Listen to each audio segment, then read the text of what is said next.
Guin Saga. Volume 10. Wedding of Death. Lady Lydia, priestess of Saria, broke the sacred vows of Saria, wandering to hold her bride in her hands, wandering to tell her of her only love. Saria saw this, and with her own hand prevented her from doing so. Those who take Saria for their wife must bear her curse. Silnius, Song of the Crystal. From Act 3, Scene 2. Chapter 1. The night before. The city of Paro was asleep. A deep night had enveloped the city of God, the city of the seven towers. The voices of the minstrels, singing their love songs in secret, were nowhere to be heard tonight. As if in an uneasy dream, the city turns over in its sleep.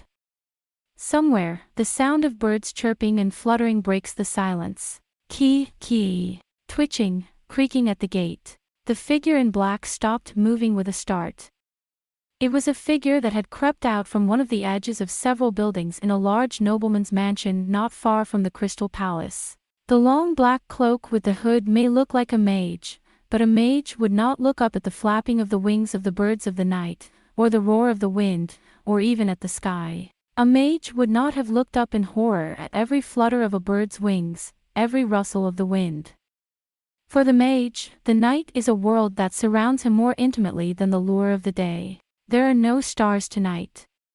Even the pale iris is hidden behind the black clouds, as is not often the case in Paro. When he saw that no one was coming out, the figure went to work again, opening the high iron gate fence. It's locked it's a pain in the ass, can you get through it? He seems to have made up his mind, and without thinking he pulls up his cloak and clings to the fence. At that time, "Where are you going?" a whispered voice came from behind me. "Viscount Asturias." Ha! Asturias fell down from the fence. "Va Valerius." Goodbye. Valerius, the blackest wish I ever had, wandered softly out from between the plants. "Where to?" "It's a bit late for you to be going out." Tisk. Asturias gritted his teeth. "Damn you, you monstrous bastard. If you'd rather get in the way, I'd be happy to cut you off right here and now." Asturias. Valerius could see what was going on in Asturias' mind. In any case, he knew exactly what was going on in the mind of this young Mongol, a foolish, honest man who showed everything to his face. "I told you not to leave this house. Go to your room. It's not time for a walk." "Yes, yeah, it's..." Asturias uttered a cry of stifled defiance. "Indeed, I thank you for sheltering me here with nowhere to go. But I can't stay here like this. I have to help Mr. Amneris." "Mr. Amneris. I know. You said that's how you felt. Don't you remember?" "I remember. But since then, I have been hiding in this house for how many days now? If I continue like this, the day of Saria will come, or perhaps I don't even know the date anymore, but the day must be near. It must be near. I beg you, I will do anything. Get me out of this house." "Oh, dear. If you think I'm stupid, I only think about things I don't need to think about." "You're a pain in the ass," Valerius murmured. How loud would they be if they knew how many days were really left until the day of Salia? Not aloud. "When I say I know, I know. You promised you'd get it by then, didn't you? Now, trust us. We're friends, aren't we?" "No." Asturias stubbornly resisted. "You're an enemy of Paro. You can't be trusted." Suddenly, he seemed to wake up. "Why on earth would I trust and surrender myself to a man from Paro? Have you cast some black magic on me? What do you want with me? What on earth do you want with me?" "Marricsdown.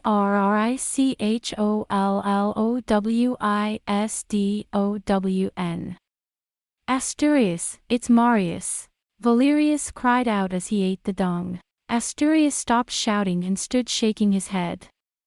"Marius." Finally, in a muffled voice, he murmured, "Yes.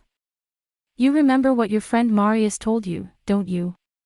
"That's right, good boy. Let's go inside the house.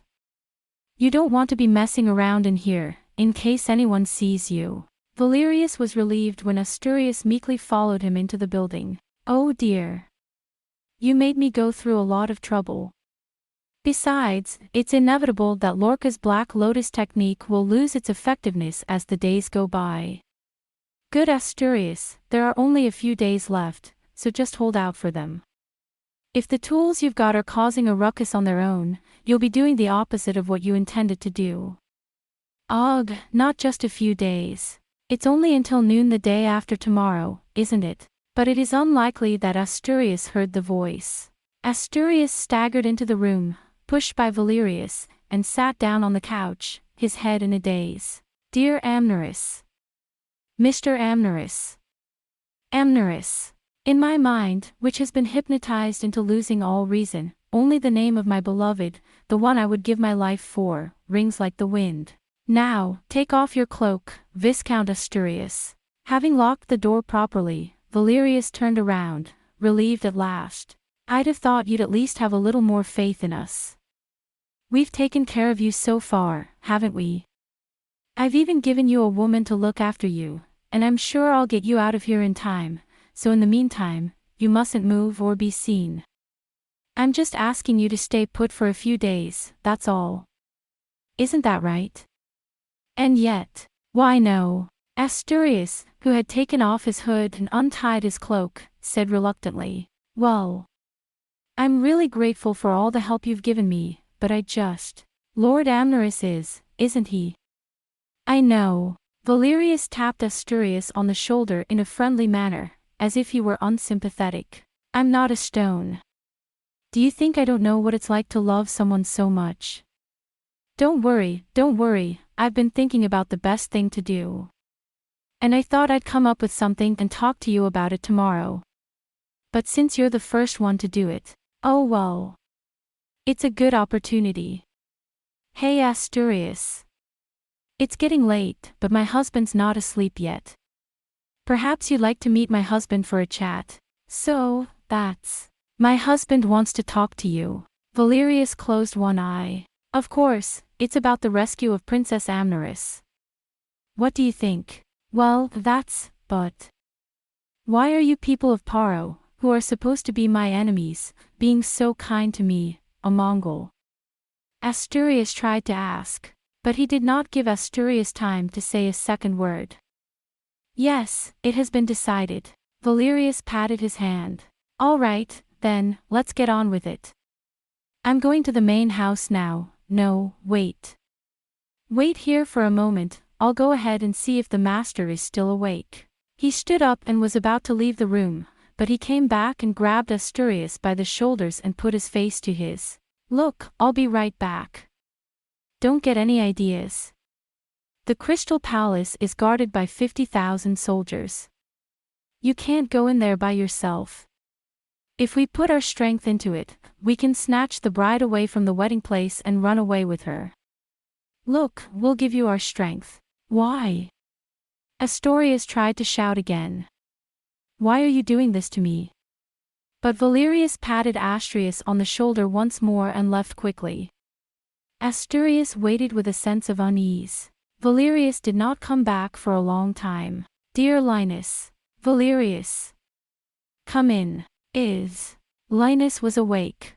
It was already after midnight and he had not even prepared for bed. He seemed to be alone in his luxurious room, doing some research. Valerius slipped easily through the door, and before he could speak, the young master struck his hand and called his servant to bring them both a glass of strong-smelling Cologne wine. "Valerius." He puts his favorite jade cup to his lips and says softly, "I'll be back. The dolphin is still alive." "Ho!" The warlord's narrow eyes shone brightly. "Where is your place?" "On the sea. A secret messenger from Varin. It seems that our pearls have been scooped up by the ships of Aglas. Aglaas is also affordable. The ship has set its sights on Varin. Borgo Valan of Agulhas has declared himself neutral. First of all, there is no danger that he will turn and join the side of Mongol. On the sea, not even the Mongols can touch us," Valerius said in a funny way. "So, perhaps we could take the troops at Agulhas and then go to Argos. That would be the arrangement." But from Agulhas to Argos, whether by land or by sea, will take nearly 10 days at the most. If we go slowly, it will take us 15 days. But it's going to change things a lot. Yes. This is top secret to Mongol. Even on Paro's side, it must not be revealed to anyone other than Lord Naris, though I'm sure Lord Naris knows this already, as he has more information than I do through his mages. Gently, Valerius sank into thought. A little. I don't know. With smoky eyes he gazed into Linus' youthful face and opened his mouth. Did Lord Naris really not know that Remus was alive? Ha! You're right, Linus, the Lord's network is quite impressive. With the Mage Tower as a backdrop, it surpasses our own. But if you ask me, will he reveal every single thing he knows to even one of his own subjects? Wait. Quickly, Linus intercepted. Wait, Valerius. I am a great admirer of the Lord, Valerius said slowly. He is an extraordinary man in every way. But so much of what he does is beyond the measure of ordinary men. Of course not. He's a good soldier, too. I am also a military man, Lord Linus. A military man knows the heart of a military man. Say it. Linus' voice was low. Say it. I think. Lord Naris probably knew the fate of the pearl before anyone else. As long as he lives, Remus is the only legitimate king of Paro, and as long as he lives, he cannot join the Paro royal family, even if Lady Mongol becomes Grand Duchess Crystal. Then why, against all the prayers and aspirations of the people, does the Lady Naris take a princess? Linus's voice becomes fierce. Valerius held up his hand to restrain him. The heartache of His Royal Highness Renaud, the desires of the people of Paro, they believe that Mongol is trying to drag the prince to the bridegroom's chair by force for the sacred throne of Paro. It was true that some doubted whether His Royal Highness Naris, so brave and proud, would willingly accept such a humiliating alliance, even if threatened with death. But Valerius. You said yourself that the Duke must have endured the humiliation in secrecy until the whereabouts of the twin pearls were known. Besides, and, according to the sacred law of the House of Paro, the King of Paro must have a princess of blood as his queen. If Lady Mongol were to become Princess of Crystal, she would not be related to the royal family of Argos, or to the countries of the Primorsky Krai, or to Chironia, and that alone would disqualify her from being King of Paro. If, Valerius.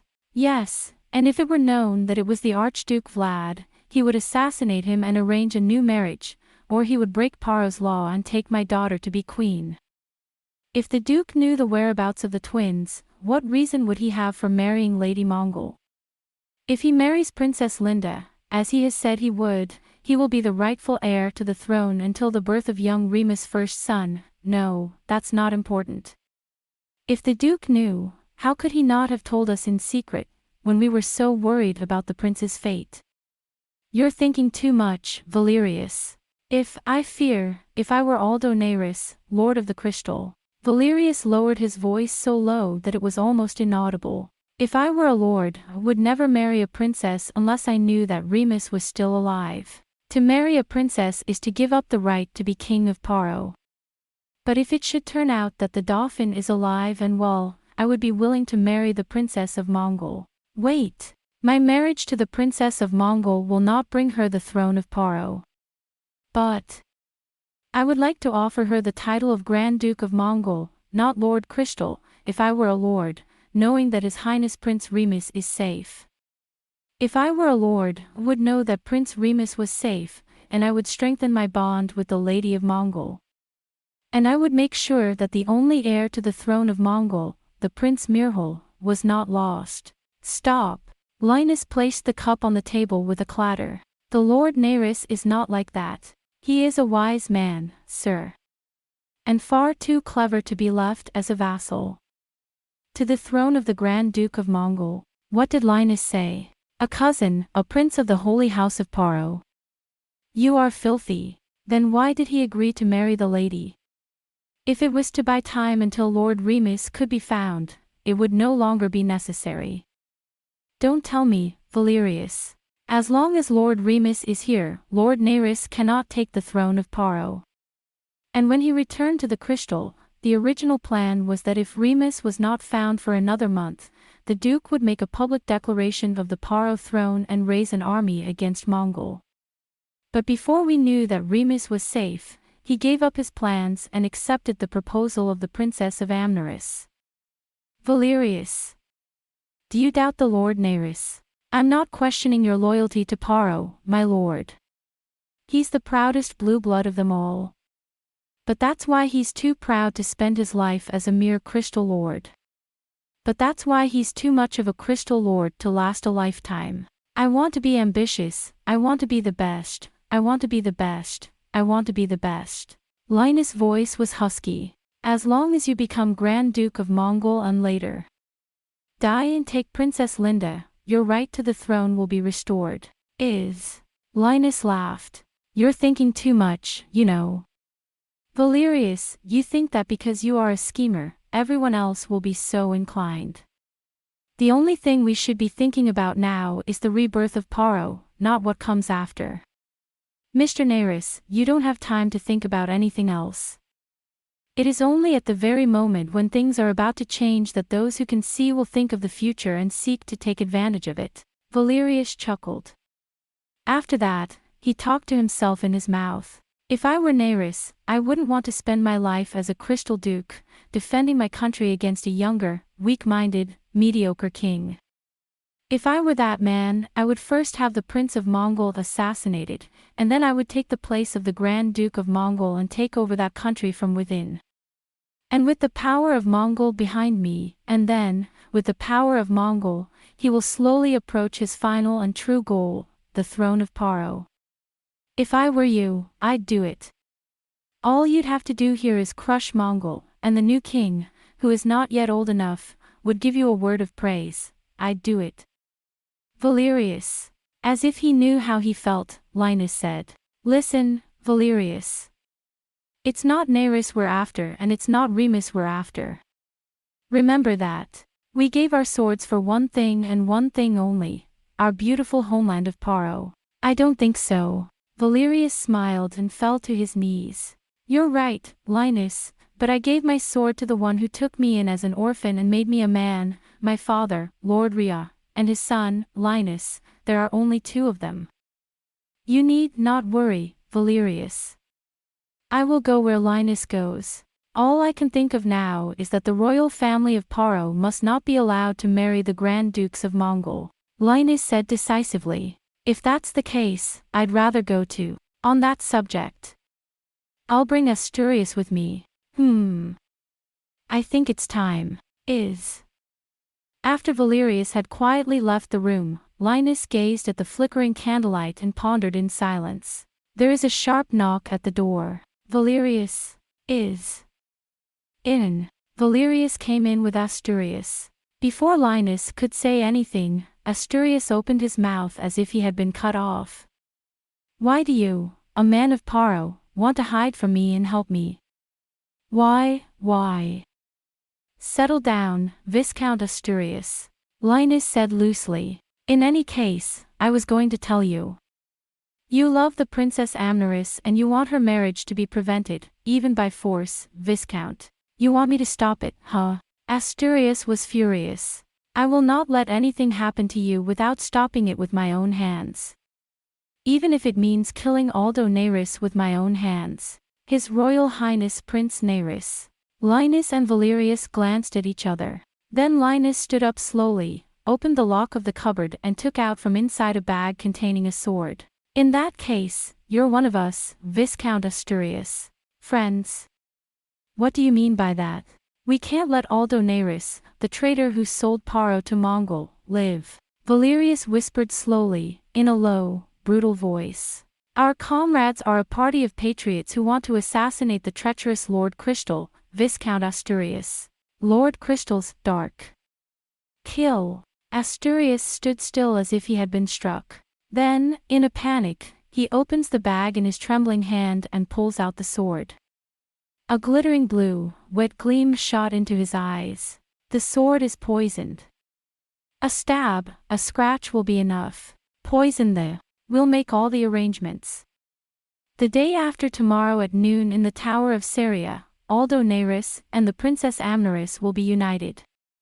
When that happens, stab Neyris and take the princess and run. Wow! Asturias shivered and shuddered. He did not know whether it was from fear or trembling. Got it. We can't let Aldo Neyris, a traitor who sold out his country and worked for Mongol, live. Linus stood up, took a cup from the cupboard and filled it with wine. So, here's to you, Viscount Asturias. To a successful assassination. Or. Cheers. For the glorious death of Aldo Neyris. When the cups clinked together, Asturias drank in a single gulp, as if he had taken the plunge. Linus laughed as he watched him. The candles are flickering, casting ghostly shadows on the walls. Asturias's face is tense, Linus's is smiling. In a position just in the shadow, Valerius gazed at the two men and the sword on the table. His narrow, sagacious eyes flickered with a faint light, as if he were examining some dark suspicion or dreadful thought that was rising in his mind. That same night, in the small palace of Karaini. It was good, Lunnan. Neyris's gentle voice drifted through the flowers in the gloom. I was beginning to think that your coming here tonight had made you so angry with me that you would not speak to me for the rest of your life. After all, tonight is the last night I'll be free, according to tradition. Tomorrow night I'll be shut up with my bride in the Tower of Janus. Before that, I really wanted to see you. They were in the bedchamber of Neyris. Renaud saw the prince with a pouty face, a loose toga and a glass in his hand. What's the matter? Can't you talk to me? Young man, if you want to be free, you can be free forever. Lunnan said in a sharp voice. It was the first thing he had said since he had come into the room. If it please you, even before the final vow in the Tower of Seria. You're not ready for that. The beautiful face of Neyris faded. He put his glass on the table and held out his hand to Renaud. Renaud. Come here, please. A puffed-up Renaud, nevertheless, sits lazily on a chair by the bed. Neyris took his faithful, stubborn hand. Why, Renaud? I thought that you alone would understand me, even if all the people of Paro did not. Even if I wanted to marry a chimera. With the chimera, or with Shem, the monkey-tailed barbarian. Renaud said. Only, if it weren't for Amneris, the son of the Grand Duke of Mongol. Also, that. I will say it again and again until my last breath. The sword of Renaud has been offered to the young lord since his birth. If you don't want to hear this story, take this sword now and prick the heart of Renaud. Otherwise, you will not stop. As he had said, he drew his sword from his waist and held it out to the young lord with the hilt and the tip to his breast. If you don't think it would be good luck for you before the wedding, I'll fall down on you. You're an idiot, Lunnan. Like a naughty child, Neyris cried out and threw the sword across the bed, instead of kissing it and giving it back in its sheath as a sword offered would do. Dear Neyris, I don't know what to say to you that will make you understand. Yes, I know. Even if Neyris intends to take that dignified country girl as his true wife, he knows who he really loves. Yes, too, Lunnan. Neyris chuckled with an uncharacteristically reassuring look. It's Lunnan, it's you. This is no time for teasing. I'm talking about Princess Crystal. Oh, Princess Crystal. I wonder if she's sleeping well now. Or is she awake all night for her wedding day? Young lord, young lord. Renaud cried out in a sorrowful voice, as if he were ranting to the depths of his soul. My young lord, for a long time now, ever since I first offered my sword as a maidservant to your father, Arsis, I have served not the royal house of Paro, but you, Arsis and Aldo Neyris. You are the only one I've ever served. I have given you not only my wife and my only daughter Ligeia, not only my sword but everything.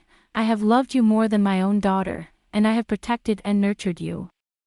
Forgive me for what I have said over the years. Lunnan is merciful. The townspeople, not all the townspeople understand the noble and pure heart and character of the young lord. Some of them are not very talkative. I don't know where they come from. Yesterday there was even a peddler who said that Naris had succumbed to torture, sold Paro, and was going to marry a princess in Mongols for a position. Wait, Lunnan. Suddenly, Naris woke up. His quiet, night-like eyes suddenly glittered with the light of a hawk. This reading seller who has slandered me. I tried to snatch it away from him, but he ran away, but I have the paper. It's a very unpleasant fabrication, and not only that, it says that Lord Naris is a disgusting, corrupt nobleman who has had affairs with many women and men. Lunnan. Do you have it? Such a horrible thing to see, I had it burned. If they knew who wrote it, they'd skin it. Well, no, thank you. Naris's eyes were burning with suspicion. Opposition, to me. No, that's not possible. The only goal in Paro now is to regain the country, and at the very least, I am the only royal authority in Paro now, and I don't think that such an ugly story would make me any better than I would be if I knew that Remus was still alive. If Remus were alive, there would be no one in all Paro who would give up on me, even if it were a worse story. So it wasn't the remnants of Paro's secretive band that passed on the readings or anything like that, no matter how repulsed they were by my association with Amneris. Ha, ha. So there's only one source. Mongol. I suppose the Grand Duke is laying the groundwork for a quick end to me. Quickly assessing the situation, Naris turned to Lunnan without a care in the world. You don't like the way I've been treating the Lady of Mongols, do you? Just leave me alone. The people of Paro know if I'm like that. First, ugly stories and peddling work best in peace. Now it's only the cavalry and the sword that have power. Isn't that right, Renaud? Lunnan is merciful. Renaud stubbornly repeated himself. How strong is the charm of that country girl that she should dare to take a wife in spite of the opposition of the people of Paro? First of all, if you marry her, the young lord of Paro. Lunnan.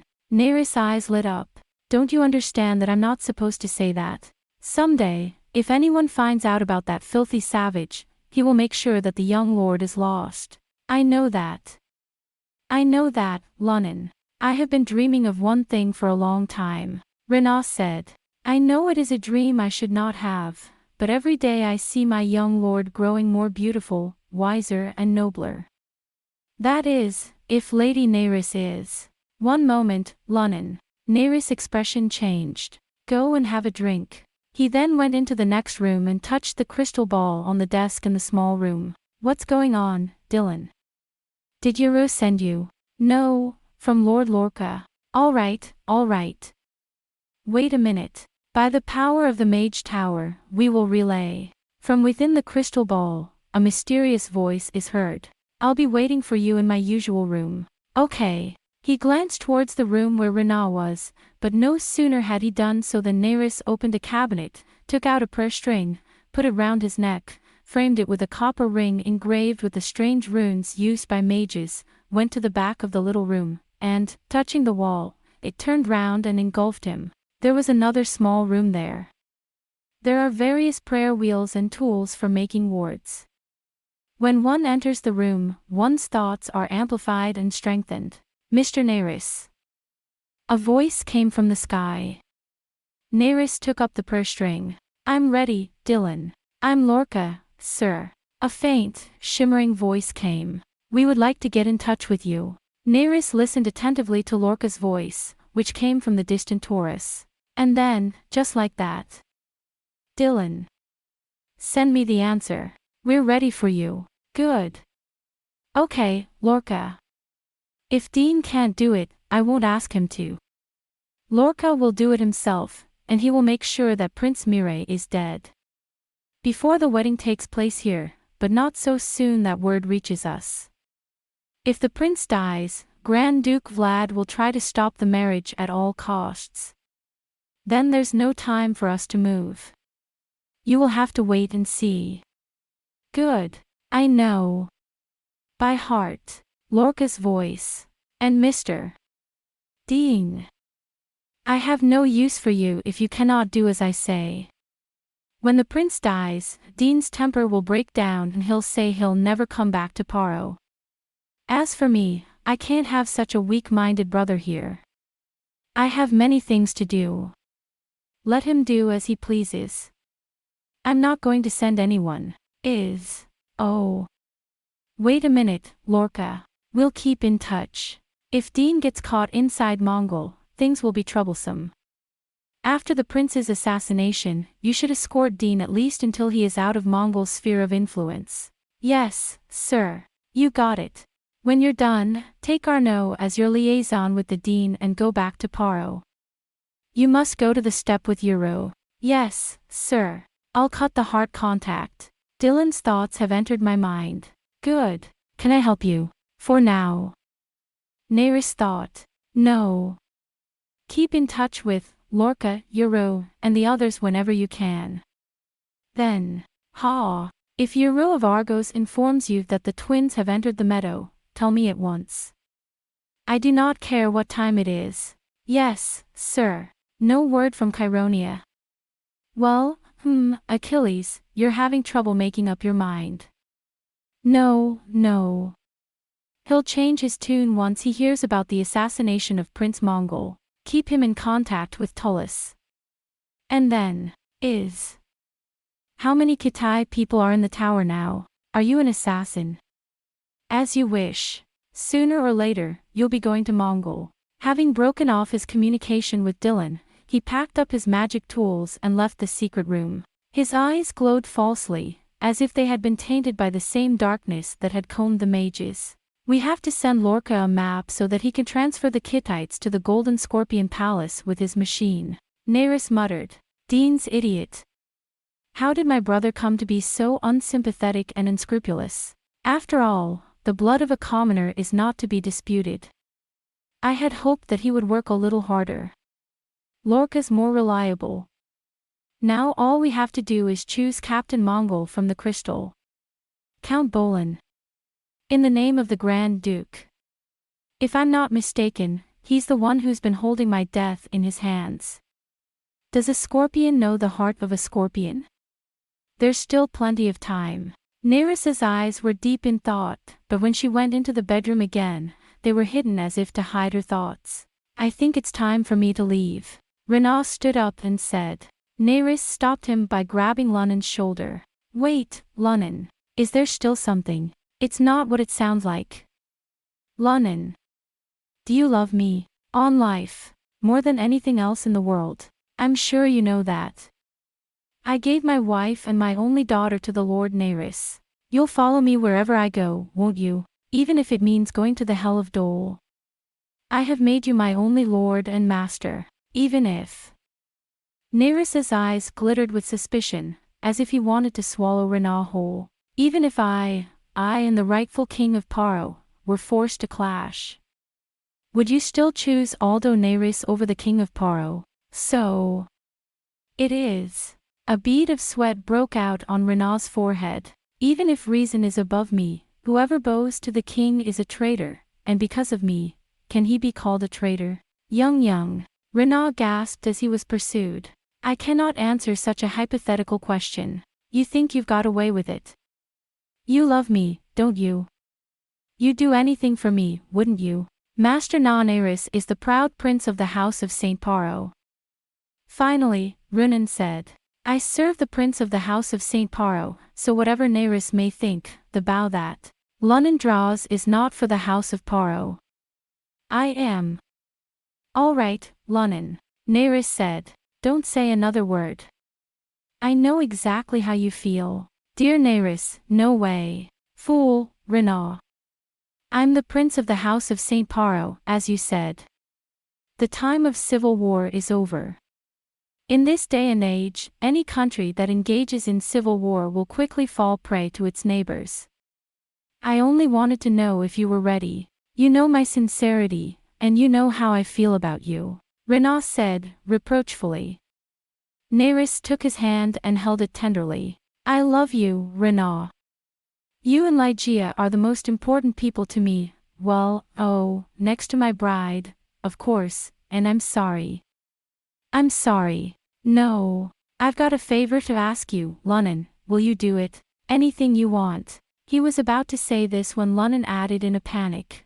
I cannot ask the Princess of Amneris to give the same loyalty to me as she did to her husband. No, it's not. Nerys smiled and motioned for Rena to come closer.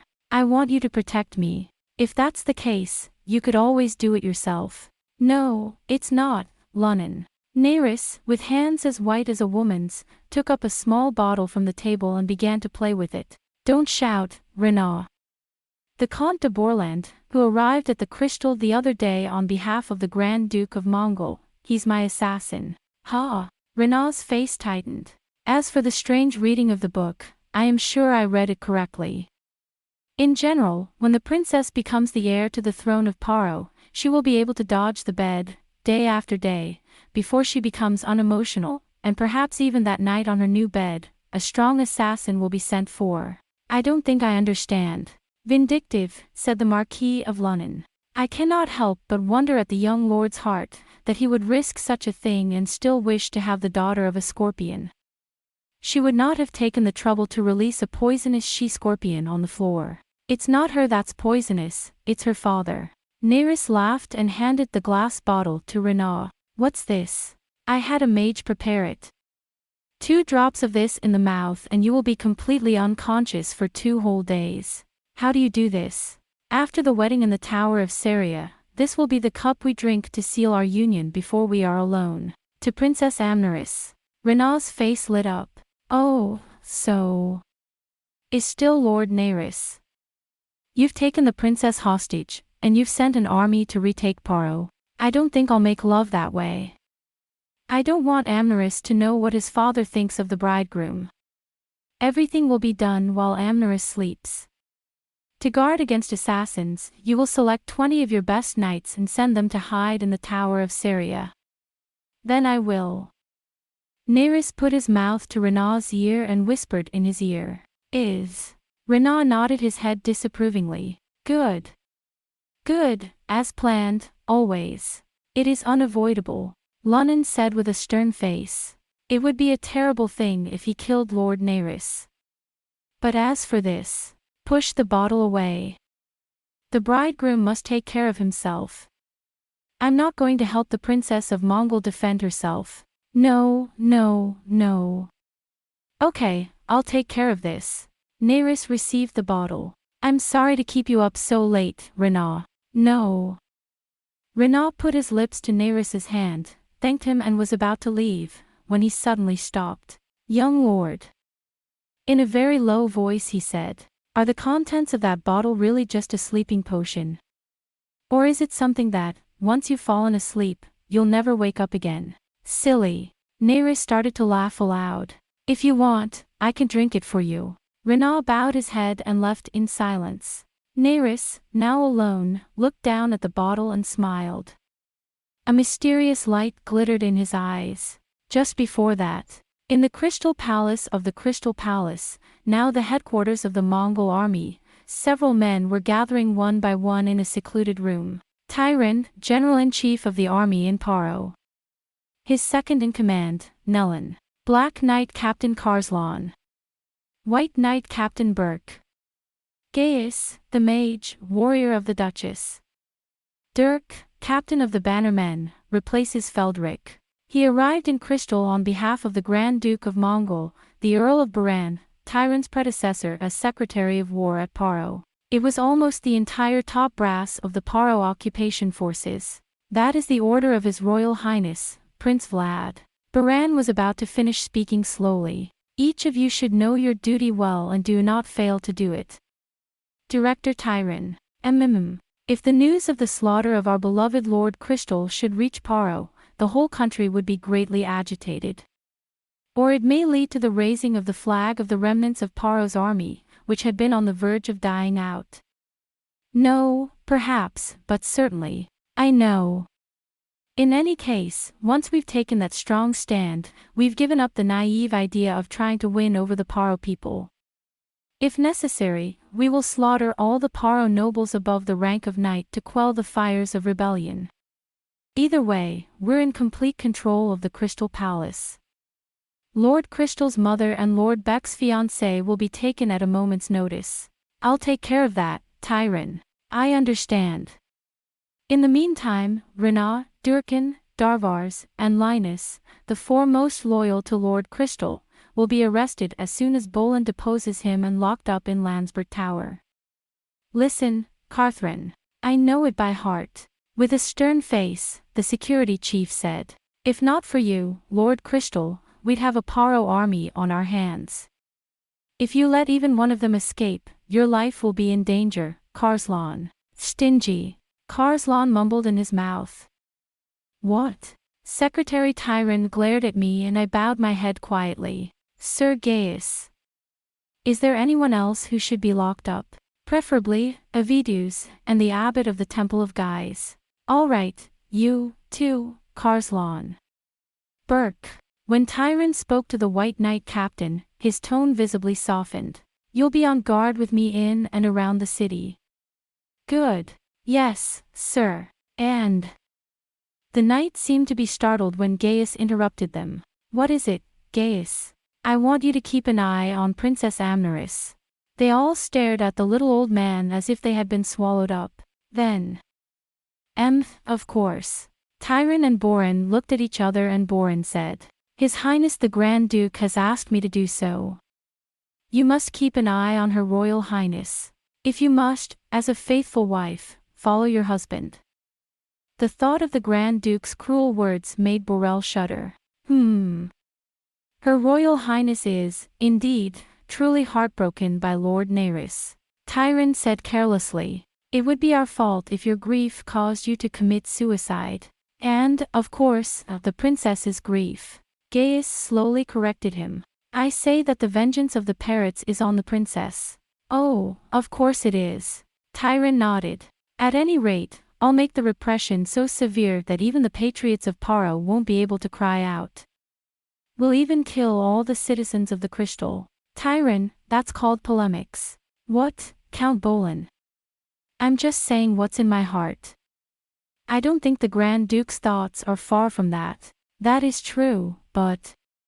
In the first place, I have always believed that when a country is occupied, it is useless to try to soften the hearts of its people by warmth, but only to subdue them with sword and sword, to slaughter them without leaving a blade of grass. No. No. Seemingly concerned that he might have said too much, Bolin stood up quickly. Very well. That concludes today's meeting. Tyron, please make sure this plan doesn't get leaked to the Paro side, even if it's just a guess. Of course, of course. Don't press me, Count Baran. Besides, all the people of the Crystal are in a great hurry to get ready for their wedding. Burke said. I don't think you'll have time to pay much attention to our movements. No. Carthren was about to say something. But when Commissioner Tyron looked at him, he puffed out his beard and kept silent. Since the secret arrest of Lord Crystal, the Black Knight's relationship with Lord Commander Paro has been less than cordial. What is it, Karslan? Tell me. Baran reproached him. Karslan whispered to him. It's not easy to be so relieved, he said. And the sentiment of the Paro people is that, although they have been forced to help with the preparations, few of them are happy about the wedding. There are very few. Perhaps some of the most ardent patriots and supporters of Lord Crystal are determined to prevent the wedding, perhaps even ignoring his wishes.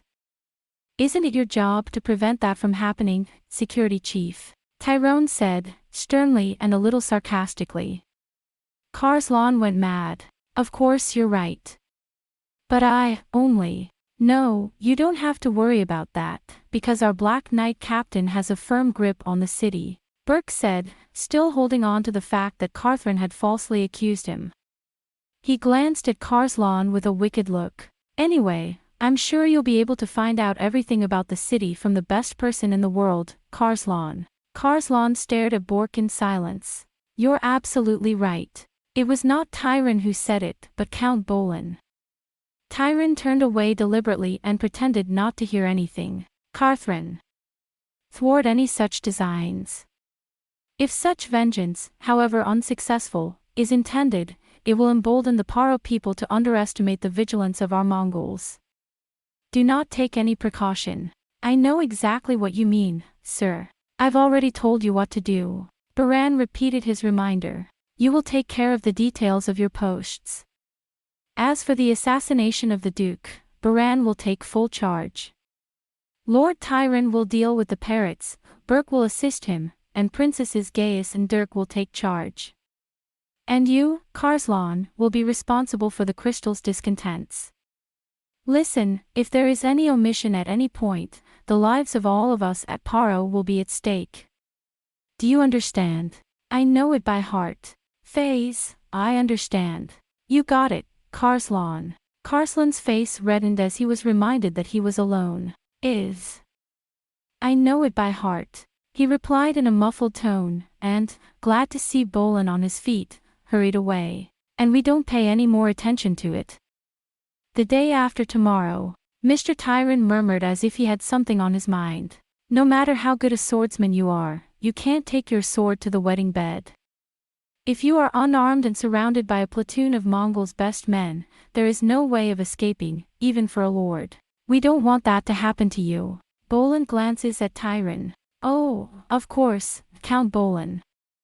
I've been thinking. So the Lord of the Crystal and the brilliant boy who made his name all over the Middle Kingdom will live until the day after tomorrow. It's true, he was a rare and beautiful man, but it's no wonder they called him the Prince of Seria. Well, let him have the virtue of dying in his beloved Crystal Palace. You're looking forward to me taking the head of the Prince of Seria, Baran said in a low voice. It's the night after tomorrow, gentlemen. Until then, enjoy the festivities at their best. Baran, Tyran, Gaius, who rose without a sound, in order of rank they left the room. Karslan was naturally the last to leave. Although he was the first to stand up, he waited patiently, bowing his head to each person, and when everyone had gone, he went out into the next room. Kanos. Kanos. He calls out loudly. Seeing that you are in a bad mood, the Black Knight rushes to call you. And what's Dallas doing? What are you doing? I told you to wait until I came back. Taking it out on him, Karslan got angry. Yes, but the platoon commander has just changed his orders, leaving me to return to the city guard. What? Do you think I'm going to misremember that? I tried to get angry, but Karslan had the wrong side of this one. I remembered that Kanos was right, and I muffled the rest in my mouth. Would you like to return to regimental headquarters? Or to your quarters? When Knorth asked him a question he was afraid to ask, he remembered something, and his bearded face, which had been puffy, suddenly broke into a smile. Ha, Dallas, you're still holding on to that wish you had. The other day, when Dallas boasted that he had just acquired a very beautiful crystal-born slave girl, I took the opportunity to visit her and found her as beautiful as Seria. He took a liking to her at first sight, and frightened and coaxed the reluctant Dallas until he finally took her in exchange for a promise to make her his second in command. The slave girl is waiting for you in the inn. You fool of Tyron. Don't you dare dream that I'm hiding such a prize, you fool of a Burke. How much better to be with a beautiful woman than to assassinate Lord Crystal. Most, I have a grudge against Aldonaris. I've been humiliated, deceived and disgraced. I think that if Baran had ordered me to do it, I would have been very careful to take care of him. But in any case, it's only life until the day after tomorrow. I will not dread the next sunrise with Princess Amneris in my arms. When I imagined the white face, which was too beautiful to be left to a man, and which seemed to look down coldly on the countrymen of Mongols, being cut by the blades of Baran's assassins, and twisted into a bloody heap, I felt my boiling indignation clear away. I felt that my simmering resentment would be lifted. I'll have a good laugh at you when you're beheaded and exposed. I've always been a vindictive person, I admit that. The guard must have gone to Dallas. Then there's nothing for me to do there. Quarters. Yes, sir. Knorth went to call the horse. As he waited, Karslan's heart was filled with anticipation of more fun. Lena, the slave girl, would be waiting for him, ready for a bath and wearing a Paro-style vest. You've got great skin. That's what I mean by skin. She's too good for Dallas.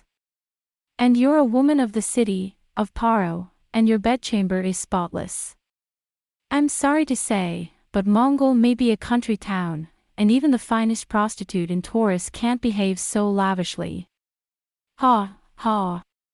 With all due respect, my Princess Amneris is a pale little thing compared to Lena. A woman is more than just a face. A woman's beauty, her charm, her manners, besides, there's something oddly graceful about a slave girl. She could pass for a noble princess with access to the Crystal Palace. I wonder how many people would drool and envy you if you took her to court, dressed her up beautifully. But I had no intention of taking him out to show him off, not even a little. It would be a pity if Tyron and Bolin, whom I disliked, took advantage of me. When I get back to Taurus, I'll bring you back. He said she was the concubine of a wealthy merchant who took her from his men. Perhaps she's the daughter of a nobleman who fell in battle. If so, it's an even greater find. It's been less than 10 days since I rolled it up. Now is the best time to taste it. Carslan's beard had become so loose that he was drooling, and for a while he did not even notice Canortha's voice calling out to the captain as he pulled in the horse. "Sir." In the darkness, only a small nightlight flickered on and off. The air smelled of the foul paro perfume that was gathering in the bedroom. "What is it, Lena? You want something? Then tell me, I'll get you anything you ask for. There's nothing I can't do for you." Carslan smiled a lazy grin, as if he were glad he could not see clearly in the dark, and groped next to her. He slips his rugged fingers into the cool, pleasant flow of her long, smooth hair. "Tell me what you want." "What do you want?" "Expensive perfume, new clothes, jewelry, candy. You'll look good in anything you wear. Today's black toga suits you well. You look like Salia." Even the sweetest words could be uttered without embarrassment in the dense, salvio-scented gloom. "Are you happy?" "Ha, yes. I'm very happy." Lena is happy, too happy, I'm afraid. "Afraid? Nonsense, what are you afraid of?" "I'm afraid you'll get tired of her, sir." "Nonsense. That's not possible." "What are you worrying about? What man could ever get tired of a good woman like you?" "Well, I can't say this out loud, but you're far more beautiful than my lord, Princess Amneris." "What? What? Why are you pinching me?" "This.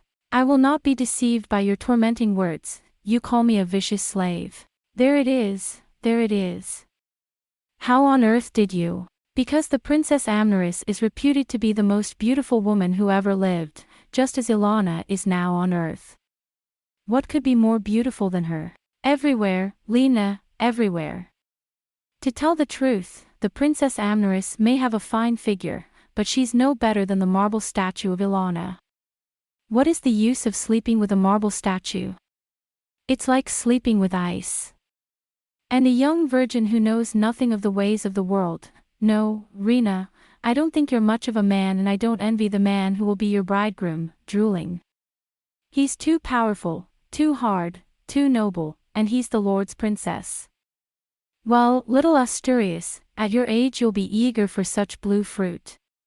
For a man who knows his way around the world, the son-in-law of the Grand Duchess of Mongol, and therefore possibly the next Grand Duke, is no more important than the son-in-law of the Princess Amneris.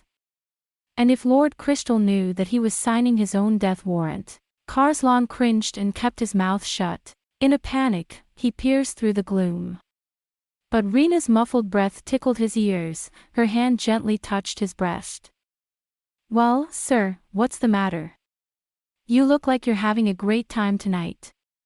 What's the good news?" I was relieved to hear the innocent whispers of a man who was not worried about anything. However, I decided to avoid any more disturbing topics. "How about it, Lena, when you're done with your parrots, you can come with me to Taurus. The captain of the Black Knights is a man of some renown in Taurus. There's a great house in Taurus. You'll have 200 slaves and maidservants, you'll live in a big room with an annex, you'll have your own maidservants, and you'll live like a noble princess. If you do, you will bathe in salubrious baths every day, eat fresh kalam and lentils every morning and evening, and drink the Vacha wine of Audane. Well, Lena took a deep breath. How neat, but what? Are you worried about something? No, sir. It's just that I've never left Paro, and… What, fool? You're talking like a child and what? No, that. Just say it. Because he'll be angry, I'm sure. It's the hardest thing for Lena to be angry with her husband. I'm not angry with you. Come on, say whatever you want. Yes, well, I've heard rumors that the Mongol army is… What about Mongol's army? It's just a rumor, that's all. Just say it. Just say it. Mongol's army will be defeated by Paro's. The wizards foretold it. The armies of heaven will come down and destroy the new country. What nonsense. Prophecies like that, mages are always trying to get money out of people by making up prophecies and omens about things they think will make people happy. Well, don't you believe in prophecy, sir? But prophecies do come true. You think so because you're a woman of Paro, of the kingdom of magic. That's superstition. There's no evidence for it. As he said this, Karslan's voice suddenly took on an uncertain note. Yes, you're right. After all, sir, you know everything. I'm such a fool, you know, to take such a thing so seriously. I know. After all, women are not very wise. But the mage made such a good case that I took him seriously. If he comes again, I'll tell old Mother Sar to send him away. Because if Chironia withdraws from Mongol and Kumu and Urania keep their neutrality, Lord Bek's army coming north from Argos can go around the border with Chironia and divide Mongol and Paro. If the war should break out, the character of the Grand Duke of Vlad would be to defend the home country by a force of 50,000 men in Paro, which would be overlooked by the home country and crushed from within and without, while the home country had the navy of Primorai at its back. If the war were to break out, the character of the Grand Duke Vlad would be such that he would leave his troops at Paro behind, and would not send reinforcements. What? I shouted, surprisingly loudly myself. Lena let out a small scream. I'm sorry. Please forgive me. Oh, it's just, this mage who came to me, he said he could tell my fortune, so… Lord Bek's army, moving north from Argos, is rounded up from the south of Chironia. The northward movement of the Paro army led by Lord Bek was, of course, foreseen by Gaius. However, he believed that the army would pass through Danine and enter the southern part of Paro to join the rest of the country. If that was the case, then the battle would be fought in the south of Paro, and we would be sent out from Crystal to meet them. Naturally, the supply troops from Taurus will continue to arrive. It is possible. If the navy of Primorsky Krai comes from Crystal to the back of the Taurus, or, in the unlikely event, if Kumu or Urania or both start an army against Mongol. If the situation arises that we have to deploy our domestic forces elsewhere, even in one place, naturally, the anti-Mongol elements in the Crystal will be on the warpath at once, and if reinforcements from home come to a halt. If the Grand Duke, once he has given up on Paro, is committed to defending the homeland, it was quite conceivable. Karslan's face turned pale, as if he could see it in the night. He had no intention of telling Tyron and the others about this possibility. Tyron and the others, who were intent on assassinating Lord Crystal, had no choice but to call for Lord Bek to come to their aid, or more likely, to be brought home for further action. In any case, the first thing to think about is how to avoid the danger of being trapped in Crystal City.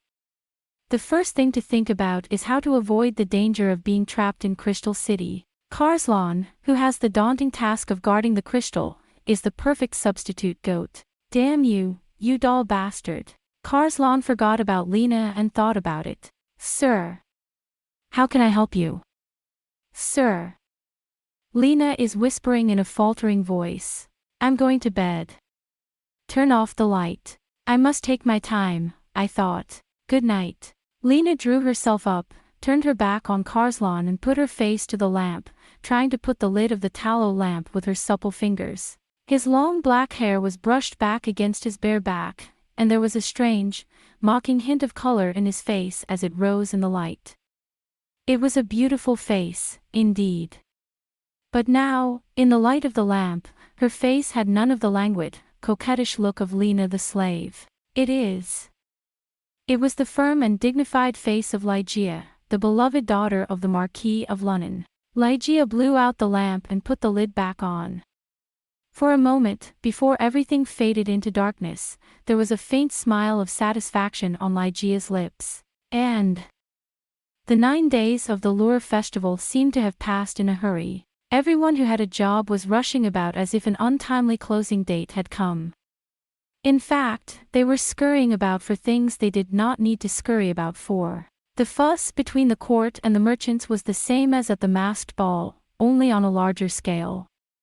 Only on a much larger scale. This time, however, it was less chaotic than at the previous ball, and almost as orderly.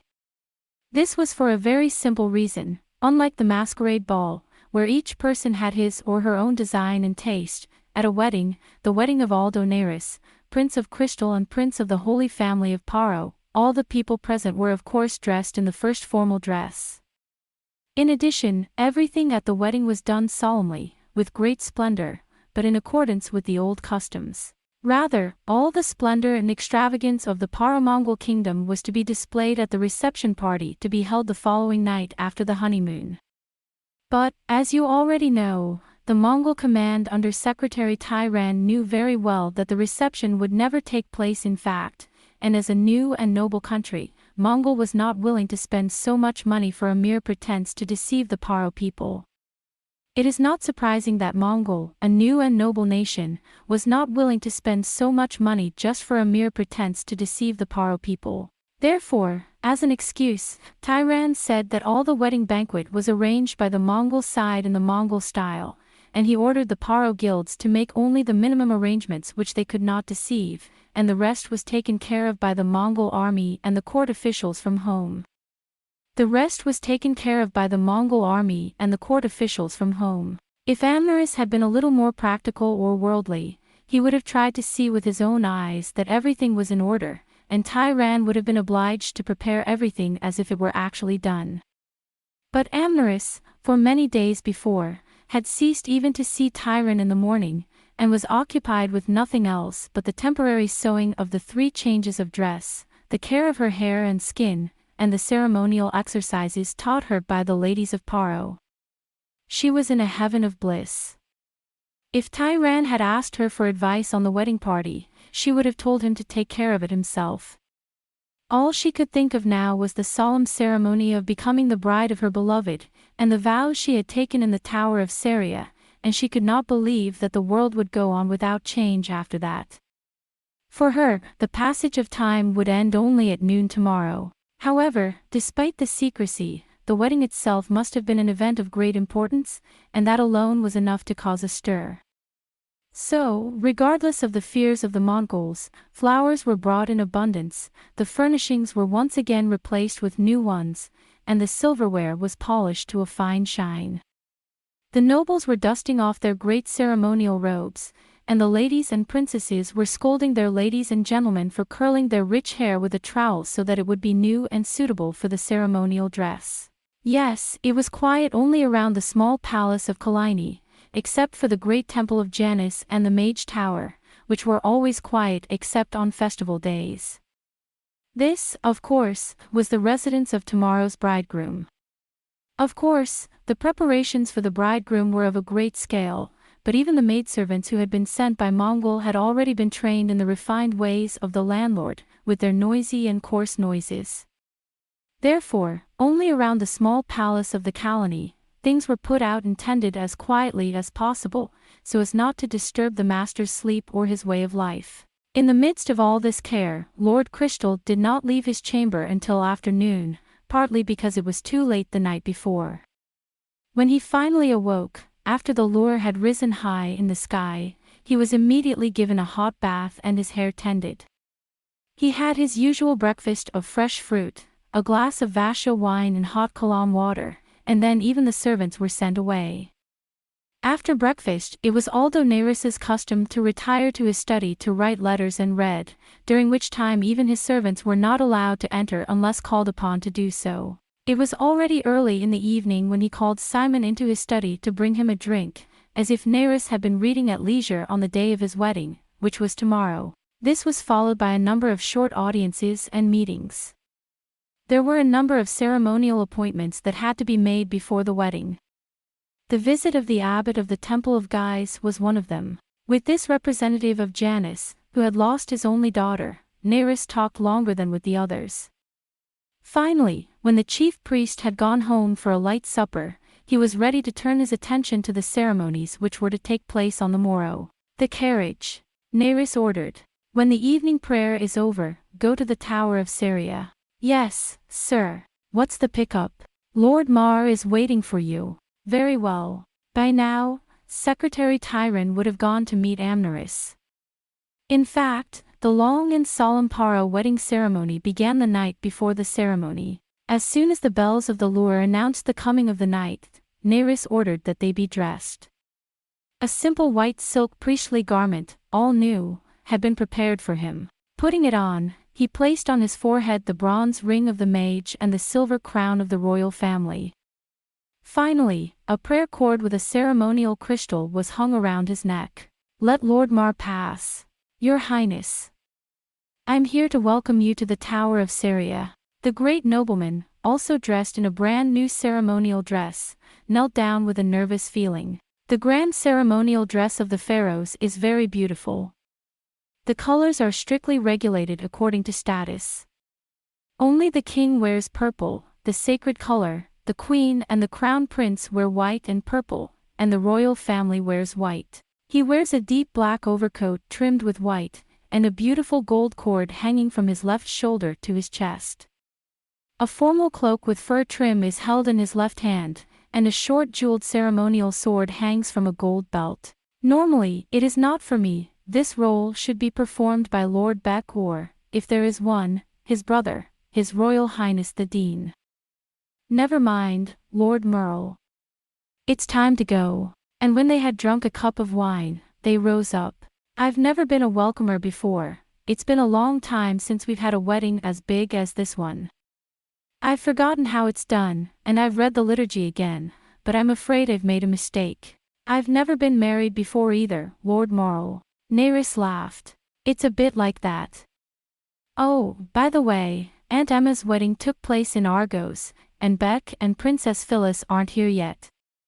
It's been a while, hasn't it? I'm sorry, but if..." Lord Marl thought better of it and stopped talking. The steward, a man of letters, a great nobleman of gentle manners, hesitated to say anything that he could not now repeat, but his eyes said eloquently that if only the bride had been a different princess, how happy this same wedding would have been, how long awaited by all the people of Paro.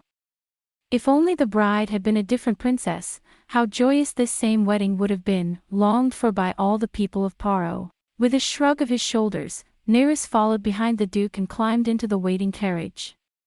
The white ceremonial carriage drove slowly through the midst of all the vassals on either side of the gate. When Lord Crystal's carriage arrived at the east gate of the Tower of Syria, the nun, the chief priestess of the Syrian temple, was already waiting for him.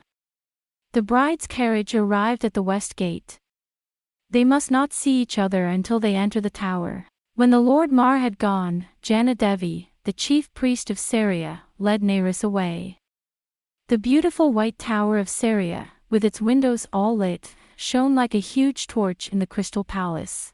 "Tonight, for one night, may you speak with the goddess Syria and find out if this marriage is in her heart and if your love and faithfulness are worthy of her vows." And the chief priest of Janus said, and he put on the shoulders of Nairis a long cloak of silver threaded with the dove's coo, the sign of Sariah, and he cut the sign of Sariah on the forehead of Nairis with his anointed finger. "Please come in." Nairis bowed his head, clasped the hem of his cloak under his arm, and entered through the door of the chamber of seclusion in the basement of the Tower of Syria.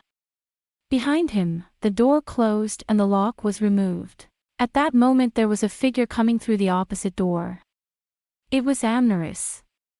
She wore her hair down unkempt, and wore an unfamiliar Paro-style crown on her forehead, and a veil of gauze, also covered with the symbol of Saria.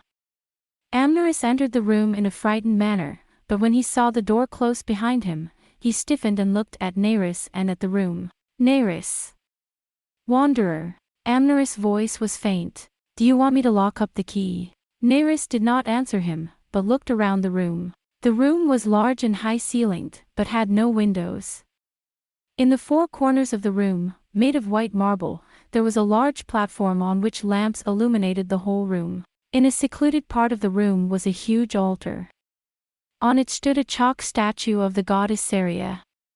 It was not the gentle and beautiful Saria usually seen, but rather she looked down upon them with a fearful and majestic gaze of stone. Am I worthy to pledge my love and faithfulness before Saria? With a somewhat ironic smile, Neris murmured.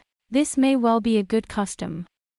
But I wonder how many grooms or brides have been so faithful to their vows and to themselves. Dear Neris. Come here, sweetheart. With a smile, Neris said softly and held out his hand to Amneris. What are you so afraid of? You're the brave Ilana of Mongol, aren't you? Are you afraid of me?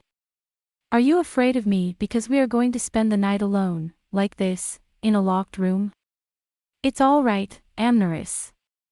Even the most irredeemable miscreant knows better than to lay a finger on his bride during a night of seclusion in the Tower of Saria. But this is an old custom. Nowadays, even the pious people of Paro do not go to the trouble of shutting themselves up in the temple of Saria.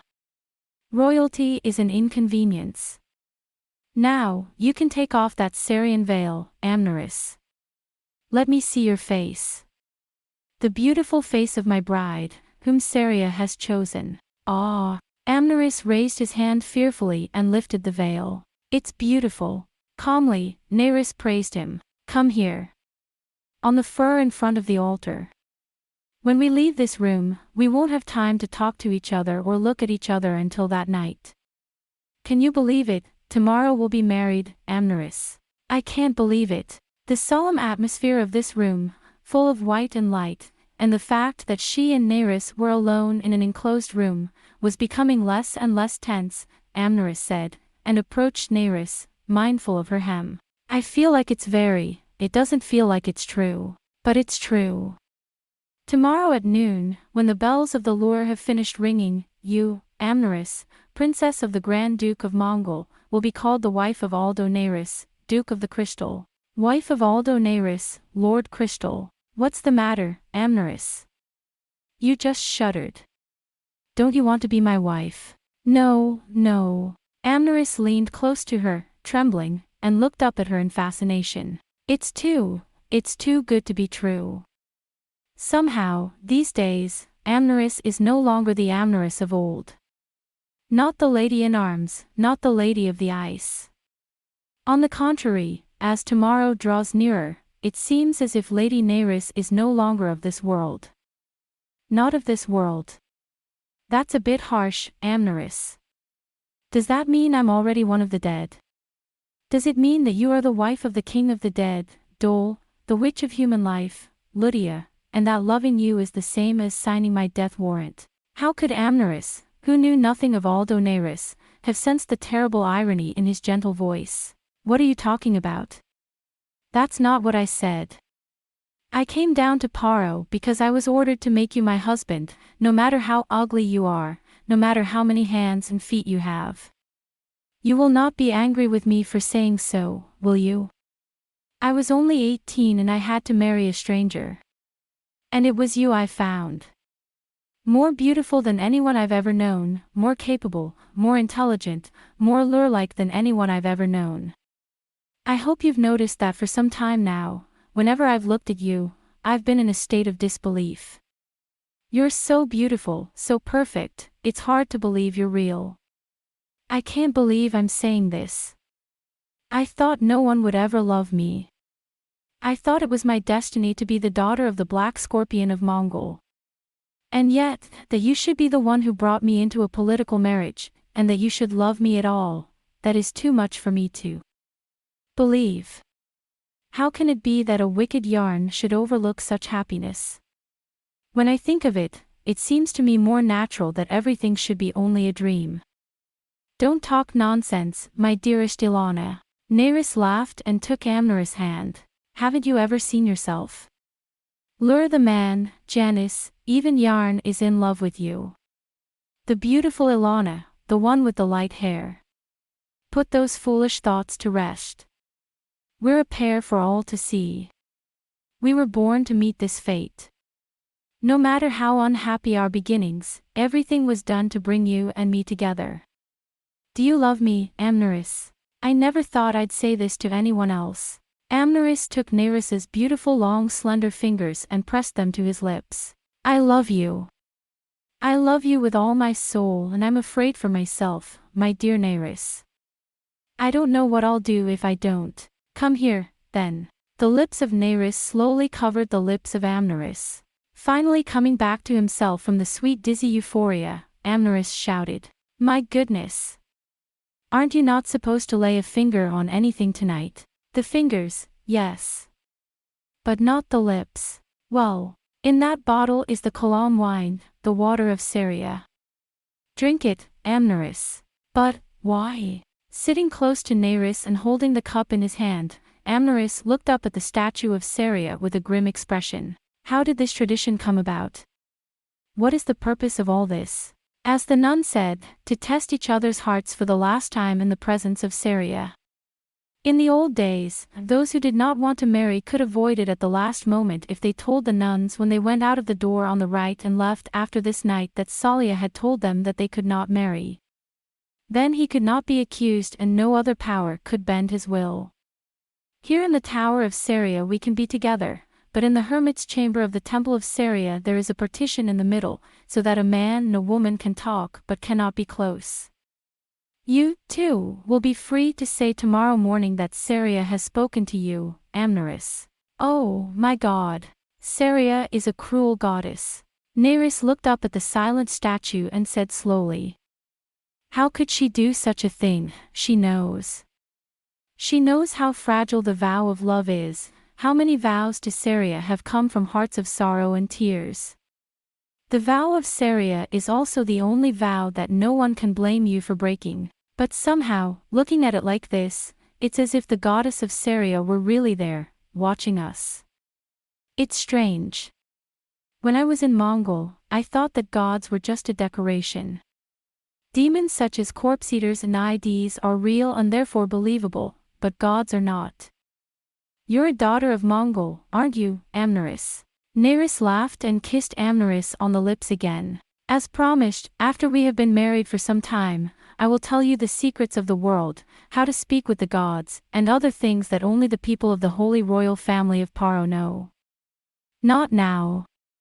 You will only believe that the world is as you see it, but I'm going to give you a dress made of yarn as my wedding gift to you.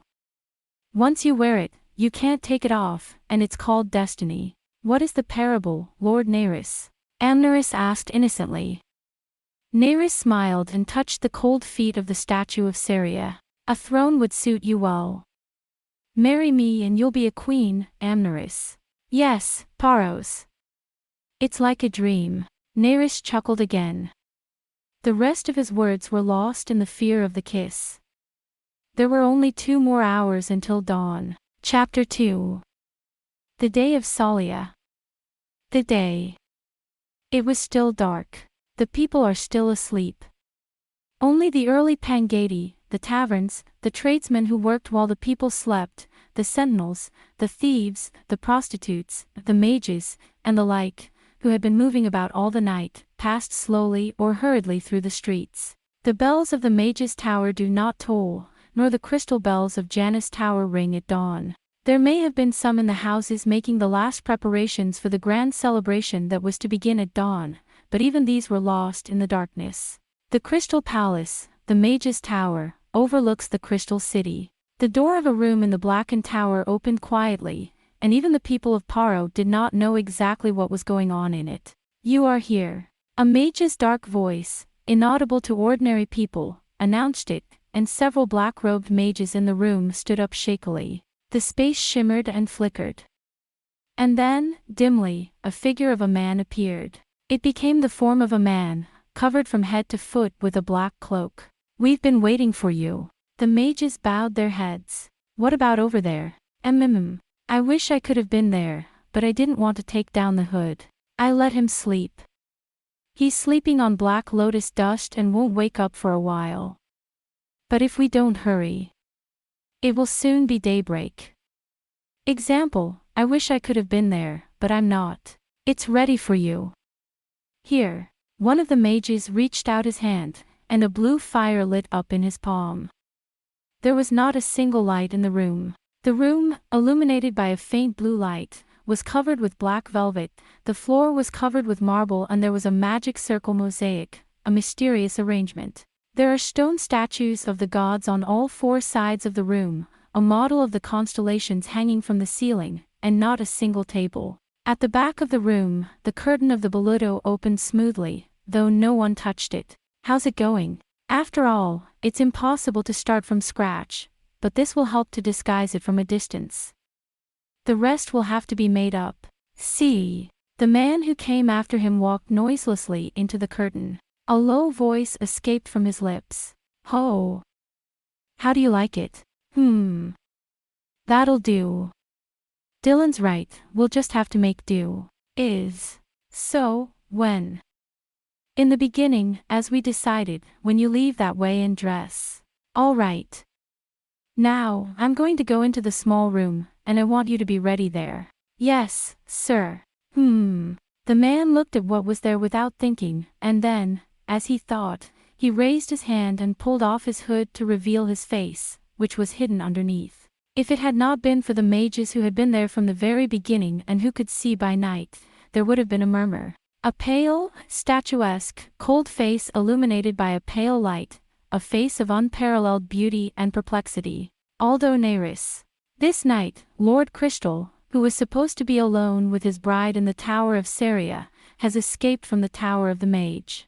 The Black Mage's Tower, without a single light, silent and smelling of foul myrrh, seemed more suitable for the sorcerer than the glittering court, the dainty ladies, and the flowers. His dark hair, his eyes of the color of night, were dark and silent, as if they had been lost in the Hades of Dole which enveloped the scene. Very well.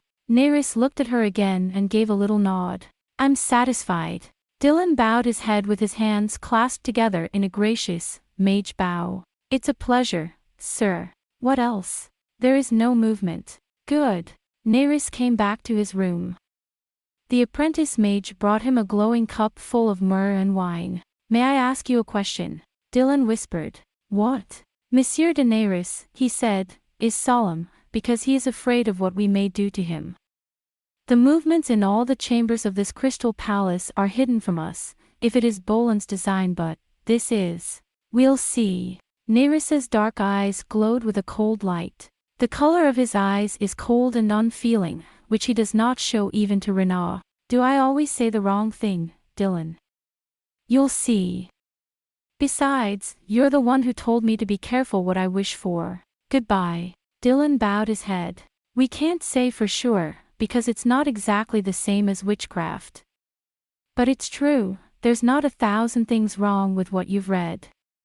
I will do as you ask. But it's not Dylan. I'm the one who said that." The other one spoke up. "I can't believe it. I can't believe it." "Sweet Dowles," Neyris said quietly. "Well, good. If we're prepared, we'll be fine no matter what. If you don't hit me, I'll save you the trouble. I'll be back. I don't want to be noticed."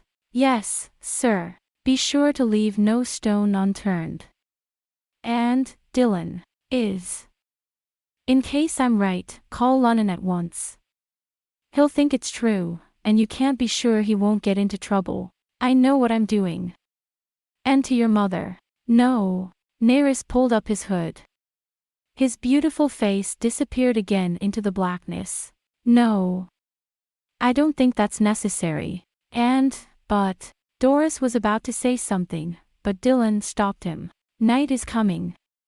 Return to the Tower of Seria." Neyris nodded. But then he added, "Is Jorinder's work getting done?" Well, isn't that silly?" No wonder, every time I use that machine, I wish I could use it accurately at long range, and if I could send a squadron at a time. Silently, Dylan bows his head. Nerys doesn't look back. To the Tower of Janus. The mage's apprentice lifted up a door on one wall, revealing a gaping doorway and a staircase leading down from it. We'll send it to you. As one of the mages descends, holding up a demon's fire, Nerys enters the crypt. With that, the mages extinguished the demon fire. There was still much work to be done before dawn. At that dawn, there must have been many people here and there who had spent the night as a recluse. Hey! As soon as a hand was put on his shoulder, Asturias jumped out of his skin. You've been awake. Valerius looks on with a sniffle. Of course.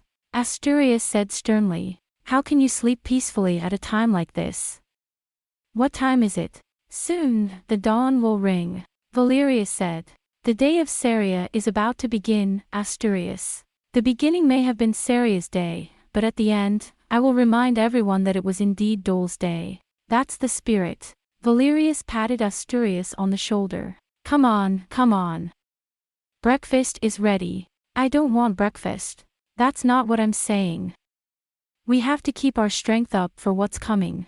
Then I'll have some calm water. Asturias, in Valerius' chamber, sipped hot calm water, but did not let go of his sword, which he held close to his breast. I'm sorry you had to wait so long, Asturias. Finally, the day of reckoning is upon us. Oh. Okay, let's go through the process again. Enough. All right. Don't say that, Valerius said. Is that so? Well, we'll go over it again in the carriage. Asturias, my dear, how do you know where you are going to escape to after this?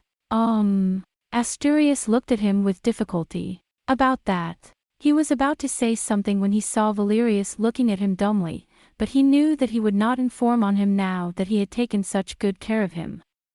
Anyway, we'll leave Paro as soon as possible. The south is too close to Argos, so we'll go north. I had hoped to follow the nanny of Audain, but now that you object, I've reconsidered. I'm thinking of going to Chironia or, better still, to Nosferus and hiding myself there. Nosferus. Valerius turned his eyes. You're going to the wrong place again. Well, it's true, you won't get many pursuers that way. And it's better than Audain. Audain's nanny is a bit of a naive woman. And even if you do get there, you won't last a day without being found. Nosferus is not so bad. And I've got the land. Asturias said with pride. No one would ever think that Nosferus was hiding. If it's Mongol. In Paro, usually, if you want to hide, you avoid those places where no one thinks you're hiding. People will be looking for it. You're always so complicated, I don't know what you mean. Asturias said with a stern face. Are we going? Not yet, not yet.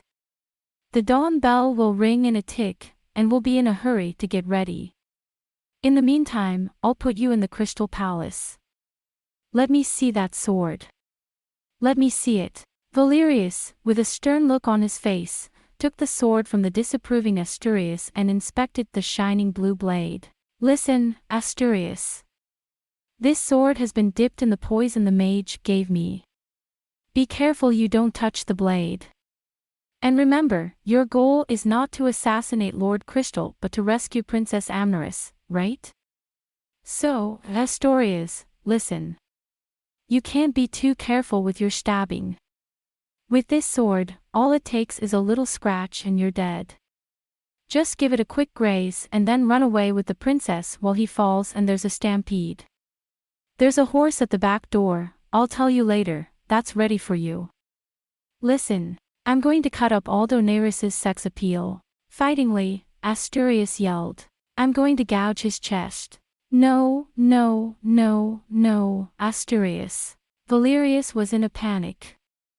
The arm is enough, Asturias. You see, when on official occasions, the royal family of Paro always wears a coat of arms under their cloak to prevent assassination. What if you're too slow to gouge your chest and they catch you? That's what it means to be bitten by a torque and let a Baltic bird escape. That's why you got him a poisoned sword. Or a leg. All you have to do is cut through the hand that's trying to protect you. That'll kill him. Would you like to try it? Would you like to try it with a cat? Or do you believe us? It's a poison concocted by a famous mage of Paro. The effect is powerful, but I suppose all the mages in Paro work for the crown in the mage's tower. Asturias said stubbornly. Such a man would, as it were, poison his own master. It's okay, it's okay. Valerius was accepted. Of course, the mage's tower is a very big part of the mages guild in Paro. But it is not only the mages who serve the court who are mages. For example, my master, Oten Fei, is a Kitai man and has nothing to do with the mage tower. There are many such mages in Paro. Not all of them are loyal to the holy royal family of Paro. I learned magic from that Otang Fei.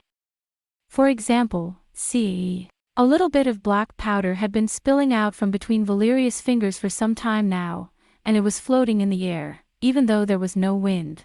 What? Asturias. Valerius's voice had become low, faint and demonic. Ah. Asturias was about to say something. But. He stiffened as soon as he was pointed by Valerius' 2 fingers, which stuck out together. Indeed, you are a good man, Asturias. I've never seen a man so susceptible. Giggling, Valerius muttered. I hope they don't take advantage of you and use you against the bad guys, but that's not the point. Listen, Asturias, can you hear me? Asturias nodded, his body swaying. Listen. You've been hiding in an inn ever since you entered the Crystal City. I've never heard the name Linus or Valerius. You see, when I left the mansion, I was told, now, that's the Crystal Palace. As soon as you're told to go, you'll forget Linus' name altogether. And of course, Valerius. Good. You. All right, good boy, Asturias. Valerius took his sword. And then, look, the arm. You've got to get the arm. The arm. Valerius drew his sword once more and gazed at the blue, shining blade. His eyes narrowed.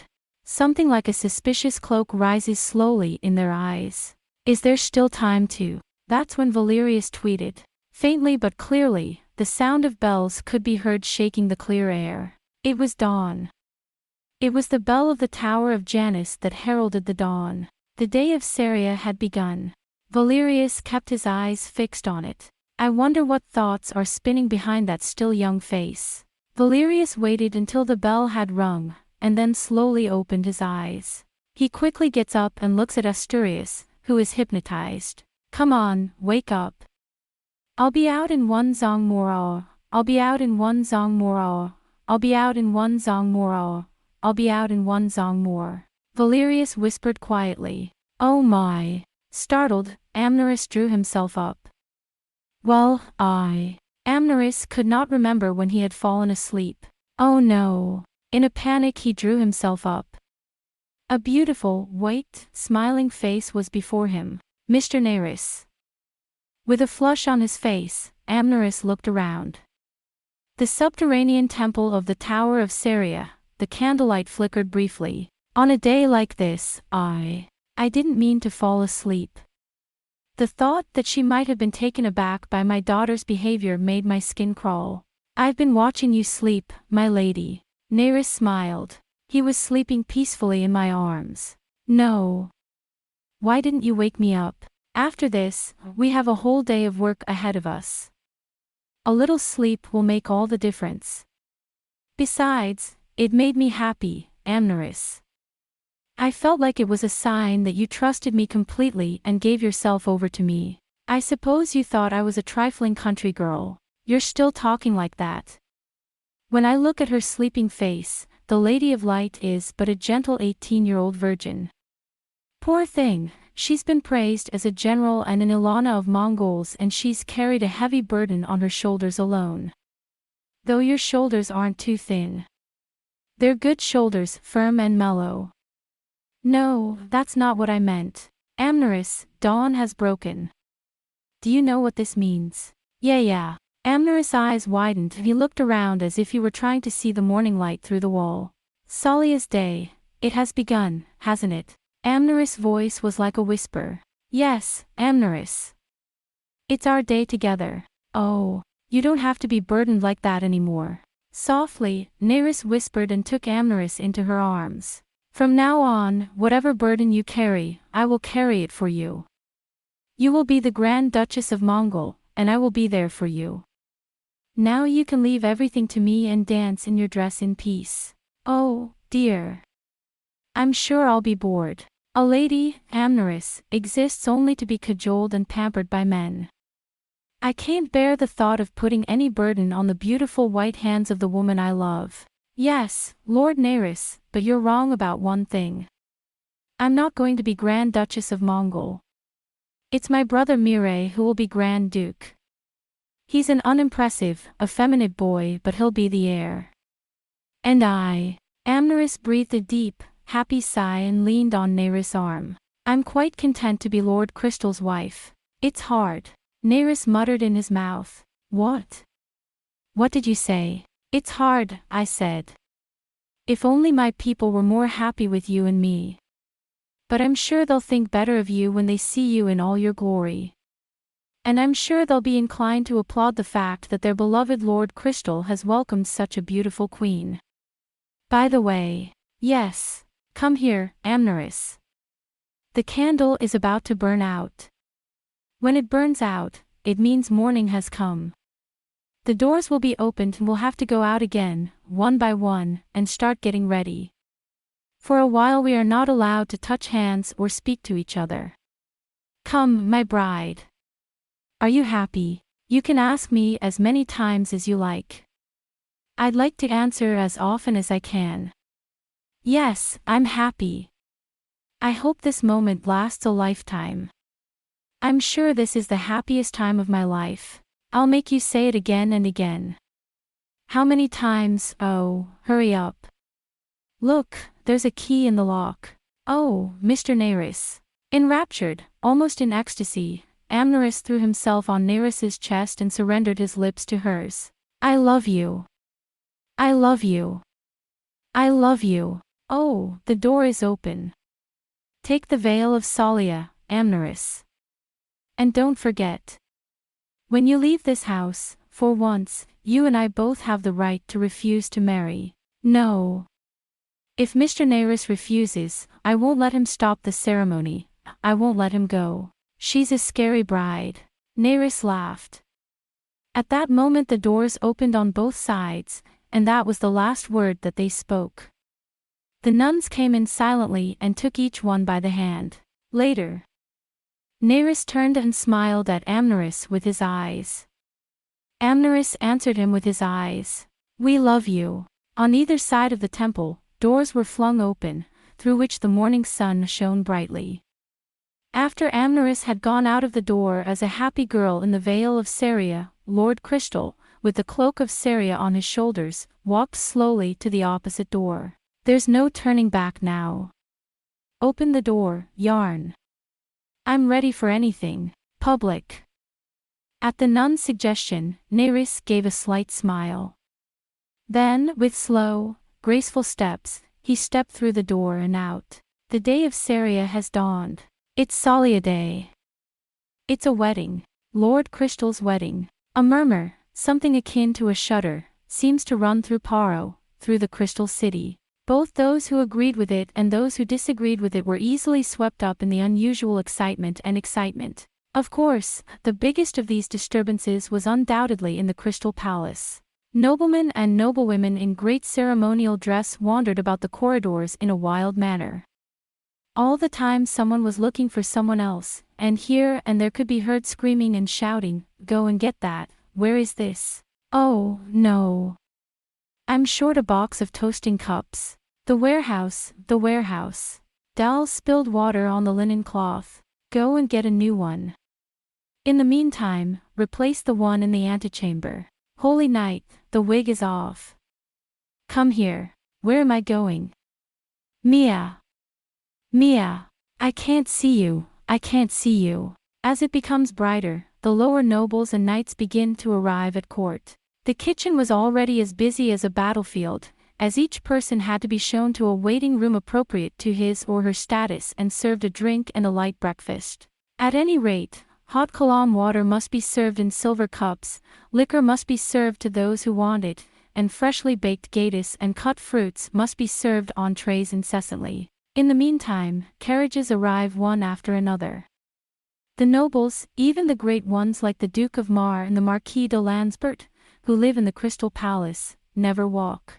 They always travel by carriage or horse, even if it is only a few hundred yards from the gate. They would provide calamsui for their horses' caretakers and attendants, and as their rank increased, so did the number of their attendants and maidservants. In addition, outside the main gate of the Crystal Palace, the citizens of Crystal, who were not allowed inside, began to gather. Captain Carslan.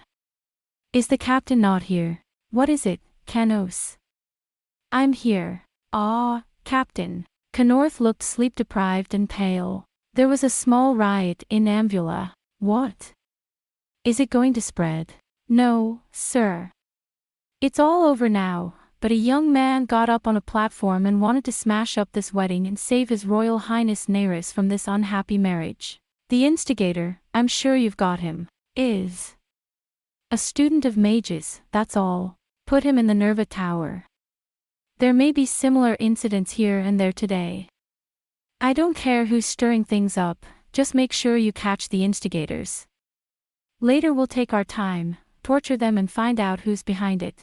Yes, sir. Pay attention to the before and after of the expression. I'm the only one who's going to get the short end of the stick, said Carslan, standing up to give the platoon commanders of the patrol his attention. Tyron and Berg are dressed beautifully, attending weddings, eating delicious food, and staying in their comfortable houses, but they put all the bad things on me. Now watch me. Dear Captain. What do you still want, Canos? Well, it is my opinion that the frequent disturbances, especially in downtown Ambula, may well be the hiding place of the agitators. Therefore, I would like to take a company and keep an eye on Ambula. Do it. There's an academy around there. I suspect that those students are suspicious. Well, we'll see you soon. Come back once before noon. After seeing Canos go, Carslan got on his horse. The headquarters of the occupying forces of Mongol are selfishly occupying the Crystal Palace, the main palace of the beautiful Crystal Palace. The Crystal Palace alone was as large as the whole of the Golden Scorpion Palace of Taurus, so there was no difficulty. Catherine shouted at the horse dogs to slow down, and finally mounted the horse.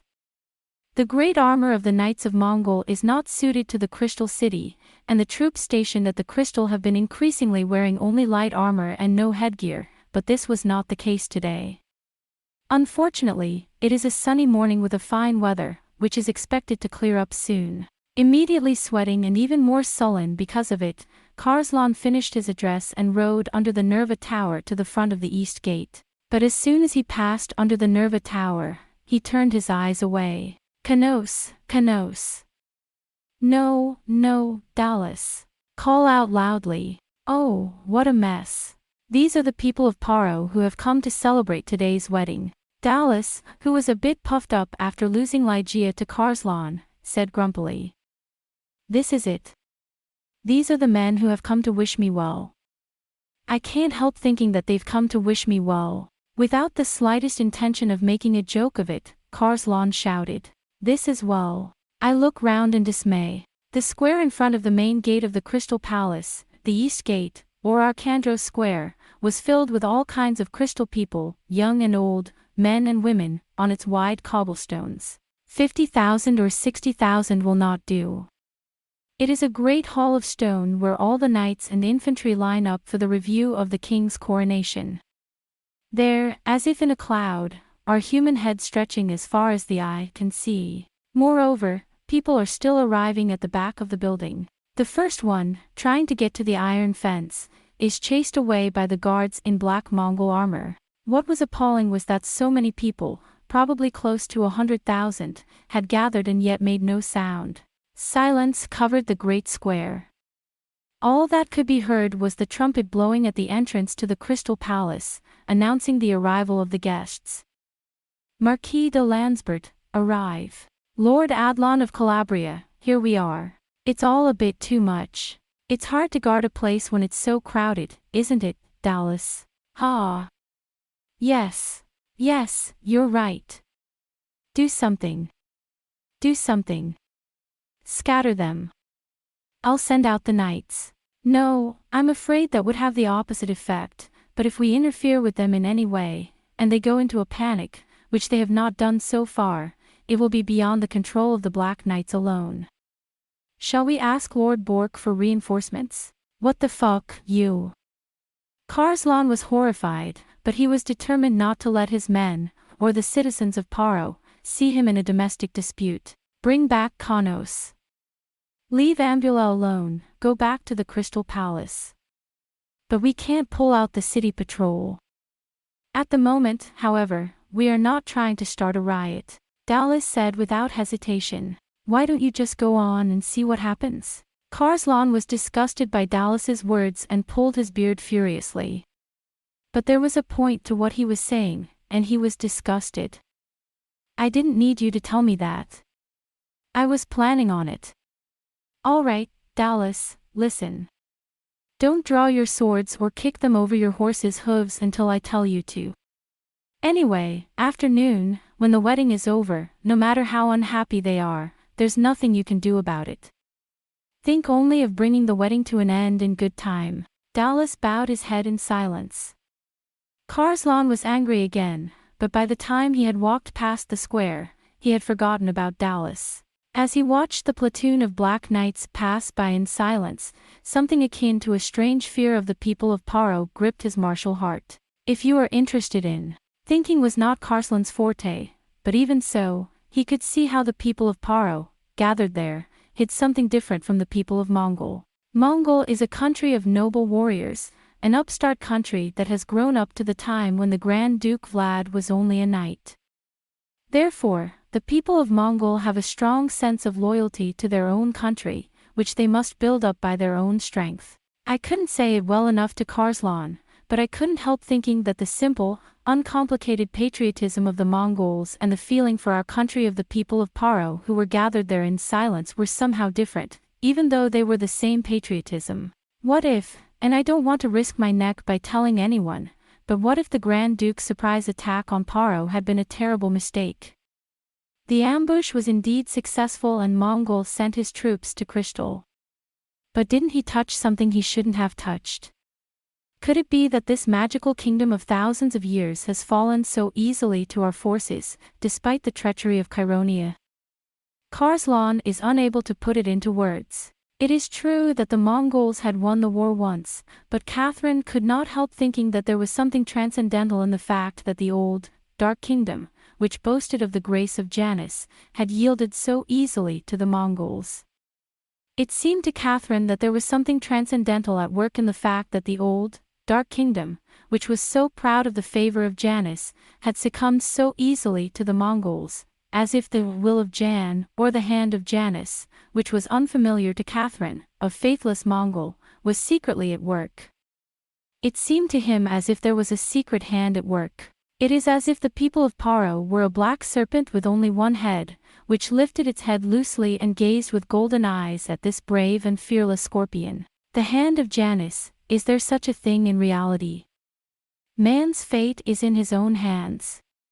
If you don't have the strength, you can't. If you have the strength, you can. That's all there is to it, said Grand Duke Vlad.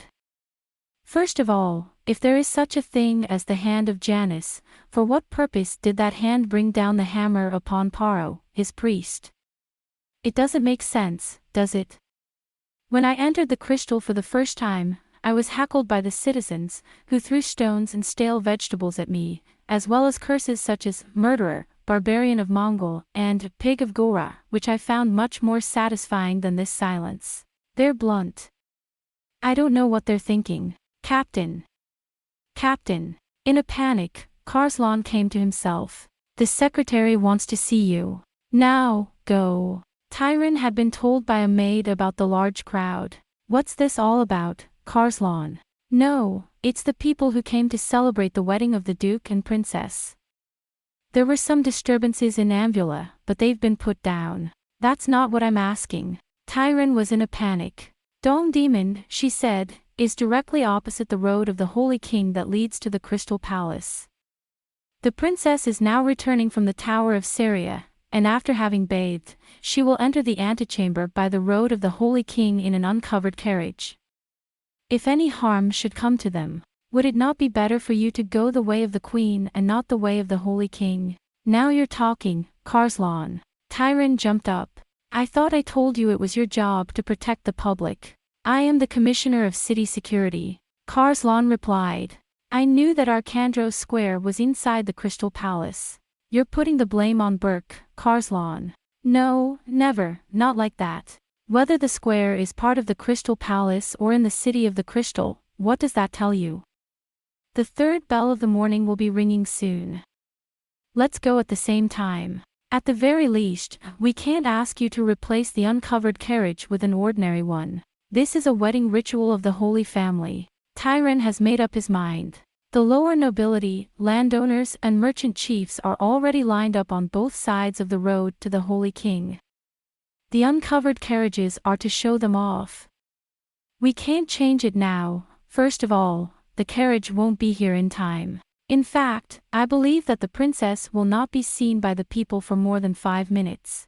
Right. All right. So you'll be responsible for anything that happens, won't you, Karslan? We'll take it.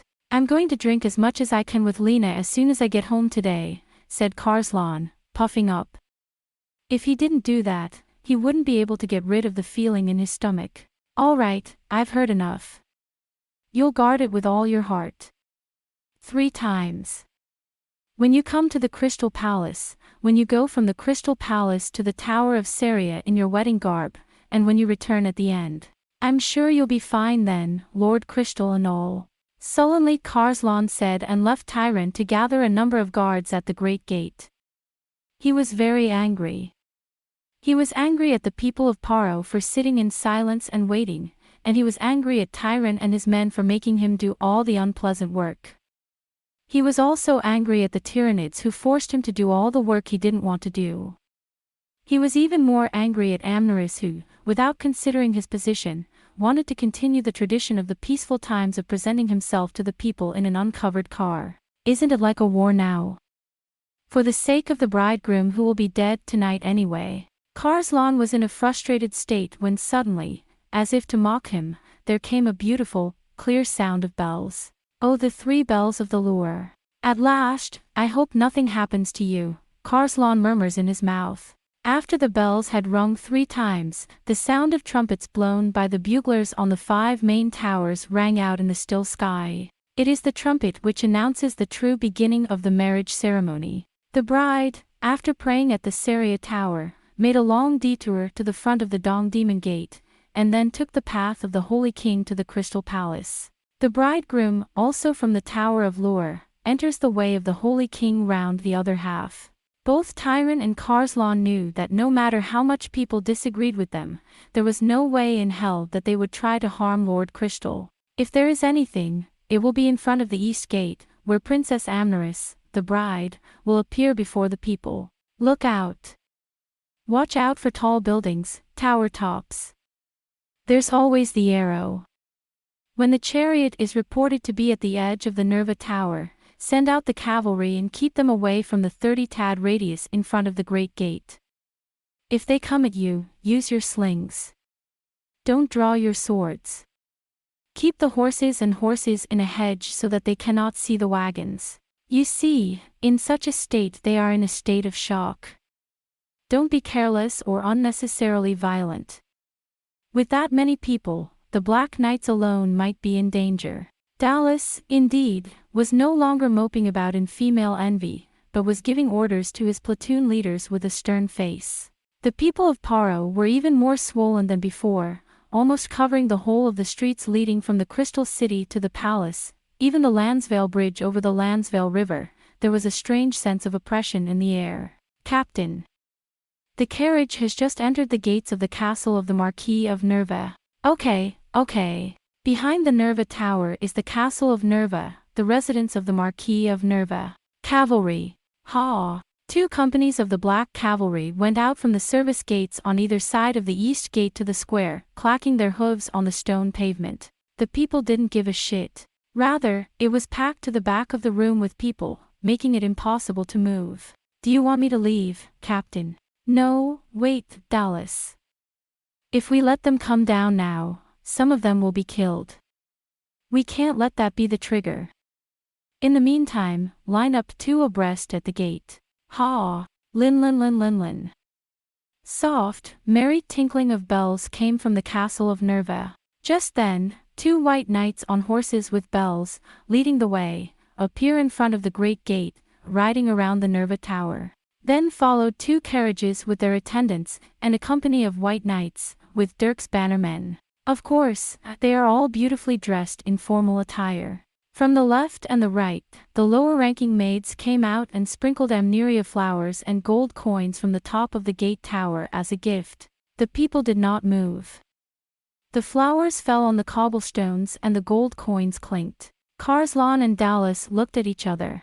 "No way." Carslan whispers. "Dallas, get 2 squadrons out of the gate." "Not a chance, Captain. There's no room." But, heavy, in silence, protected by their bannermen, the carriages of the priests of the Tower of Seria, and those of Tyran and Baran, turn onto the road of the Holy King. And, next, an uncovered carriage driven by 5 white horses, made of white and pure gold, came slowly to the front of the great gate amidst the sound of ringing. With a start, Carslan leans back. There was a stirring of the crowd. There was danger in the air. As soon as he left the underground temple of the Tower of Seria, Amneris was led to a small antechamber just above the main temple. Of course, the usual veto was not used. Breakfast was served in the antechamber. The maids were also waiting there. After breakfast, which was not very thirsty in any case, Amneris was led once more under the veil of Seria to the main shrine, where he worshipped the goddess Seria. "In the name of the goddess Seria, can you swear that your love is true, Princess Amneris?" "Yes." The goddess of Seria, her beautiful face molded in clear white snowflake plaster, looked down at her with a gentle smile and her mysterious green eyes inlaid with emeralds. "My princess, you will now return to the bridal chamber of the Crystal Palace to change into your wedding garments, but once you have left the temple of the goddess Seria, you will no longer be Amneris, Princess of Mongol or Princess of the Crystal, but a priestess of Seria. Therefore, from now on, until you return to the Tower of Seria and receive the blessing of the goddess alongside your husband, you are not to speak to, or even touch, any man, even if your immediate family is here." "May I?" "Well, okay. The carriage will be driven by a lady. If you see the Duke of Naris, take down your veil, cover your eyes, and do not speak to him." "Okay, sir." "Dear Debbie." "Very well. Well, you can stay there until the carriage arrives." As a Duchess of the Grand Duke of Mongol, Amneris had been accustomed from birth to grandiose and formal ceremonies, and Mongol was rather more ceremonious in every way. Paros was almost simpler, having been refined over thousands of years. Nevertheless, the night in the Tower of Seria and the first rituals that followed had made a great impression on Amneris. "Oh, Florilucia." Returning to the antechamber, Amneris took the white veil of Seria in his hand and whispered in a trembling voice. "It's funny, I've always been braver and more fearless. And yet, when I think of the long ritual that is about to begin, it's as if I'm more nervous than I was before I went into the most difficult war I've ever been in. Is this what it's like, oh, Flori? Is this what every woman feels when she marries the love of her life?" "I'm sure all women do, Princess." Gentle Flori took Amneris' hand and whispered to him. "But Lord Naris is so kind. I'm sure Amneris will be the happiest man on earth." "Thank you, Flori. And Lucia, my faithful maidens of Alir." Amneris was so filled with joy that he did what he had never done or thought of doing in all his 18 years. He took off the 2 rings which he wore on his finger, and gave them to Flori and Lucia, and kissed their hands. "I hope you'll be as happy as I am. It's a waste. The princess is not of the same rank as us. She was born to be loved by the gods. We are just happy to have such a beautiful lady like Ilana to stay with us forever. Thank you. And please extend that same loyalty to my good man. Amneris felt gentler and more feminine than ever. At that moment a nun came to announce the arrival of the carriage. Come on, princess. The ceremony is about to begin. I can't believe that your father and His Highness, Mireille, won't get to see the princess in her bridal gown. But we still have the Taurus reception to go to. Please come. Everything passed like a dream, such was the rapture that seized the bride. She let the maids of honor take the hem of her long veil and went out. Beneath the tower of Saria waited an uncovered carriage. It was a dazzling chariot, all white, ornamented with gold, with the words Saria and Thoth inlaid in gold on the door.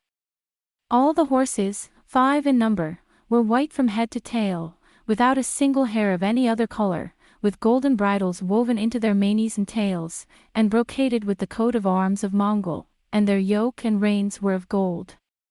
It was guarded by 2 selected ladies, dressed in the same white and gold men's dress as the Mongol bannermen, with short swords on their hats and fur-trimmed caps on their heads.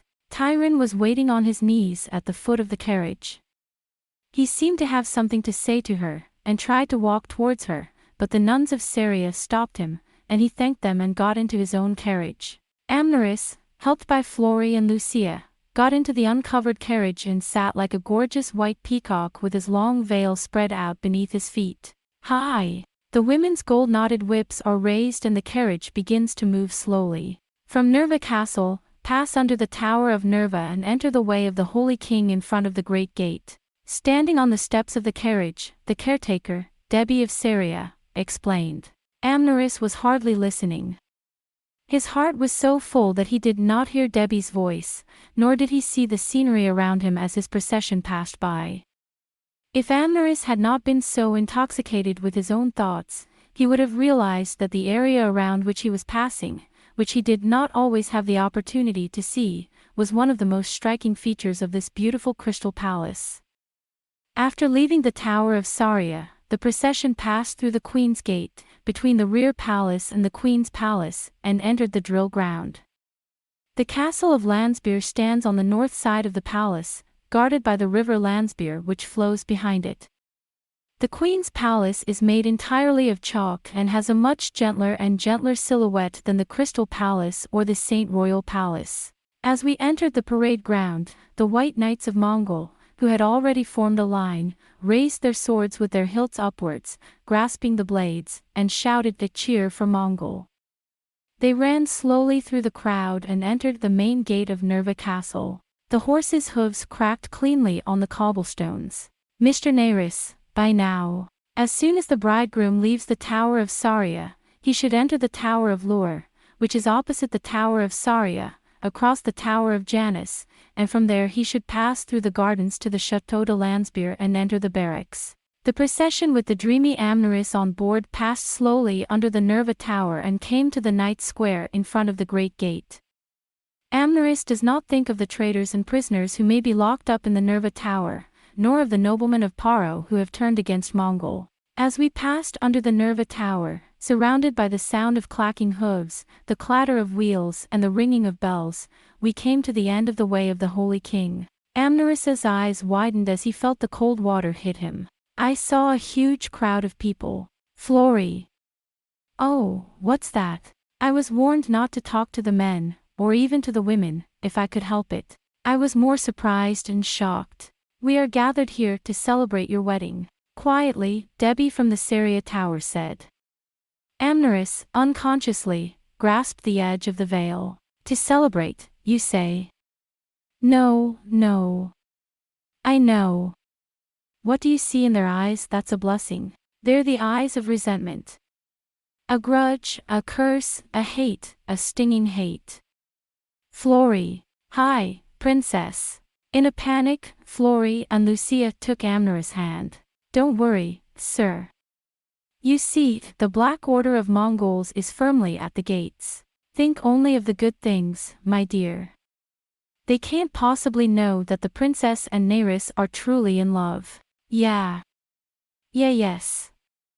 Yes, Lucia. Amneris mumbled to himself. I know. I'm the lady of the country that occupied it, and I led the army in the Battle of the Crystal. I know.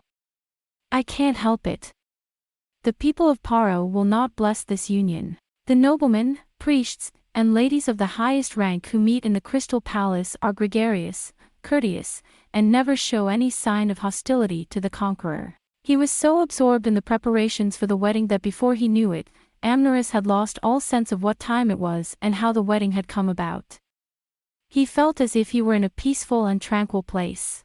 I'm also an intrepid. Amneris cocked his head, thinking that if his father were to hear him, he would shout at him. What is the use of such a disgusting servant, and the hostility of a defeated people? You disgusting little worm. Amneris spat viciously. Debbie of Saria glanced at him. Lucia. Call the messenger. Who's guarding the gate? Karslan. Tell Karslan. Tell him to drive them away as soon as possible and send them across the Landsvale. If he can't hold a sword, give him a gift. That's half of what they want, half of what they're harassing us for. Yes, sir. Amneris could not hear. When Amneris's chariot came into view beneath the Tower of Nerva, a murmur began to spread through the crowd. It wasn't necessarily loud, and it wasn't clear enough to make the Black Knights jump out of their seats, but the murmur seemed to grow louder and louder, and it seemed to be spreading outwards. Amneris. Mongolian Lady Scorpion. That's the Scorpion's daughter. That's the one who's going to be the bride of our Lord Neris. You're acting like a fox, aren't you? Why on earth did Neris? It's obvious. It's torture. The story goes that Lady Neris was tortured in the Tower of Landsvale and forced to marry the daughter of a scorpion. Oh, my God. Ouch. I'm sure you must be feeling very angry inside. Poor little thing, such a beautiful, wonderful prince. As if it's not enough that you've trashed our beautiful country, poor Mr. Neris. Ouch. If there was a clear and unmistakable agitation, the Black Knights could seize it and do something about it, but if the crowd was like reeds in a meadow, not shouting, not throwing stones, just buzzing like the wind, there was nothing they could do. Damn it, hurry up, the carriage must pass. That's why I told you to change to the Queen's way, Karslan said, waiting patiently, annoyed. It seemed to me that the carriage was running so slowly that I was tempted to suspect that he was not doing it on purpose. In the face of a crowd that, at the slightest provocation, would burst into flames like oil on fire, he waited with his breath caught in his throat, holding back the scrambling horses behind a single iron fence. At last, however, the carriage began to move slowly along the middle of the road of the Holy King towards the Crystal Palace. Behind the uncovered chariot were the riders of the captains, then the carriages of the maidens, the carriages of the priests of Saria, and again the riders of the bannermen. The procession moved slowly along the road of the Holy King, lined on both sides with statues of the gods and kings of the past, and lined with lornolia trees. There was a murmur of disquiet, but the crowd did not explode, apparently because of the glare of the Black Knights. As soon as the procession of Amneris was out of sight, Catherine drew a deep breath. Oh dear. Karslan looked back at Dallas and ordered. We don't want to provoke them unnecessarily.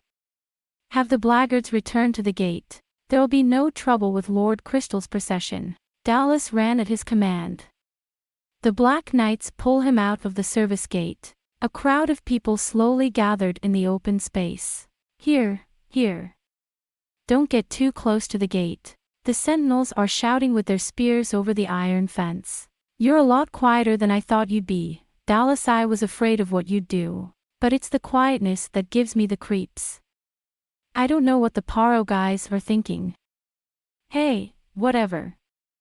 Karslan tried to answer Dallas. It was then. The ringing of the bell was heard again. Ah, the bridegroom. You're earlier than expected.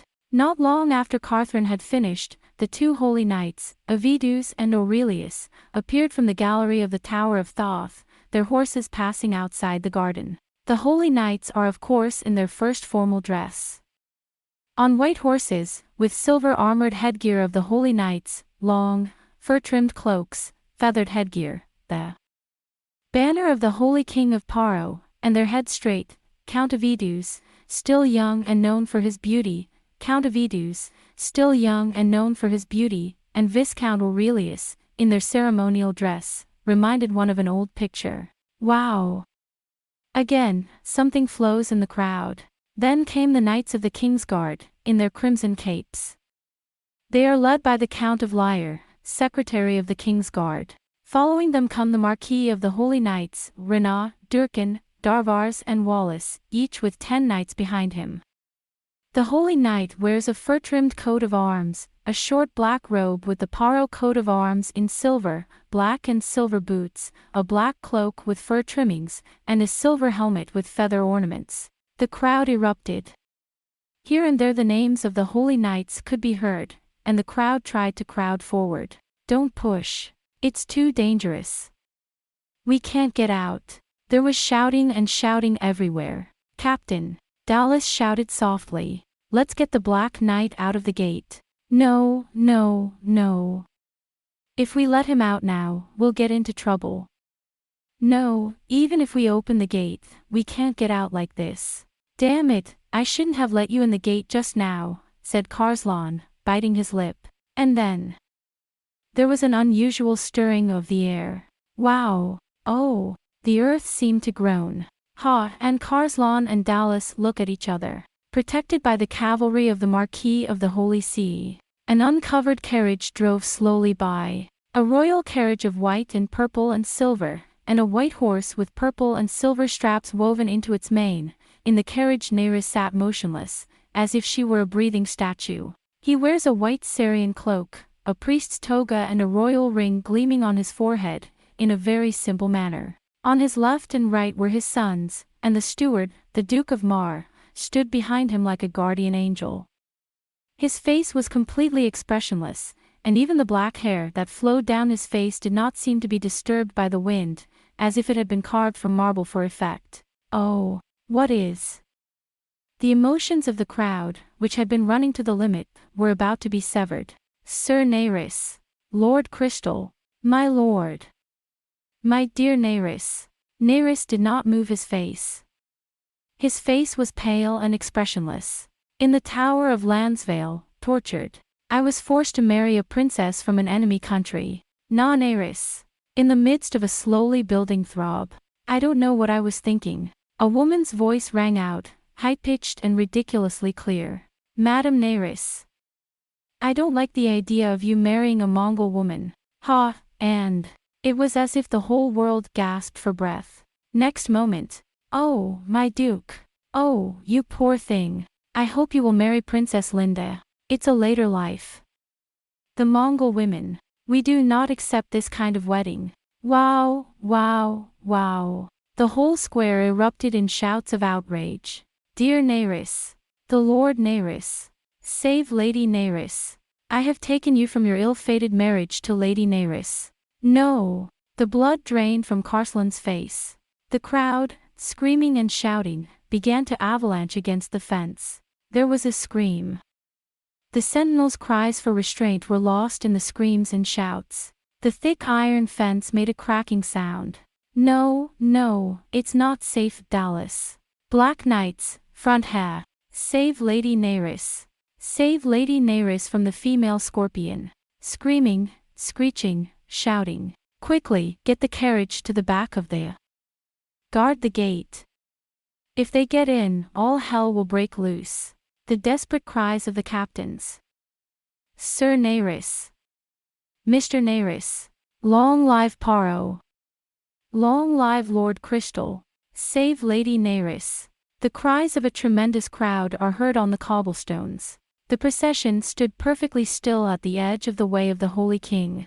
Karslan barely managed to catch the horse and ran to the side of the uncovered wagon. There was no time to complain about Lord Crystal. This is a dangerous place.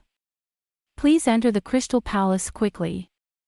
We can't guarantee your safety if the rioters break through the gates. Slowly, Nereus turned his head and looked at Karslan. There was a strange, cold smile in Nereus's eyes as he looked back at the Black Knight captain who had once trapped, captured and tortured him. Don't worry, Lord Karslan. Nereus said softly. They are not a mob. They are citizens of the crystal, my people. No, this is not the time for such questions. At any rate, come into the palace. They'll feel a little better when you're out of sight. No. Nerys looked back at the Duke of Mar, who was standing beside him, and smiled at him. Then he threw off his cloak and stepped forward to the platform. My lord. Send the carriage into the middle of the great gate. Please don't. If anything should happen to you. Step aside, Karslan. Karslan watched for a moment, stunned, as the uncovered carriage made its way back to the great gate, like a ship facing the crashing waves, and then followed in a panic. Lord Nerys. Lord Nerys, wait for me, wait for me. Nerys Esamatsu. Dear Nerys, dear Nerys. Facing the crowds of people who came shouting towards the gate, Nerys stood up on the cart and jumped up on the platform. People were shaking with, "It's the Lord Nerys. Lord Nerys, we are here to help you now. The only bride for Lady Nerys is Princess Linda. May God save you." Nerys looked on in silence for a moment as the murmur grew louder and louder. Then he held up his right hand. At once Carthrin turned his eyes. The people stopped shouting and became calm. My people. He waited for the silence to die down, and then he shouted. It was the voice of one of the court's best singers. His voice, with its wonderfully resonant, pleasant and deep sound, penetrated as far as the square. Oh my dear crystal people. People of Paro. I have heard you, and I have felt you. How defenseless, if I had an arrow in my breast there. Dallas was about to say something.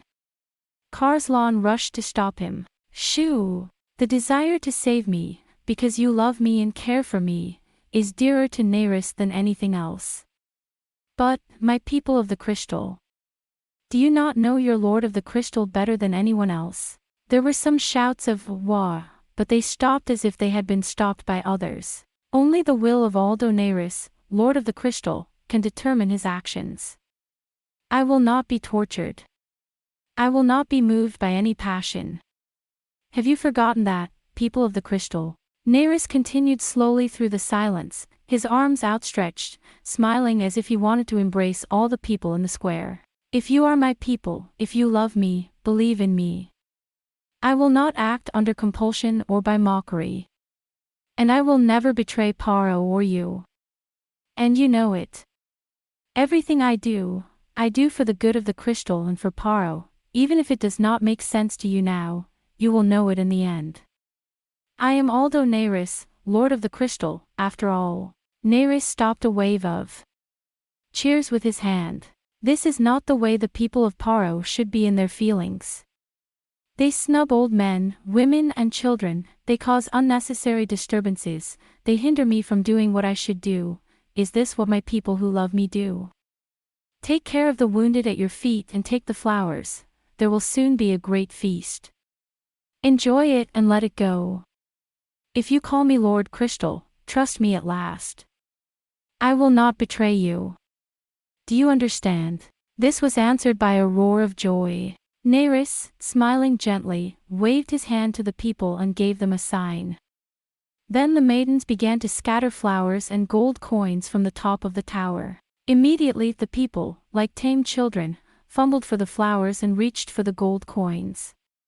Nerys watched them with a smile. And then, whose voice was it? Partho the service of the services and enlisting the services of the Marquise services. His cry was heard over the noise of the people. The people seemed momentarily taken aback. But quickly. The new king of Paro, hail! Long live his majesty King Nerys. King Paro, majesty of Nerys. In that cry, all other voices are drowned. At last it was. Long live his majesty King Nerys of Paro. The new king is Lord Nerys. Long live the king. They broke into a huge chorus. Long live the king. His majesty King Paro, Aldo Nerys. More than Karslan and his friends. The Marquis of St. Mary's, and the Duke of Mar, and the Lord Commander of the Guard of the Lyre, who stopped to defend their lord. A look of consternation came over their faces, which they could not conceal. Rena saw Durkan. Durkin looked at Darvar's. Rena's face tightened quickly. Durkin gave an ambiguous smile and Darvar's looked annoyed. Lord Marl scowls and bends towards Nerys. How may I help you? It's a joke. In the midst of the cries of "Long live His Majesty King Nerys" that filled the square, Nerys smiled quietly, his face somewhat pale. Put it away. But you're late, aren't you? Okay, let's go. Ha! The Duke of Mar was about to tell them to resume their march when he suddenly looked up at the sky. This is also rain? Nerys asks calmly. His face is quiet, as if nothing has changed. Suddenly, a black cloud spread out from the northern sky. What's the matter with me? A moment ago it was a cloudless day. This is an ominous. A murmur. Now there is a murmur in the queue. Don't rustle. Nerys laughed. It's only daylight. Now, Lord Mar, don't keep the bride waiting. When the queue finally began to move again, the first drop of fell. This is not good. Mages, you will be punished. At any rate, we mustn't let His Highness get caught in the rain. Hurry to the Crystal Palace. Lure very, very bad-tempered, Lunnon. Durkin whispered to Rena, who was standing next to him. When His Highness, the poster child for it, is bound in marriage to a she-scorpion. There must be a storm. Not at all, Lunnon said sullenly. The procession slowed down and headed straight for the Crystal Palace. Karslan and the others, relieved that the water had come in, opened the gates and sent the knights out into the square to sort out the crowd. By this time, the rain had finally begun to fall more steadily, beating down on Arcandros Square, the people, and the Black Knights. But the people still refused to leave, and even when the party had reached the Crystal Palace, the vindictive "Long live His Majesty King Nerys" could still be heard, broken by the wind that came up as if remembering rain. Amneris scowled at the unexpected words, and glanced at Aelania, his handmaiden, as if it were her fault. Well, what a pity, my wedding clothes are soaked with rain. No, I'm afraid not, sir. In a panic Aelania pleaded her case. Amneris, throwing himself into the hands of his maids, and stripping himself of the virgin garments which he had worn in the Tower of Seria, reproached Aelania. So you'll cancel the procession? Or take the other way? No. Your Highness, Paro is indeed Paro. He says there's nothing to worry about because there's a rain shelter of crystal plates all along the path of the Holy King. Well, you've got shelter from the rain all along that wide, long road? Surprised, Amneris said. If you ask me, it rarely rains here in Paro, for those few times when it does, that is. They said they would put a roof on the carriage, but only on the royal road. Aelania said. It is indeed the glory of Paro. I don't think there's anything wrong with opulence and wealth, but in those cases, Paro is still Paro. Yes. But it's a wedding day, and it's raining once a year, and it's raining in spurts. Ominous. Lucia's head contracted in panic as she slipped out of her mouth. Amneris's brow furrowed. Lucia. Shut up. No, I'm sorry. And Dagon. Flory took over in a panic. Yes. Dagon must have come to congratulate you on your wedding. Princess. Yumi's getting ready. There you go. Glancing once more at Lucia in displeasure, Amneris entered the bathroom which had been prepared for him. It was not the steam bath of the Mongol style, but a large, luxurious white marble bath in the Paro style, divided into several chambers. Before entering the steam room at the front, he slipped his dressing gown off his shoulders and untied the strings that held his long blonde hair. Amneris stood there like a golden-haired nymph who had just emerged from the sea foam. In the Paro style of bathing, the body is heated in the steam room, and then the bathers go back and forth between the hot and cold rooms, which are connected to each other by a door, alternating hot and cold water to firm the skin. Then, in the resting room, they smear fragrant oil all over their bodies, hit their skin with a bag of flower extracts, massage their bodies, and wash them clean. It is the custom of the noblemen of Paro to spend a great deal of time in these cauldrons, which, when finished, make the whole body feel as if it has been reborn, and to enjoy them by carrying drinks and looking at pictures, sometimes even spending half a day in them. When Amneris came to Paro, he became familiar with this bath and liked it very much. Because today is a special ablution, perfumes have been added to both the water and the bath water, and there are twice as many bath slaves waiting to wash their hair as usual. After the bath, I returned to the dressing room with a new dressing gown on my rosy naked body, and I felt as if I had come back to life, as if I had been born for the first time. In front of a large mirror, everything is already prepared. After the skin has been cleansed in the bath, it is sprinkled with a powder made from flower extracts to make it soft and smooth, and then the hair is bobbed upwards. But the maids do all the work, so Amneris just sits back and looks at himself in the mirror.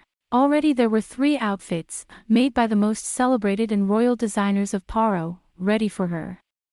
Amneris, who had had the pleasure of seeing and wearing the beautiful dresses during his stay at the Crystal, thought of wearing them at last, and looked at them in the great mirror with rapture. Only they were all made to order in Paro, not in Mongol.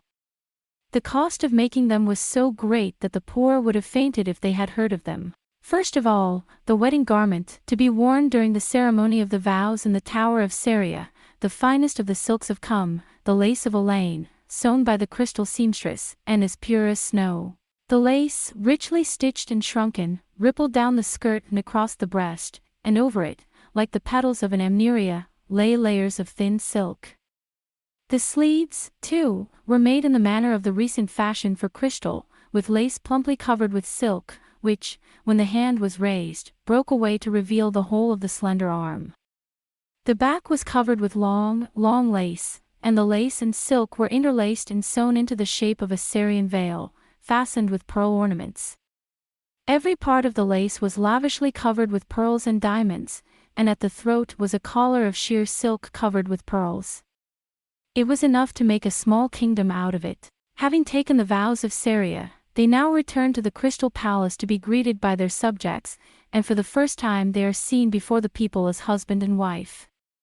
On this occasion they wear the formal attire of the Princess of the Crystal, in the style of the Grand Duchess of Paro, with the ceremonial silver fox fur bodyguard, leopard fringed cape, purple silk skirt hanging down like a series of flowers, and purple and silver cap with a bouquet and fur trim. It had been worn by successive duchesses, but of course the lining and skirts were all new. On top of this, Neris promised with a smile, would be the magnificent diamond necklace that had been worn by all the wives of Lord and Lady Crystal for generations, giving her the exact appearance of the Grand Duchess Crystal in the reviewing room. The third was for the banquet after the greetings of the vassals and before the wedding night. This was the work of Salvia Domina, now one of Crystal's best sellers, and it was a work of such dazzling splendor that any woman, at first sight, would stand still and forget to breathe.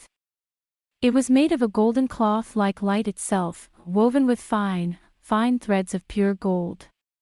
At the bottom she wore a very tight, slender undergarment of crimson silk, and over it a very elaborate, iridescent, glittering robe.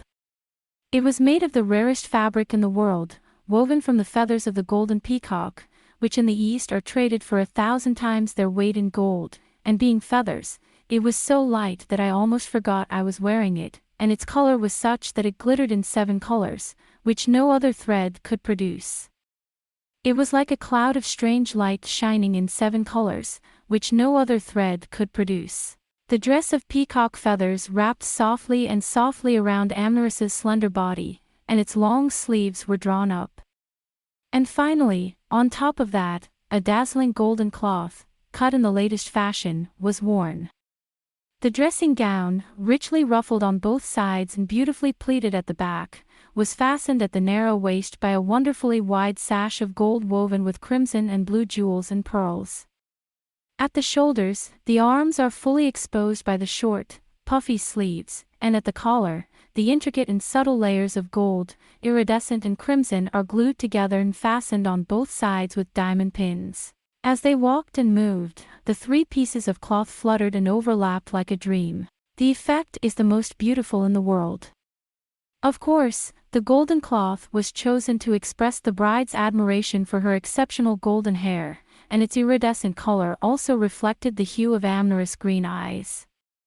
When she stood wearing it at the time of her temporary sewing, she looked like a doll made of gold, or else like a strange, life-giving flame. Well, well. What a great. It's true what you say, Lord Neris. The Lady of Light. It suited Amneris so well that even her maids, who were used to seeing her at every moment of the day, could only gasp and moan. I can't wait to go before the Lord Neris in those light clothes. At last Amneris looked away from the garment and was enchanted. But she still had to change her clothes twice before that. In the mirror she saw the beautiful naked body of a slender, whip-fit 18-year-old. As Florie's gentle hands draped her in her meltingly thin undergarments, all of Kumu silk, Amneris gazed at her with anxious eyes. Am I beautiful? Am I beautiful and graceful enough for Lord Neris to consider me worthy of him? Of course, he had great confidence in his own beauty, which was admired by all. But Neris was so beautiful and so dignified that Amneris secretly thought that if he had been a woman he would never have been able to match him. Oh! To think that such a person really lived in this world, and that I could meet him as just two lovers. Amneris let out a flaming, ragged breath. What a wonder, yarn only hands are. The thought of it makes Amneris want to prostrate himself before something that is in charge of this mysterious pattern called fate, even though he has always hated this marriage. Perhaps the people of Paro know this better than the people of Mongol, for they are older in the country. Fate, oh, how I believe now that it is in the hands of the gods. Haim Sama. Hearing the reserved voice of Diana, his maid of honor, Amneris was roused from his musings. Diana was holding in her hand the formal dress of the Right Honorable General of Mongol, which she had taken from the box in which she had brought it here for this purpose. Well, I found it in here. In fact, it has been lost since I came to Paro, and I have been anxious to find it before I wear it. How could it have got into the box of dresses? Diana. Amneris looked at it as he passed his hand over Florie's fancy lace dressing gown. A white, gold-striped uniform with a gold cloak and white tan leather boots. Put it away, my dear. It's no use to the Lady Crystal anyway. There were times when it was so annoying to wear a woman's long clothes that I could hardly stand it. As Amneris put on his wide silver sash, he thought to himself that it was the continuation of a long dream. I was always told by my father that it would have been better if I had been a man than if my brother Mayer had been a woman, and I grew up thinking that I was always more than a man. I was brought up to think that I was always more than a man. I was trained in sword fighting, soldiering, horsemanship, and all the rest of it. I have always despised the ladies of the court who indulge in all these things, who are like the noisy cat Meow, who has no interest in anything, and who have traveled to many places as my father's arm. Whenever she was required to wear formal dress, she always wore the male attire of the right-hand shogun, and was praised for her dapper Irana. I was young. I was young. I was too young to know anything. Now it all seems like child's play to me. Count Mars, the guardian who taught him the sword and the art of war, the crystal expedition, the cruel Nosferus expedition. Everything he had been through went through Amneris' mind, just as a person facing death is said to do. All that's left is the lash.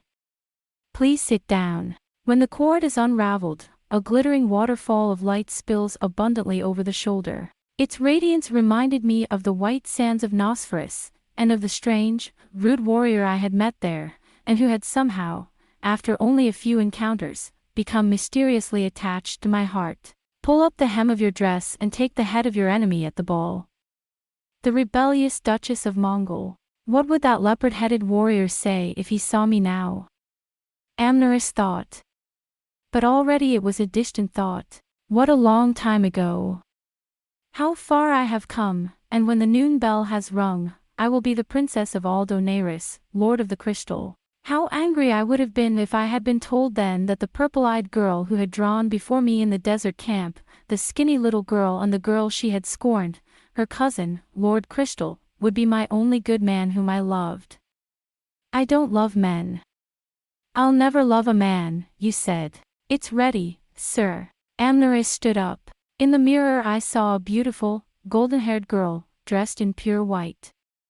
Her hair was tied up with pearls, and she had the veil of Saria fastened over it. You look beautiful, princess. Amneris saw the tears glistening in Florie's eyes as he looked up. What a beautiful.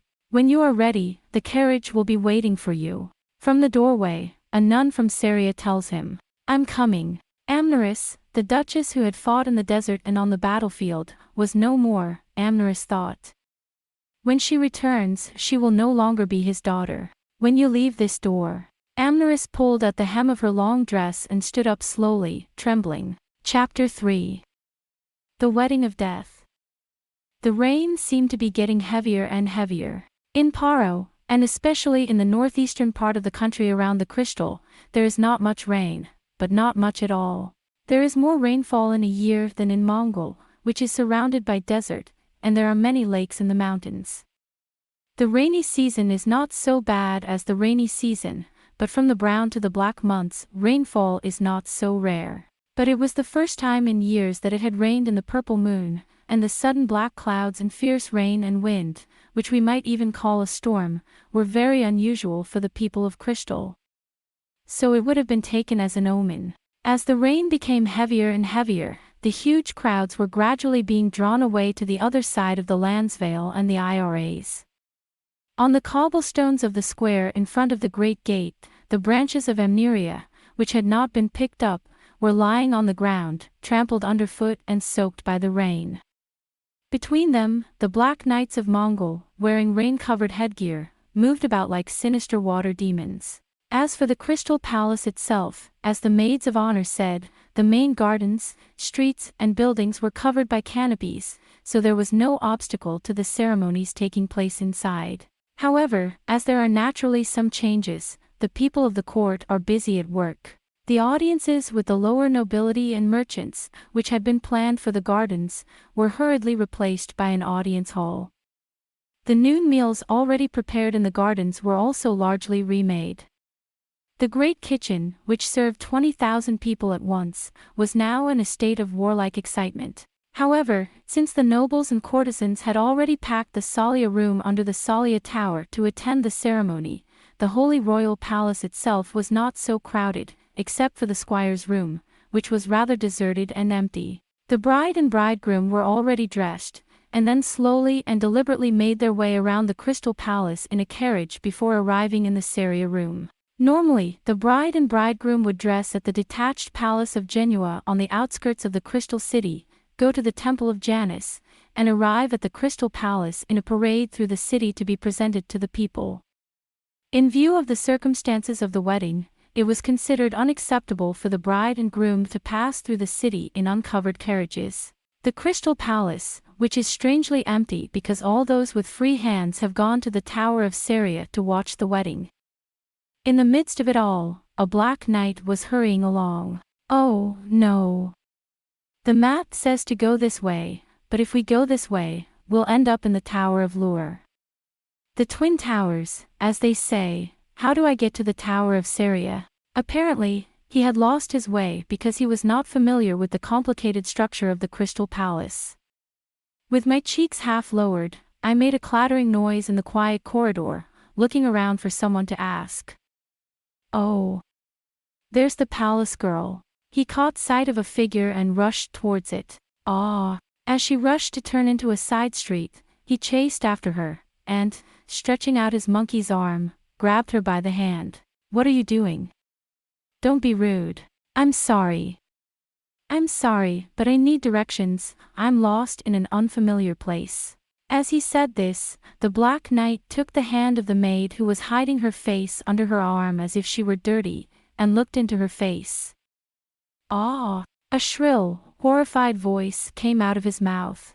The maid, who looked up at the knight with her chin turned down, as if she despised the savage, was so beautiful that she sent the soul of the man of Mongol flying. Her glossy hair is neatly tied up at the top and hung long at the bottom over her shoulders, in the fashionable style, and she wears a small headdress to indicate her status as a courtesan. She wore only the familiar dress of a courtesan, but her graceful, statuesque face was that of a great beauty. The silk cape slung over her left shoulder accentuates her slender figure. The courtesan squeezed her chin as if to say, "What do you want?" She looked as if she would be disgraceful to speak to a knight of Mongol. "I'm sorry, but the passage from side to side between the Saria wall, I'm trying to get a message to the captain." The Black Knight looked into those glittering, beautiful eyes and said all the right things. To the Saria room. The courtesan said in a low voice. You can't get there from here without going down the stairs at the east end of the Holy Palace and around the gallery. Take the stairs at the east end.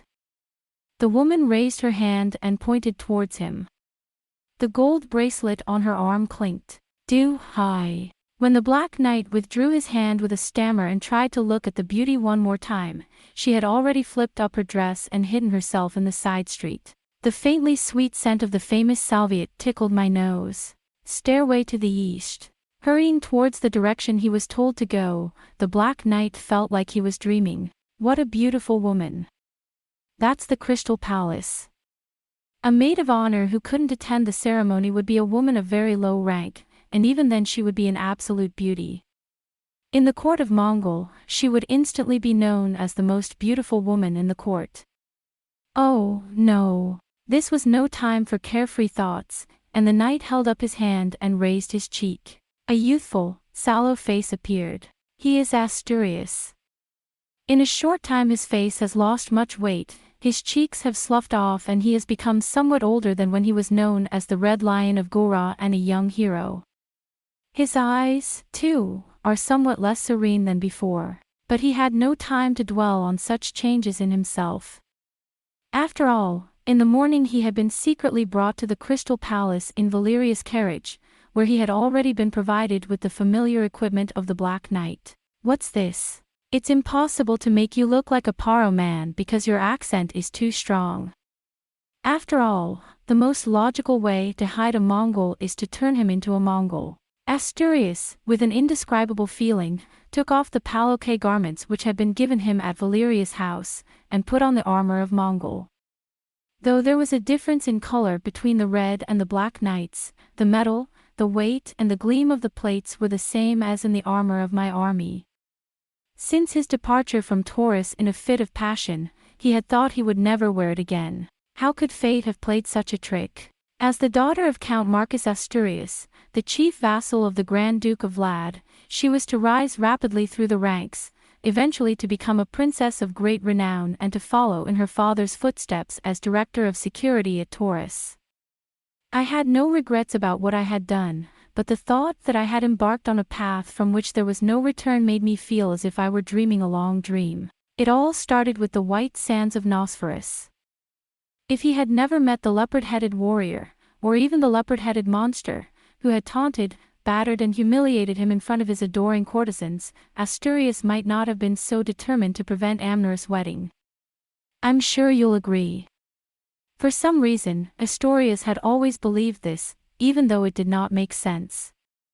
It was as if the deformed warrior had been the messenger of Yarn, the herald of destiny, or rather, destiny itself. For some reason, he could not help thinking fondly of the fierce and humiliating expedition to Nosferus. Because, no matter what the reprimand, during the expedition to Nosferus, he had been able to stay close to the Princess Amneris, to follow her closely and to fight for her. In his mind, those days in Nosferus had become as tender and unforgettable as if they had been the days of an impossible honeymoon with the princess. Amneris is now being led, nodding, to the Tower of Saria for what he believes to be an unholy wedding. Princess. Now the princess's knight comes to her rescue. The Paro woman, who was as beautiful as a nymph, had also left Asturias' feverish heart. I must go, the noon bell will soon ring. Do not let that bell ring. As Valerius had instructed me, I went round the corridor to the Sarian tower, which the courtesan had indicated, and found the entrance to the Sarian chamber. 2 white knights were guarding it. What do you want? The troops. This is Vance of the Kanos. Captain, send word to the company commander. All right, come on through. Valerius had gone to great lengths to ensure that Asturias had a false name, a false identity, and even a message card. Asturias entered the hall on the ground floor of the Salian tower without suspicion. Show. The sound of clattering, clattering, clattering is loudly reprimanded here and there. Already a large part of the nobility was lined up in the Saria room. Asturias entered at the west entrance to the Salia room, where the people on the Mongol side could see him on the other side. Valerius, who was well prepared, must have feared that if he were allowed to enter on the Mongol side, there would be people who knew Asturias. Beautifully dressed, the nobles of Paro did not even look back. Unbeknownst to Asturias, the leading figures of the illustrious Crystal Court, the holy knights, the holy marquises, the holy knights, the stewards, the chancellors, the lady chancellors, the heads of temples, stood like statues across the red cloth wedding path that led to the huge statue of the goddess standing proudly at the back of the Saria room. The seat of the highest-ranking person was quite empty. He was in the procession of the bridegroom. But Princess Rana, the mother of Neris, was already present, seated at the left hand of the statue of the goddess Saria, accompanied by her chief consort, Debbie Alicia. In the place of the absent dauphin and princess, the Duke of Bec, the Duke of Mar, the Duke of Calavia, the Duke of Salamis, the abbot of the Temple of Guise, commonly called the 12 Holy Knights and Marquises, the Furtrest, the guardians of Paro, and the famous crystal flowers, Princess Phyllis, Princess Iris, Marquise de Lansbert, Marquise de Nerva, Marquise de Felicia, Princess Syria, Debbie Augusta, Debbie Luria, Debbie Aurelia, Debbie Minea. The lesser nobles and ladies of rank were lined up, and near the entrance to the Salia room were the envoys and guests of the nations. Farron, Marquis of Anten, Nom de Guerre of Chairon and Achilles the Great, Count Phaon from Cum, Liang Lu Huang, Minister of Foreign Affairs of Urania, and the Duke and Duchess of Zabia, of old family, as envoys of the Emperor Saul of Gora only in name. No one from Paro's allies, Argos and Toulouse, had been sent, on the plea that they could not make the trip in time. Instead, Count Dagon Wolf, Prime Minister of Agulhas, and other representatives of the Primorsky Krai, who had taken many of Paro's princesses, were present.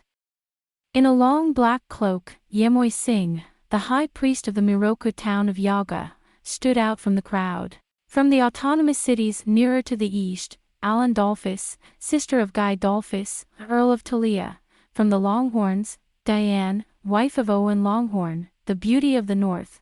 From far away in Kitai, the Taoists Liao Shan and Exayan Shan, and from Hainan, envoys were hurriedly sent, but at last they did not arrive in time. The Duchy of Kauros also sent no envoys. To a man of the caliber of Aldo Neris or Valerius, this array of faces, their dignity, their countenances, and the congratulatory speeches which they were to deliver one after another in the crystal room, would have been a most entertaining picture, and a source of information which would have led to many thoughts. Asturias, however, did not even notice the ladies and gentlemen present. First of all, he could not possibly know who was who. The only faces Asturias knew well were those of Count Baran, who stood behind him in the eastern row, in the chair beneath the statue of the god Saria, with the gold seal of the Duke of Vlad, and the knights of the Order of Mongol, such as Tyron, Bork, Naren, and Carthrin.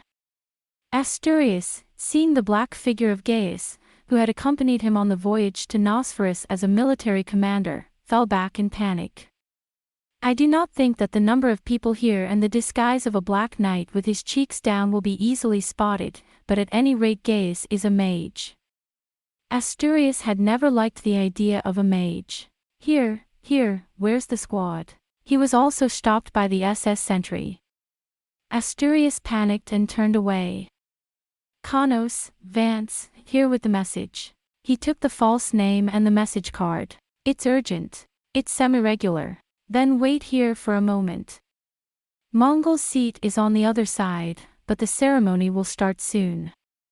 It'll be half an hour before the signing and the two men leave. Until then, don't make a fuss.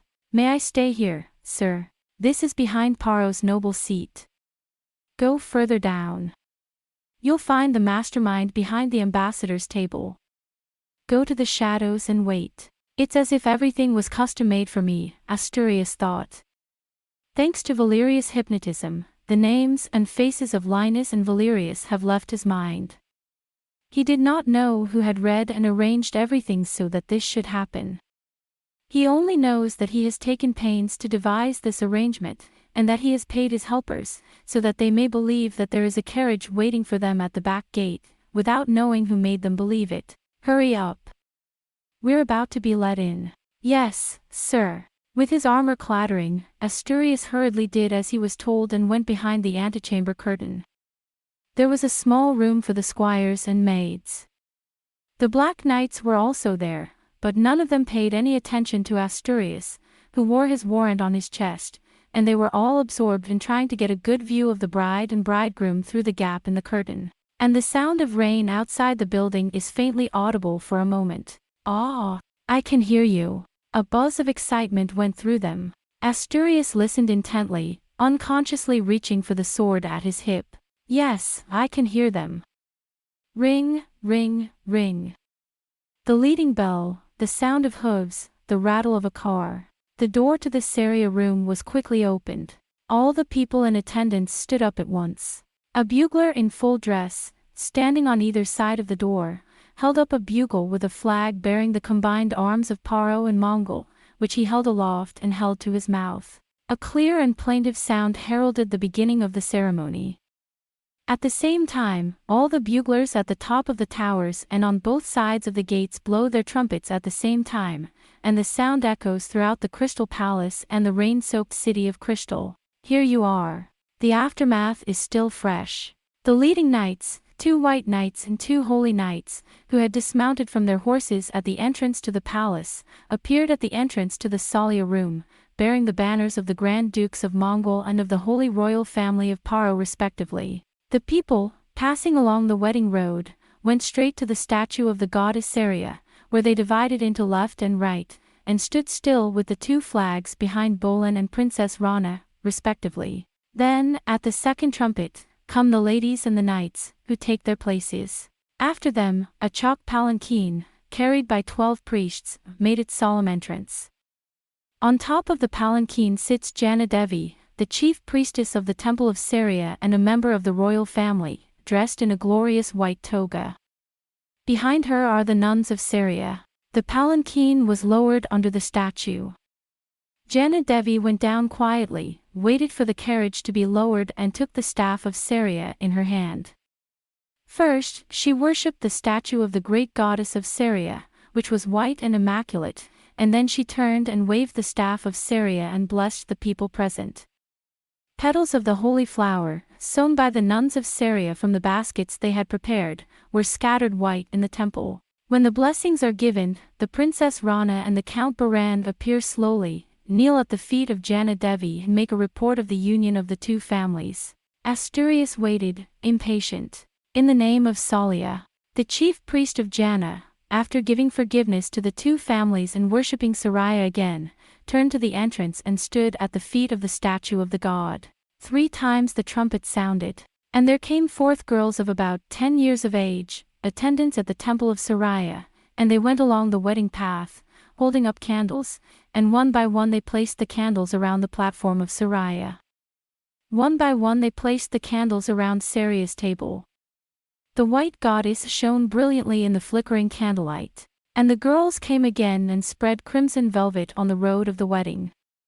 And other girls scattered over it flowers of Talia, and a great deal of gold and silver dust. Then, suddenly, all the lights were extinguished, leaving only 30 candles surrounding Saria. There are no windows in this room. The high, lighted windows have been covered with hot black velvet in advance. When the candles were extinguished, the participants sank into the darkness of the night. Only the gold dust scattered along the wedding path and the statue of the goddess Saria, which is white and clear, glimmer vaguely like a flickering luminous worm. The jewels round the white necks of the noblewomen glittered in the candlelight. The trumpet sounded, and before the aftermath is over, the clear ringing of the bells began to be clearly heard by the people who were nodding in the darkness. It is the bell of Saria. A black velvet curtain was lowered in the doorway and quickly raised. Asturias jumped out of the curtain. The armor clanks. Shoo! Shoo! A sharp reprimand. Asturias freezes in his tracks in panic. The Black Knight's armor is completely lost in the darkness. But once again it was only the ladies who entered.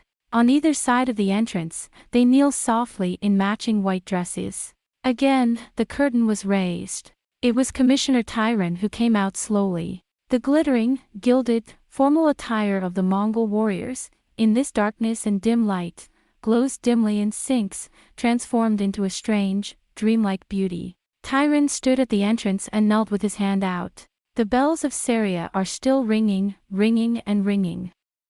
When the Seria bells have rung 120, the Tort bells 12, the Janus bells 12, and the last 10 of the Lure bells have rung out, the sun will be at the top of the Tower of Lure, and at noon the signatures will be completed which unite the Grand Dukes of Mongol and the Holy Kings of Paro.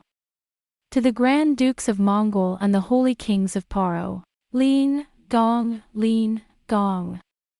The faint, but clear, peal of the Seria bell, shaking the air, seemed to turn this Seria room, where there was no sound, not even a whisper, into a dreamscape. It's as if it were a dream. Asturias was struggling to breathe. The candles flicker and the gold dust shimmers in the air.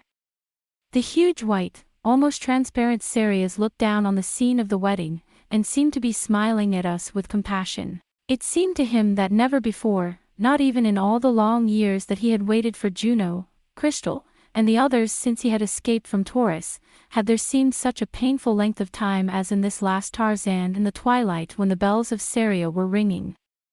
Time ceased its eternal flow and wavered, as if it had ceased all movement in the twilight to taunt and chastise Asturias. Dear Amneris. Mr. Amneris. Amneris. A passionate moan escaped from between the clenched teeth of the entranced youth. What are you saying there? Shut up. Who are you? When he was reprimanded again in a stern voice. The curtains were drawn up with a crisp sound. There was a gasp and an uncontrollable murmur throughout the hall. Mongol, Grand Duke Vlad, Princess Amneris. In this ceremony, which is carried out in silence except for the presiding priest, the cry of the ushers is heard like a thunderbolt, drowning out the sound of the bells, which resemble a tidal wave. Oh! Asturias forgot everything. I don't even know where I am, and I don't even know why or how I ended up here. Searching, seeking, falling in love. He was there now, as if fate had appeared in human form. Oh vision. My life. Eternal and distant, a dream unseen. She was standing there, white and shining, as if the dawn were breaking over a dark and silent world. Tyron stood up and took his hand. Amneris secretly closed his eyes under his veil and let out a deep, horrified breath. Then, with Tyron holding her hand and the nuns of Seria holding up her veil and the bodice of her garment, she stepped out with her little silver slippers into the glittering darkness of the wedding path to the god of Seria, and to her destiny. To the god of Seria, and to his destiny, he stepped out in his little silver shoes. Oh, Princess Amneris, my lady. Asturias's whole body trembled as if he were in a fit of rage, and his eyes blazed with the madness of a fever, as if he had been forbidden to taste water for a long time, and now he was in the presence of a pure lake. The white veil of the bride flutters in the night. Amneris's face was covered by the veil of the Seria which hung in front of him, so that Asturias could only see his white chin and coral-colored lips. But the glittering golden hair that glimpsed from beneath the veil, and the slender body clothed in the pure white splendor of the garment, turned Asturias upside down. To tell the truth, the moment he saw it, he was shocked like an electric current and fell into a daze. Carelessly, he imagined only the picturesque figure of Amneris, the young lord and lady-in-waiting whom he had once known so well at Taurus, at Paro, and at Nosferus, dressed as a man, wearing silver armor, riding a white horse, and with blonde hair flowing. And blonde hair on a white horse. Asturias, who had never thought of wearing a wedding dress or hairdo, was struck by the sight of the princess's dress for the first time, although he could not possibly have been familiar with such things. I must also say that the days at the Crystal and her first love and happiness had made Amneris blossom, and she had a feminine glamour, a scent and a perfume that she had lacked before. Asturias, who had believed that he was about to see the dignified duchess whom he had known, was almost frightened out of his wits. So radiant was Amneris in her bridehood that she seemed to be the very goddess of bliss. But this was the youth in love, and immediately Asturias' heart swelled with pride and passion for such a beautiful, such a feminine maiden in love. He even forgot that it was her groom who was to follow her into the hall. Oh, oh, how beautiful! You are my only goddess. The eternal goddess. Oh, Ilanasaria. Iris. And, in his blind passion to do whatever it took to get close to the goddess he worshipped, to throw himself at her feet, and to put his lips to the hem of her garment, the young man, without any assassination or arrangement, tried to rush off at short notice. In fact, he almost ran away. But then, suddenly, a hand grabbed his arm and pulled him back. What do you do? Quiet. It's me, Valerius. Hey, you idiot, what the hell are you doing? Let me go, let me go, let me go. I want my princess, my princess. It's Igrek. In the darkness, Valerius's gruff voice. O ruler of the foolish and the blind, O god of the mogul. Bring this fool back to me. What was your purpose? What was your plan, Sho. Valerius spoke in a hushed voice, but was still rebuked by the others. In a panic, Valerius dragged Asturias to the wall. Now, listen, young master, beloved son of Igrek. Come to your senses. You're a friend of mine, of mine, of mine, of mine. You're a friend of mine. The princess. Asturias leans forward, as if he does not even feel his arm being grasped, and watches madly, absorbed in the fair white form of the one he loves. No, no, no, Valerius muttered into his mouth. Then, firmly, he caught Asturias' wrist. Asturias, unconsciously, tried several times to wrestle him away, but Valerius, a small, thin man who did not look very strong, was surprisingly strong, and Asturias, a strong young warrior, could not wrestle him away. In the meantime, the bride, led slowly by Tyron, had almost reached the altar by a path of faint light. Now all eyes are drawn to it, and no one even notices the secret struggle in the darkness between the black cloak of the mage and the black knight. The bells of Saria were ringing higher and higher, and the chief priest held out his hand to receive the bride, who took it from Tyron's hand and led her before Baran, the Grand Duke's representative. On the deed of Saria, which Amneris gave to Baran with a trembling hand, Baran took the gold seal of the Grand Duke and stamped it firmly. Amneris again offers the deed to the chief priest, prays to the statue of Saria, and then kneels like a white bird at the lower right of the statue. A breathless silence prevailed at. Even Asturias stopped struggling and stared dumbly. Illuminated by the candle surrounding the statue of the goddess Saria, the bride, clothed in a pure white woolen robe, looks like a vague vision. No one moved. Everything was waiting for something, holding its breath, not moving. The trumpet sounded. The people did not move.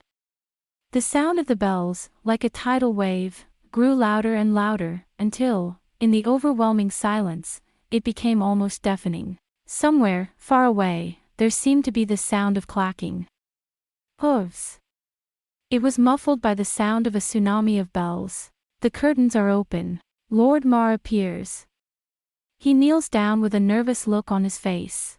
After a moment of horrible pauses in time, the sound of the curtain being drawn pierced the hearts of the people. Lord Crystal His Highness Aldo Neyris. Amidst the overwhelming bells, like the drums of fate, a voice from far away announces its name. Asturias staggered. He was no longer looking at Amneris. He watched him and did not even notice that Valerius had gently relaxed his hand. His hand crept unconsciously up to the hilt of the sword at his waist. Lord Crystal. Lord Crystal Aldo Neyris. The man who marries Princess Amneris. The bells, thought Asturias vaguely. I can't stand it. How loud the bells are. It'll make my head explode. Asturias took no notice. The bells of the Saria had ceased. What was ringing and echoing in his head was the throbbing of his own blood, like a drum, beating against his temples, throbbing and pulsing in his swollen, heated veins. What kind of a man is this? An unbelievable man who wants to steal the Ilana of the world. That scoundrel is. I have long heard that he is a man of rare beauty. The fact that he has been nicknamed the Son of Lure and the Prince of Saria comes to my feverish mind like a faint memory of a bygone age. Lord Crystal. And then, quietly, he laid his hand on the hand of the Duke of Mar, who was already on his way to the wedding. Priestess of Saria in full dress of white silk with loose folds, on her breast the symbols of the 12 gods in runes, silver thread, and from her shoulders a purple, royal diadem, and the long, drawn mantle of Saria. Her face, like that of the bride, was covered by a mask of silk which, according to custom, covered the upper half of her face. Her hair, the color of the night, was shining and flowing down her back. This is, from her eyes and mouth alone, which appeared through the mask, it was already clear that she was a woman of extraordinary beauty. In addition, he had a slender, whip-like figure, with an impeccably proportioned body. Asturias was disgusted. With hair like a woman's.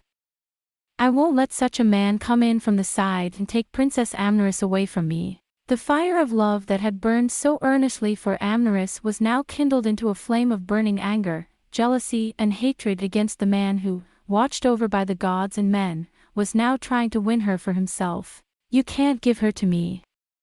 Give her to me. Amneris belongs to me, to Asturias.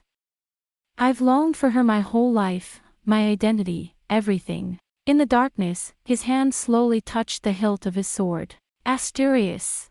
Suddenly there was a breath of fire in his ears. No, not yet, damn it, I've told you the procedure. I'm going to. Asturias whispered as he slowly tried to draw his sword. I'll slit his throat. I'll slit his throat and gouge out his eyes for Amneris. Amneris is mine. Mine alone. Of course, of course. Holding Asturias' hand, Valerius watched the Duke of Mar and Aldo Neyris as they slowly made their way to the altar. I know. But just wait a little longer, just a little longer. Look, one more Tarzan, we can wait. Why? Asturias gasped, not knowing who was speaking to him from the darkness. Why should I wait, who's telling me that? Oh, there's no one. You must be the doll. The doll crawled out of Hades to interfere with Asturias. Oh, your fate is unknown. I will not be trifled with, doll.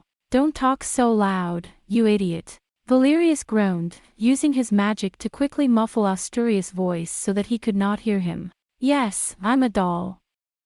Listen, the doll commands you. Just a few more seconds. If you don't, it'll be a disaster if Prince Mar or Princess Rana are hurt. You're short-tempered, one more Tarzan. When your highness has signed the deed and Lord Mar has handed it over to Lord Neyris and returned to his seat, then I'll let you off with my hand or whatever else you want, and you can run like an arrow. Until then, I'll be squeezing you like an arrow at the last possible moment. Now, Lord Mar is coming to Rana. Dolm. Oh, Dolm. The feeling of being in a crazy, deep nightmare had captured the young assassin's heart. No, or perhaps, Asturias thought, he had already gone mad. The voice of the doll whispering in his ear was frighteningly real, and though he wanted to move, his body was bound as if by the hand of darkness, and he could not move. The hot blood is still pounding against my temples, and a mad scream is slowly building up in my body. Oh, yes, the doll, you expected me. Perhaps it's just as well. I'm just a vassal and I had a great desire to hold the Princess Ilana in my hands. But I don't care. I don't care. Look, eight-tailed monster, you've come too late. I'd gladly sell you my Asturias's worthless soul any day. Or I'll give it to you for nothing, if you'll take Irina in your hand, and kiss her and swear to love her, and take her white hand, and dream, even for a moment, of the wasted love of this unfulfilled, unworthy love. If I could die in the flames of this love's fulfillment, I would give you as many souls as I have. Oh, doll, I know you're behind all this. Oh, of course it is. Amneris is there. Just a hand's reach away, wrapped in a shining white bridal gown, and why can't I reach her, why can't I reach her? Why does my body not move as if it were tied down? Oh, it's because this is all a dream. Of course it is. It's a dream, that's why that groom over there is not me, but some guy I don't know. Who the hell is that guy, and what right does he have to interfere with me going to the princess? Isn't he the incarnation of the doll? Yes, he is. Oh, Lord Amneris, you doll, why don't you say something to me? I'd give my soul for you, but you'll give it to me, you doll. Where am I? Oh, where am I? Nosferus, is it Nosferus? Polak, where are we? Polak, it's dark. Give me a light, mother, oh, mother. Mother, my mother. Everything is blurred and fuzzy. Asturias did not even know where he was or what he was anymore. He was a little, helpless infant, frightened by the dark of night, in the vast mansion of the Count of Taurus. In the distance, a light is seen. Only two things seem to make the world shine. As an infant he had never known anything so lovely and so fragrant as that light. He wanted to go there, he thought, blindly, and groped for the light like a blind man. At that time, I can hear it. Still. Stab the Nereis. Kill, kill, kill, kill Colossa. Suddenly.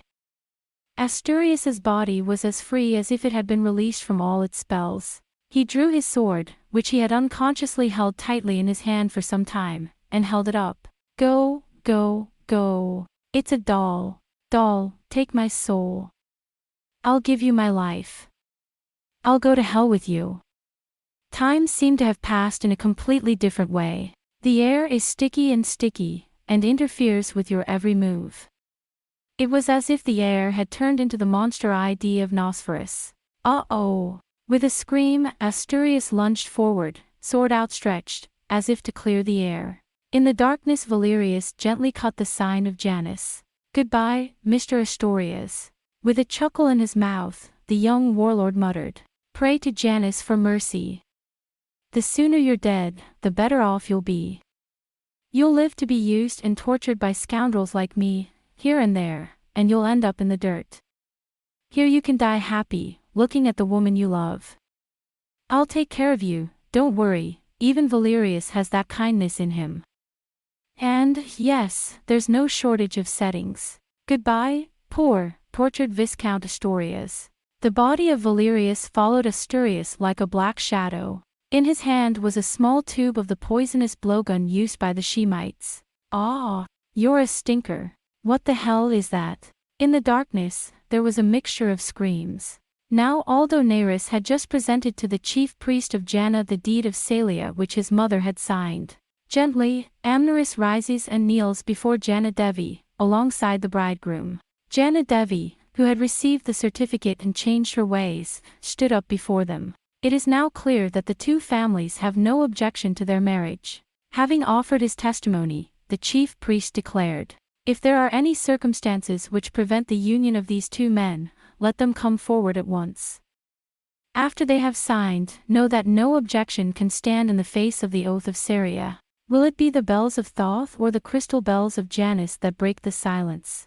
By now, in all the cities of the crystal, the people are waiting with bated breath and sighing breath for the noon hour to come. The ringing of the lure bells is the time when the funeral bells will strike for the last hope of the crystal and of Paro, and all the people of Paro know it well. Nereis. Amneris, proceed to the goddess Salia. In silence, the bridegroom and bride stepped out. Are you both ready to receive the blessing of Saria? Nereis. Nereis nods in silence. Amneris. He was forbidden to speak. With a shudder, Amneris bowed his head. Saria is the messenger of Janus, the ruler of love and marriage. In the presence of Saria there is no room for iniquity or untruthfulness. Did the goddess tell you at the ceremony in the tower of Saria that this union is worthy of her blessing? They hung their heads again. Very well. Now go ahead. Sign the deed of Saria and receive her blessing. Nereis, sign. Oh. Dizzy, Amneris clutched his chest tightly in a terrifying grip. The beautiful white hand of Nereis takes up the quill offered by the priest of Saria. On the deed, Signed. Nerys steps forward. He glanced back at Amneris and gazed at him with suspicious eyes. It was a strange, complicated look, as if he wanted to say something, but there was no way to describe it. Sir Nerys. I thought I heard a noise at the entrance, something like a shout. But as a woman, this is the only moment in your life. There was no room for any other thoughts. Amneris watched intently as Nerys's hand went up to sign the petition. The body. I wondered if the darkness had sprung to life. He came at me hard. Amneris was so astonished that he did not make a sound or even move. I just stared up at him in amazement, not even knowing what was going on. The sword will glow blue, and out of the darkness will come the figure of the black messenger of death. Nerys turns around. His eyes widened. He instinctively raised his hand, still holding the pen, and raised his arm as if to protect his face. Amneris watched, as if in a nightmare, as the sword of Mongol, glowing blue and fierce, was drawn over his lover. Dear Nerys. Sir Nerys. Sir Nerys. Ah! Someone was screaming in a shrill voice. Amneris did not know that it was her own voice. But she remained frozen in eternity with her eyes wide open, staring at the assassin who had come out of the blackness, the white form that had fallen at her feet. What is that overflowing and dripping from Nerys's arm onto the cut white toga? What a beautiful large crimson flower, the lunaria. You're a stinker. It's a stinker. Bannermen, bannermen. Let there be light, let there be light. The room was very dark. So, at the beginning, most of those present did not notice what had happened in front of the altar. Jana Devi steps back, and several candles fall and go out on Nerys' body as he falls. At last the screams of Amneris brought them to their senses, and the dignitaries of Mongol leapt to their feet, shouting the names of their lieutenants in dismay.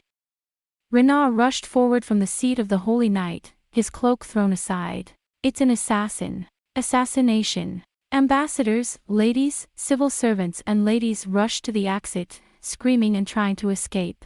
Among them, the black-robed assassin turned slowly to Amneris, who stood at the scene of the deed, refusing to flee. Oh! Me! Am I going to be killed too? Nerys lay motionless on the ground. Strangely enough, he felt no fear. Only his head and body were numb and immobile. From beneath his cheeks came a shrill voice, and the messenger of death held out a hand covered with a black dagger like a mechanical doll. From his hand fell a shining blue sword. Come on. With me. Ah, why can't anyone help me? Amneris wondered faintly. In fact, it had been less than a week, but to Amneris it had seemed like a very long time, as if the flow of time had stopped. With a clang, clang, clang, clang, the black figure of Amneris approached, lumbering along, making a ferocious noise like a messenger from Hades, whisking her away to hell.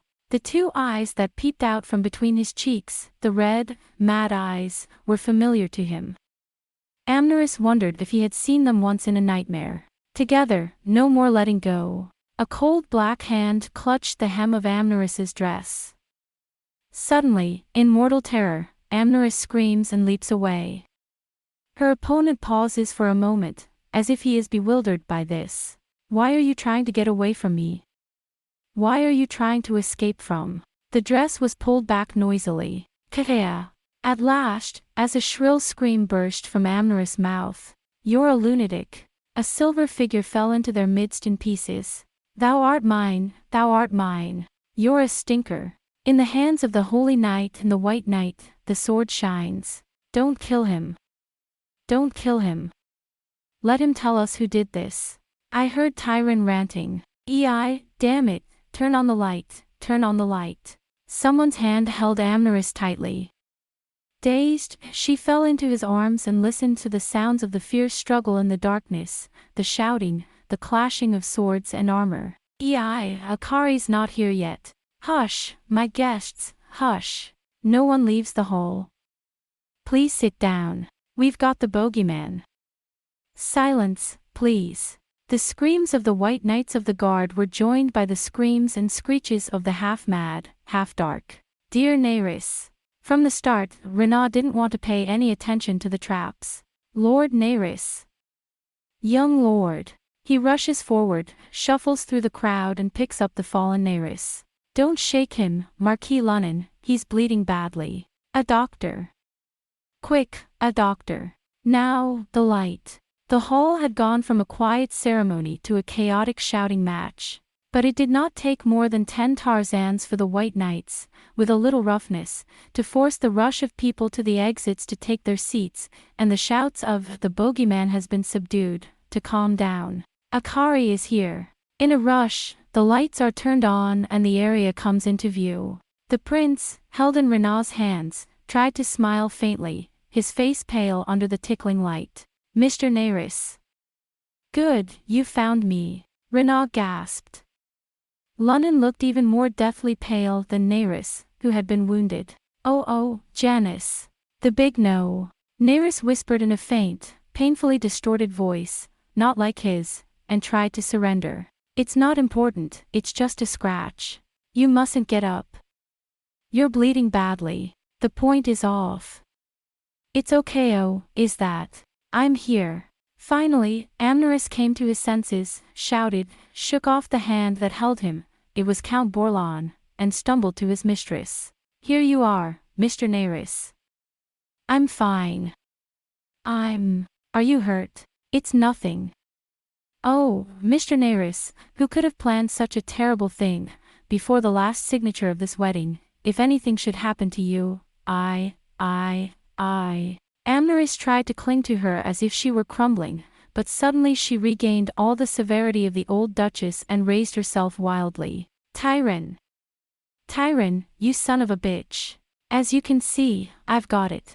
Amneris suddenly threw aside the people who were crowding around him, and turned wildly towards them, and stood like a goddess of vengeance. The assassin, whose hands are twisted behind his back by the 2 white knights from both sides, struggles furiously for a while and flails madly in an attempt to escape the torment, but finally seems to have lost his strength and, with his knees on the floor, slumps down. Amneris stared at him with the furious eyes of a tiger. Tyron. This one wears the armor of the Black Knight of Mongol. What's the meaning of this? Is there a traitor among the Black Knights of Mongol who dares to interfere with my wedding and assassinate my good man? Is that so? And that's outrageous. In a panic, Tyron excused himself. I leave the Black Knight, of course, to the Black Knight captain, Karslan. Lord Karslan is out on guard duty at the palace. Knorth said. Shall I call for you? I don't care about Karslan, you fool. Amneris forgot that he was wearing a beautiful bridal gown, and shuffled his feet and yelled. Leave the blame for later. Pull off that assassin's helmet. I'll see the traitor's face. Hey! As Tyron cocked his chin, the other white knights hurried to get the heads of the assassins who had been drawn upon them. As soon as the assassin realized what was to be done to him, he turned his head away, writhed, and began to squirm again in vain. A stifled groan leaked out from under his helmet. But when the white knights, who had twisted him, put all their strength into the hands that twisted his arms, he ceased to struggle in pain, and only shook his head in agony, and tried to keep the helmet from being taken off. Hey, what are you doing? Quickly. Amneris, exasperated, hurriedly thrusts the white knights aside. Yeah, get out of the way. I'll do it, princess. Move. A strong white hand reached out. Amneris wrenched off the black helmet of Mongol with as much violence as if he had tried to tear off his opponent's head. A groan escaped the wily man's mouth, and he turned his face away desperately. Lights. Ha! The white knight grabs the man from behind by the hair and turns him face upwards, while the chamberlain shines a light on his face from the side. Sincerely. Ah! There were sharp voices from everywhere. Asturias. Viscount Asturias. Oh! Amneris stood still, as if he had stopped breathing. His eyes were wide open, and something suddenly gave them a terribly sullen color. Asturias. Or. A faint murmur, neither a moan nor a gasp, escaped from Amneris's vermilion lips. Are you? Or are you? A strange silence prevailed. Asturias looked up at Amneris with a sneering smile, like that of a feeble dog or a crawling animal afraid of its owner's wrath. He looked up at Amneris with a sneer on his face, as if he were now frightened of what he had done, and hoping in vain that he might be praised, as if he were trying to see in his friend's eyes how he felt about him. Amneris's curses were frozen on his tongue as he went out. Amneris tried to say something, opened his mouth, but could not say anything and closed it again. Her hands, still clasped around the hem of her pulled-up wedding dress, twisted and writhed involuntarily. Ah! At last, with great effort, Amneris wrenched his green eyes from the young man's bloodshot ones. "You are an insolent man who disobeys the order of the Grand Duke," Amneris said in a muffled voice to those waiting for her instructions. It struck even her own self as a bit of a cliché. "Your Highness. What shall we do with him?" Tyron said. He didn't care much about Neris's injuries anyway, he would have killed her anyway. He feared the wrath of the lady, and that he would be held responsible for the lack of security, which would mostly be blamed on Carthren anyway, and the wrath of the people of Paro. And the anger of the people of Paro. Amneris looked into Asturias' eyes again, as if drawn back. His eyes were bloodshot, almost tearful, and he spoke eloquently of many things. But again, Amneris looked away, this time in a curt manner. "I don't think he's done all this on his own," Amneris said coolly. As he looked down on the miserable figure of the young nobleman who had fallen in love with him, his former strength, his fierce will, and the anger that had made people tremble, seemed to come back to him. "I shall have to wash my behind. I wish I could, but I can't. Lock this fool up in Lansbert's tower. I'll question him later. Tyron, if you let him go or let him kill himself, you'll find yourself in Lansbert's dungeon instead of him. Do you understand?" "Ha!" Tyron shouted nervously. "Hey, get up!" He cocked his chin at his men. Asturias struggled, but was roughly pulled up from both sides. The white knights hurried to lead Asturias towards the guarded entrance, but Asturias twisted his head back and refused to look away from Amneris. At first, when Amneris opened his mouth, Asturias opened his mouth as if he had seen something incredible. But as Amneris' words proceeded, the blood suddenly drained from his face, and it became as white as paper. In the middle of his speech, he gaped his mouth as if he wanted to shout something, but his cry was choked up and could not be uttered. Asturias' eyes were wide open and seemed to be fixed on Amneris. He looked at Amneris appealingly, and even tried to smile with his pale lips several times, with the gaze of a dog about to be killed by his trusted master, with the grief and sorrow, the distrust and suspicion, and the stupefaction of seeing the world fall apart. His eyes seemed to be saying, "Don't you understand me? What's the matter with you? It's me. It's me who's here, you're me who's yours." But Asturias could not put it into words. There was a big lump in his throat, and he just looked up at Amneris, opening and closing his mouth as if he were a fool. "You fool, you're lost." Tyron insulted him. "Get him out of here. It's annoying." Asturias was carried away, almost suspended. At the last moment, he twisted his head and managed to keep his eyes on Amneris. It was not until the figure of Amneris had disappeared behind the curtain that Asturias's spell was broken a little, and as if he had regained the strength to speak, the curtain was drawn, and a wild, anguished cry came from behind it. "Dear Amneris! Amneris! Princess Amneris!" Amneris shuddered in disgust and covered his ears. The whole place went to. The confusion was finally beginning to subside and people were slowly coming to terms with their fear and horror. At the same time, anger and suspicion were beginning to rise in their minds. Zoo! And Lord Mar, the steward, stood up. Renaud remained at the side of Neris, but a host of Paro's loyal subjects, including Durkan, Darvars, Adron of Caravaya, Linus, Avidus, and others, dressed in the glittering formal attire of the Holy Knights, stepped up behind the Duke of Mar, with a dignified air. "This is..." Lord Mar cast a cold eye at Tyron. "What's this all about, Director Tyron?" The people of Mongol are well aware of the identity of the assassin. Perhaps you can explain to them what this is all about. This is a very tightly packed tyranny. The chief priests of Paro, and the holy knights under him, stand ready with their hands on their swords, ready to spring forth at a moment's notice. At once, the white and black knights formed a circle. The sound of clanking and clanking of armor was heard. The foreign delegates turned their heads and looked about them, sitting on their haunches, as if searching for a way out. The air is tense. Not good. Tyron turned pale. He looked round at Amneris, Gaius and Baran, the Grand Dukes nom de guerre, for help. Amneris seemed to have come to his senses. In a dangerous atmosphere, he looked at Bolin and Tyron, unable to decide what to say or how to behave, or who should say it best. This marriage is from Mongol, you knew this all along. No, I don't think so. Lord Mar's voice became as harsh as a whip. Lord Marl, you're such a...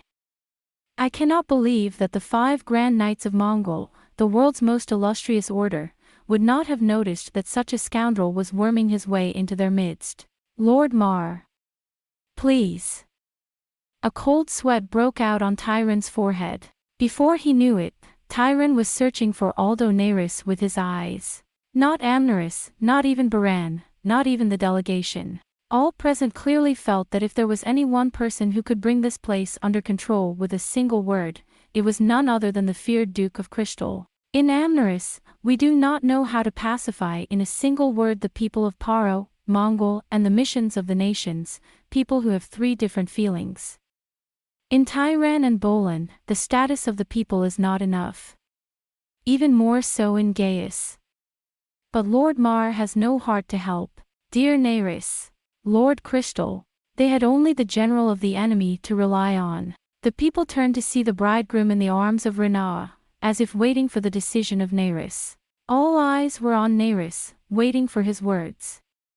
The people of Paro, at the word of Naris, were ready to counterattack at a moment's notice, and the army of Mongol, ostensibly under cover, was ready to lay bare the true and brutal face of the occupying force, and to threaten the vassals of Paro with a single order. A dreadful silence prevailed. In the midst of them, Naris let go of Renaah's hand and slowly stood up. People gulped and spat. The hand of the Knights of Mongol is on the hilt of the sword, and the hand of the Holy Order of Paro is also creeping towards the hilt of the ceremonial sword. Tyron squirmed and wrung his hands. I am. Naris raised his hand. He's trying to say something.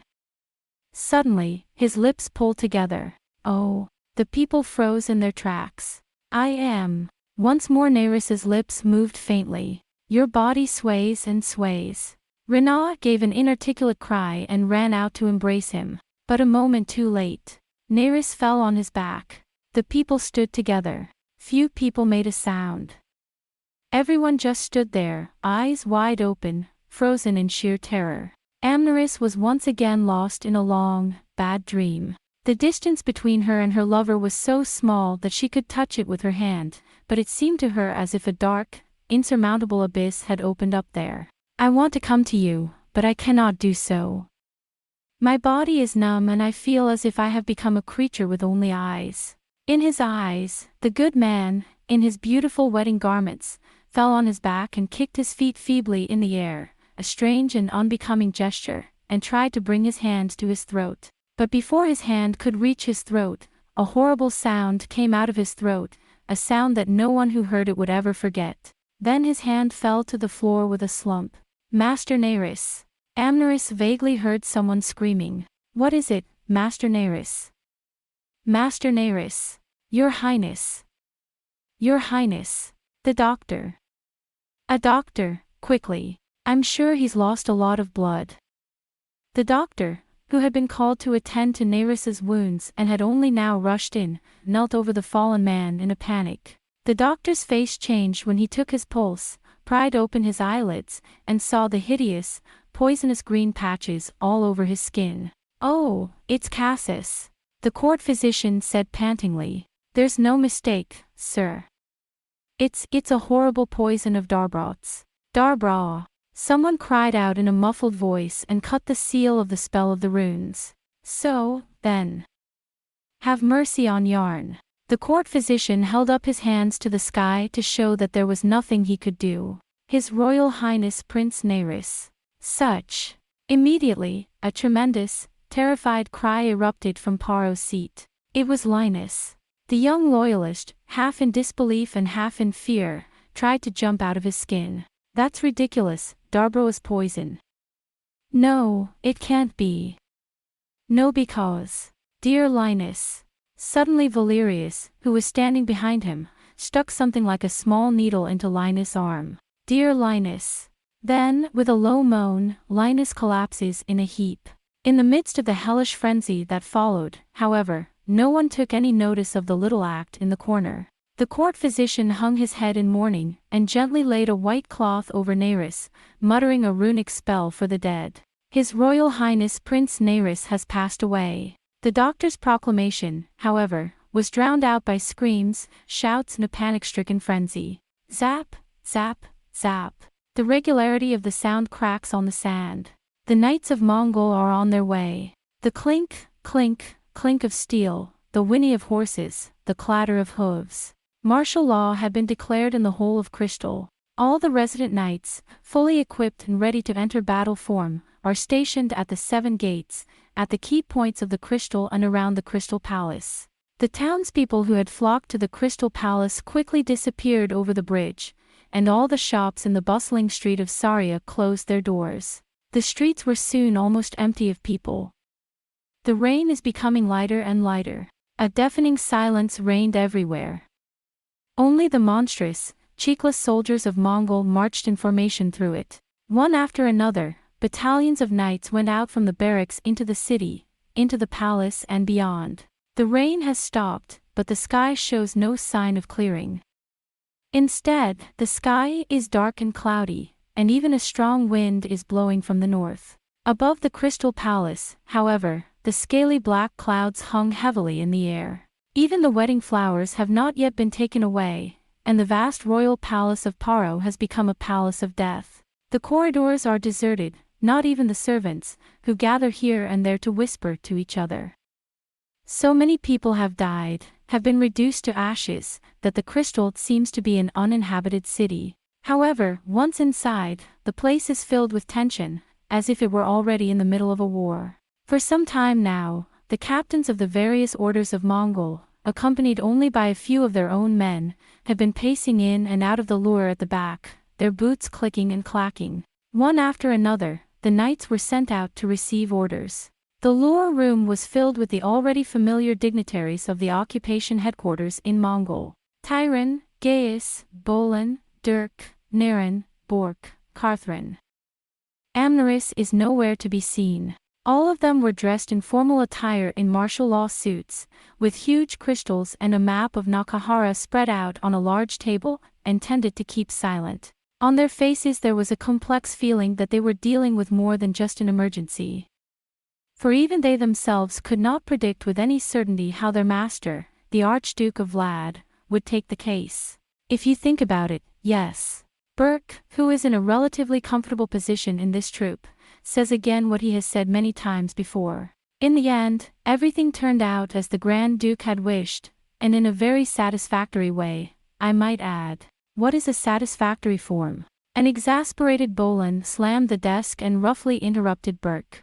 I have been told in no uncertain terms by the Grand Duke that on the night of the wedding I shall personally go to the bridal chamber, strike Aldo Nerys in the neck and bring him back. Why can't you wait until after the marriage ceremony, Asturias? I'd have given him an excuse if it hadn't been for that. Later I'll give him a bit of punishment myself, and not too much of that. In a panic, Bolin's second in command, Guin, said, Count Marx, the father of Asturias the Less, is there. I don't need to tell you that, you idiot. All the more frustrating for Bolin.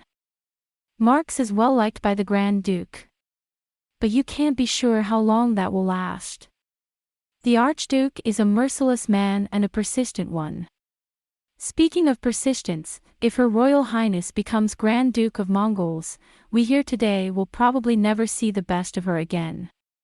With the madness of Her Highness, everything that had anything to do with this damnable wedding should be eaten by the door. What, Bolin? It's better than what you've done. And Tyron. But why, when you'll inevitably say you missed him sneaking in? But there's no time to worry about the future. Isn't it good? Karslan looked at Bolin and said, I'm sorry. And now that it has come to this, the wedding is over, and the Lord Baran, having carried out His Majesty's command, has beheaded the corpse and gone to Taurus. Say something stupid, Karslan. Tyron bitterly confronted him. Are you suggesting that we should do the same to the delegation of nations who were there, or even to the men of Paro? I'm sure the Paro people are secretly relieved that they are not related to Mongols, and first of all, yes, you're going to tell Princess Amneris that it was actually the Grand Duke's order, and that we killed him, and that she should say so? You're asking me to pretend that we killed the Duke and make it up to him. Think a little before you speak, you fool. Karslan turned red. Bolin tugged at his beard. No, I hadn't thought of that either. I mean, Asturias only wounded him, and then we finished him off with our own hands. But that would be impossible. Because the poison of the Darbula is too strong for us to take back the head. By now, the corpse would be soaked to a crisp. Besides, Dalbra is the poison of the West, from the Danine water snake, not from any other poison. I don't know, go and find one that looks like Aldo Neyris. Tyron was about to say. No, such a beautiful man would not be so easily distracted. Sir Gaius. Bolin looked back at the mage, as if he were exhausted. Would you be so kind as to lend us your wisdom? We are all ready. Goodbye. Gaius, too, is troubled. When it comes to something as important as this, it's hard not to take the time to think about every single thing and look at it. But if we don't, we won't be able to return to Taurus. Tyrant groaned. We have to do something. I'd say. What is the princess doing, Lord Gaius? Even my favorite maidservant has left me alone in a room, and even I am unable to see her. Gaius said. You're still stunned. I'm in trouble. I don't know if I can count on you, Tyron moaned again. At least, at any rate, keep the remnants of Paro from rising up to fight a war of revenge. Carthrin. Now I wish you all the best, and don't leave any stone unturned in the security of the city. We don't want to get ourselves into any more trouble. And now, sir. Karslan couldn't take it anymore. As for little Asturias, it was Lord Burke who was in charge of the security inside the Crystal Palace, and I was told to be the best man for the outside of the palace. Lord Karslan, In a fit of rage, Burke was about to say something, but Tyron stopped him. Good, Burg. Then I ask you, Carthrin, why did Asturias wear the armor of the Black Cavalryman, the Black Cavalryman, the Black Cavalryman? I didn't give it to him. What's the matter with you? Well, Tyrant. Baran said with a grimace. Baran is also a member of the Black Order. Let him tell us how he got the Black Knight's armor. Until you know that, don't talk to me like that. First of all, this is not the time for that. There's nothing black and white about this report, and we're all on the same side here. Not at all. Tyron said bitterly. You little Asturias, depending on what you say, you'll never touch Taurus soil again, and I'll make you disappear in the Lansvale Tower. Because that's what you deserve. Give it to Paro's men and let them avenge it, and if they'll be quiet what, nigh. Excuse me. A white knight of Tyron's men came hurrying in. His face was grim and stern. From the Taurus, a signal is sent to. It's a signal. Tyron shouted. I don't want any more trouble. It's not easy, really. Nai said. Don't be a prude, just say it. Is. Nai nodded. My son, Mire, heir to Mongol, has been assassinated. Nai's voice was drowned out by the shouts that erupted in the room. No. That's ridiculous. Who the hell is? The only son of my Mongol, albeit a somewhat troubled one. Assassination. In the Golden Scorpion Palace. That's ridiculous. The captains of the Mongols looked at each other in horror. But perhaps it was Tyron's moaning cry that best expressed the feelings that arose in their hearts. What will become of Mongol, my country, at such a time as this, when Mayor has been assassinated, and Amneris is just as she was? What is to become of our country? On the other hand, this was the private residence of Count Linus, near the Crystal Palace. The gates of this magnificent mansion are tightly closed, as if to deny anyone access. Outside the gates, a company of the Black Knights of Mongol had been watching Linus ever since he and his party had returned to the manor, for fear that the remnants of Paro might plot against them. Speaking of Linus, who was young, well-liked and second only to Paro in his loyalty, but no one had visited or left the gates.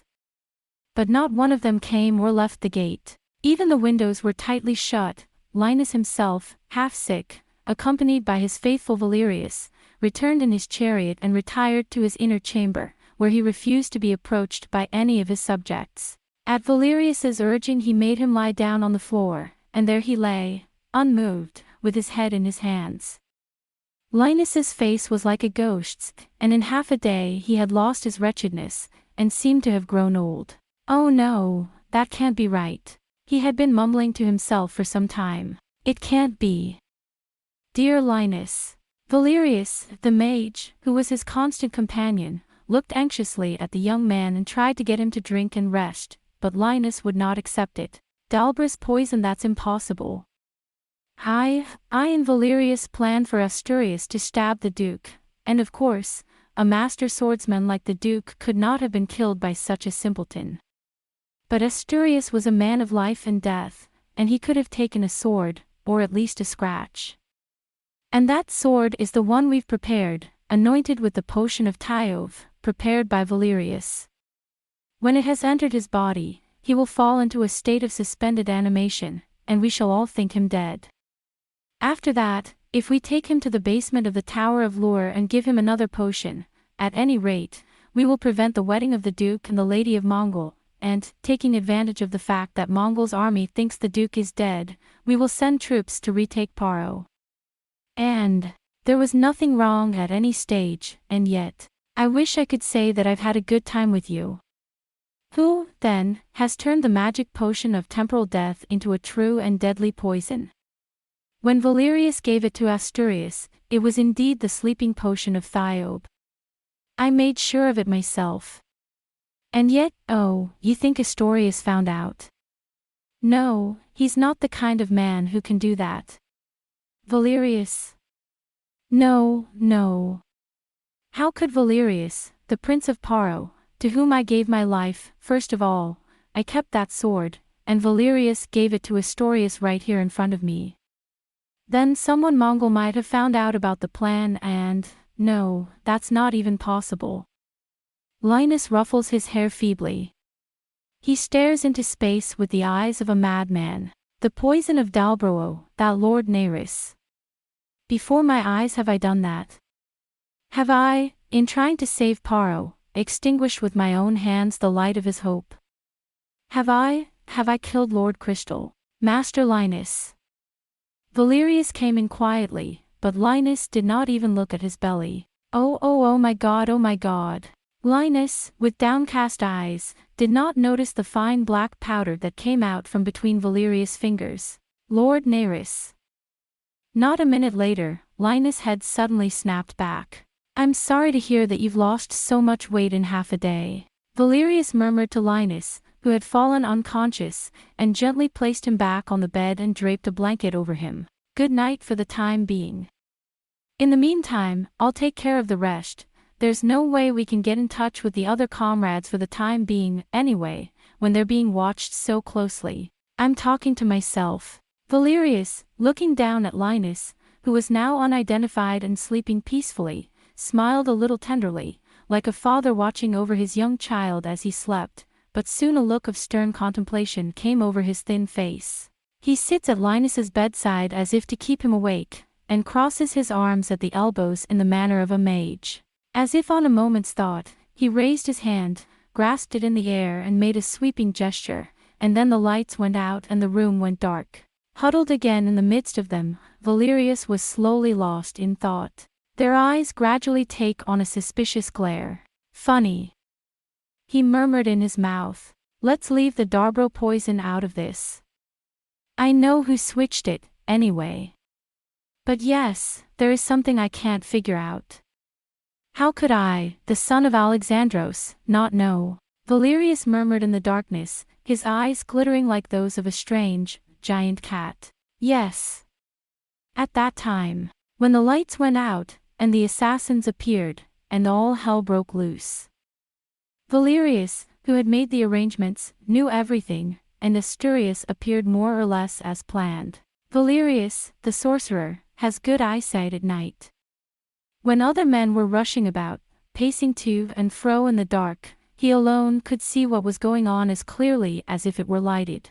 The look of horror on Amneris' face, the fresh blood spurting from Neris' arm. As soon as he saw this, Valerius started running silently. He is a mage, he can move about without making a sound.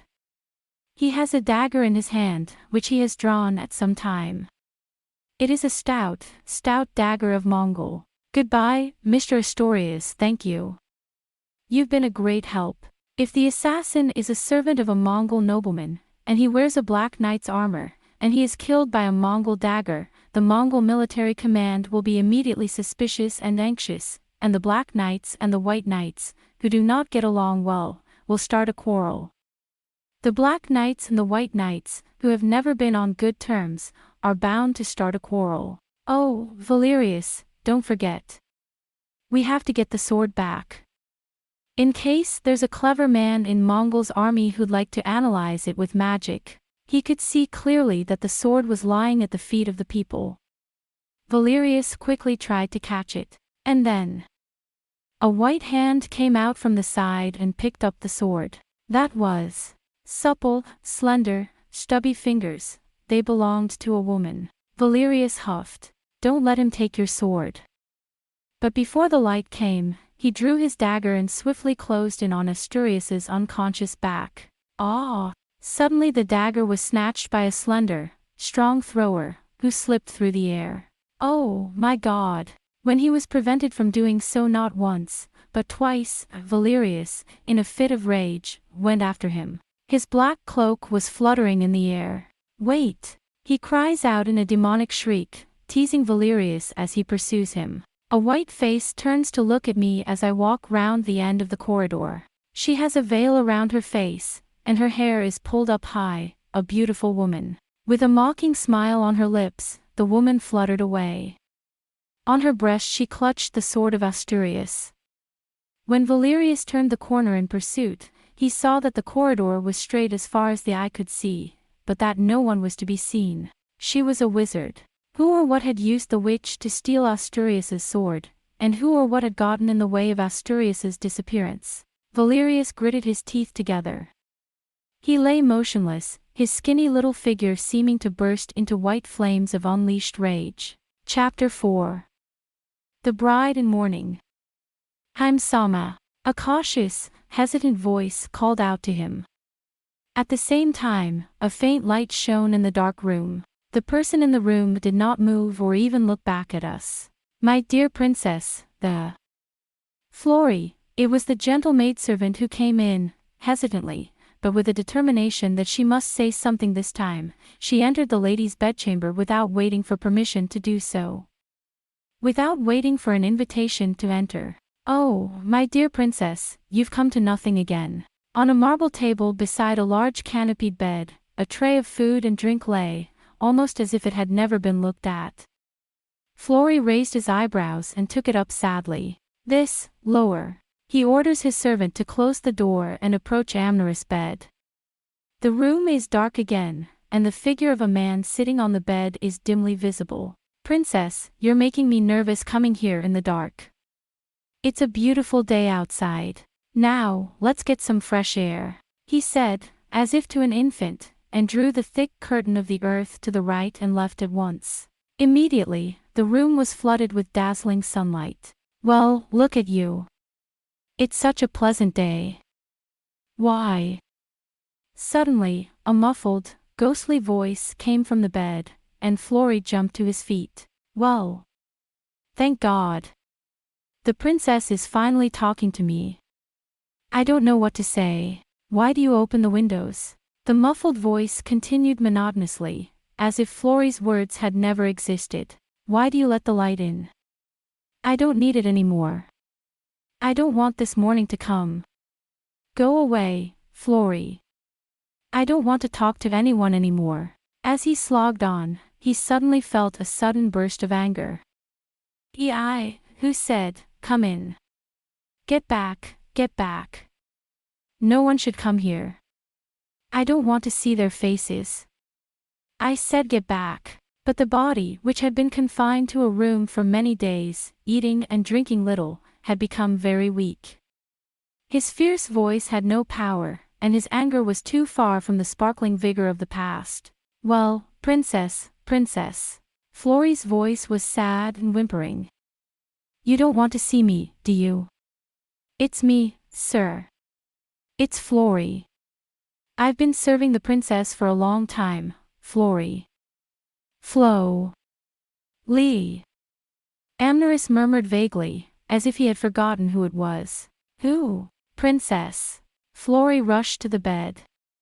He was so saddened and shocked that he began to fear that the young mistress had really lost her mind and wandered off into the darkness. Sama. Flory whispered as he clung to Amneris' bed. Princess, do you know who I am? It's Flory. Princess. Flory. Amneris looked at the maid with downcast eyes. Well, what can I do for you? I'm not here for anything. It's all yours. Princess. Flory burst into tears. My dear princess, my poor Amneris. Do you feel sorry for me? Amneris said curiously. Who? Why do you say you feel sorry for me? Why do you look at me like that? Why don't you just leave me alone? Why don't you? Oh, princess. Flory cried. I hate you, Grand Duke.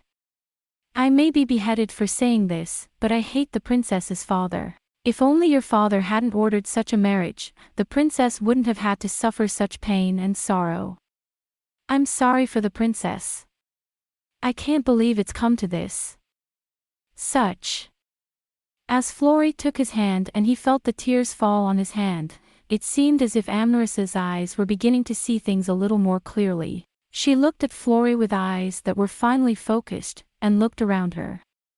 With that, the deep, wounded sorrow and anguish that had been sinking into the depths of her heart once again rose to her gaunt face. Oh. Amneris clasped Flory's hand and murmured, I'm at a loss. I'm still alive, aren't I?